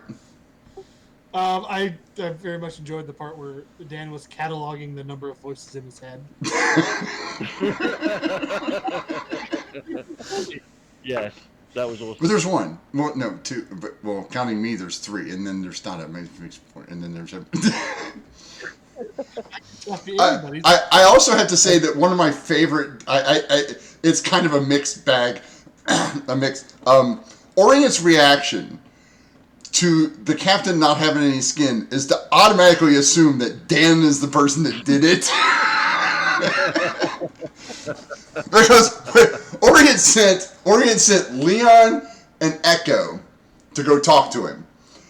As he's coming down, because he knows, I sent Leon, things probably should go check to make sure everything's going. Echo comes running out of the room, down the hallway. Something has gone horribly, horribly wrong. Come with me. So he runs down there, and all he sees is the captain with no skin on, and Dan standing there in this visage of undeath. And his first reaction, Dan, why'd you take it? What are you doing? And I can just see Dan going, it wasn't me. Like, he was like that when I got here. No, Orient's specific wording was like, Dan, you skinned the captain. And Dan was like, yeah, I gave him skin. I skinned the captain. Yes, that is your party in a nutshell, right there. That is this party. That scene encapsulates everything about this party. Because Leon didn't. Yeah. Leon also was so mad he didn't pay any attention to him. Like Leon was just like, "Get whatever, Orient. I'm going to hit this thing again." Like, yeah, he doesn't have any skin. Big deal. She hurt me. I'm going to hit it. So, favorite DM/NPC story moment? I kind of really liked Prego. Prego's like, It's Brago. I like Brago. Okay. Anyway, I like the voice. I like the cadence. I like him. Cool. I quite enjoy the half orc having a crush on Echo. Poor guy. Yeah. That's why Leon just feels so bad for him. Yeah. He knows that's not going to happen. Echo's a heartbreaker. And Orient come and put more weight on that. So I liked how what's her name? Ranta? I Renata? think his Uh, name Renata. Renata. Yeah, that give eyes to Dan and like kind of like I don't know. Do I like this person who changed by night? So I don't know what kind of feeling she has, but I like how she she sticking with Dan all the time.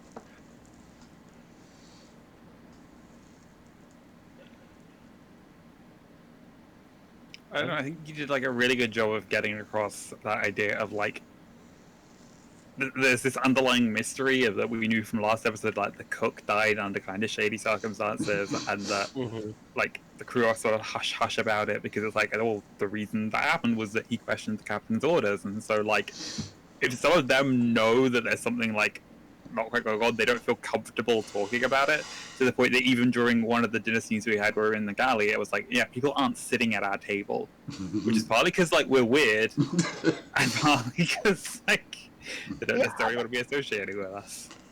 Yeah, yes, that reminded me about that. Like it felt they are like a little bit lacking for like there are two people die and they still okay. Like yeah, like the first one, like this is the reason, one of the reason Orient that he killed person, he wait few days and see like no one talk about it and see him everything return to normal. Hell, I'm gonna make them lose more. And of course, that if anything happened later on that he expected that he will happen, and Yeah. but at least we're gonna Yeah. fight less That I people. don't want to say I told you so, but I told you so. Like, Yeah. oh, what? They're sketchy? Who would have thought? Oh, I know. Me! I said it before we got on the fucking boat. I said they were sketchy. I said to leave them alone. To be fair, brutally murdering your way through them isn't necessarily the best way of proving it. Hey, everybody has their own technique, right? Yeah, fair enough. But I'm not saying Orient doing the right things. That what Orient doing is extremely feel for me as me feel it is wrong and it's bad, but at the same time as Orient mind at the moment that we might get in a fight, we get into trouble later on. Let me pick them at least after a few days, Yeah. and if there's something happen, and thanks to Dan that he already picked the fight when he searched the door. So Yeah. Oh yeah. I'm Blame gonna, Dan. Blame Dan for your bloodthirst. That's fine. I see how that is. No, excuse me. I blame you for putting a locked door on the bloody boat. What? Yeah. Me? Because you knew what was going to happen if you put a locked door on the boat. The captain just said, "Oh, don't go into the cargo hold." Yeah, He that's also said don't go in his room. There's a 50-50 chance that you would have gone into the other room. I honestly thought that when Dada poofed, when she went, uh-oh, that you would have gone into the captain's room instead of. But no, Dan's going to head for the cargo hold first. Well, yeah, because it's like, okay, something happened, so like I don't want to go to that room alone, but like I know the cargo hold potentially has something down there. I know there's like magic, so I can go and get more information, and then like tell the party in the morning and come to a group decision of, are we gonna like. Again, like I think some credit needs to be given to the fact that Dan found the door and was enough to go like, oh, I can't open this because it will activate a glyph of warning. Yes. So I'm going to resist the urge. I'm proud of Dan for, but I can just see Dan making sure that every door is closed in the ship, which is annoying to sailors because you have to open them and then go through the whole, like that is having been on an actual ship in my life, having the hatches closed is a pain in the ass. It is so slow to make your way through a boat. So, yes. But I had great fun, as always. I hope you guys did too. Have a great viewing. Again, catch us every Friday at 1 p.m. Eastern Time. We'll be here. Don't forget to check out our sponsors at comicbookworld.com, and you can check out all of our links in the on the link page there right below the stream. And don't forget, if you have an Amazon Prime subscription, you have a free Twitch Prime subscription, which we would appreciate you use here because, as always, these streams are brought to you by you, the viewer. We appreciate it. And if you're watching this on YouTube later, don't forget to like, subscribe, and hit the notification bell so you can know when any more of these videos go up. And share them with your friends. That being said, signing off here from the Dark Side of the Moon on the Blue Cheese Room. I'm the Loophole King. This has been Oblivion Unchained, and we will see you next week. Salute. Yeah, take care, everyone.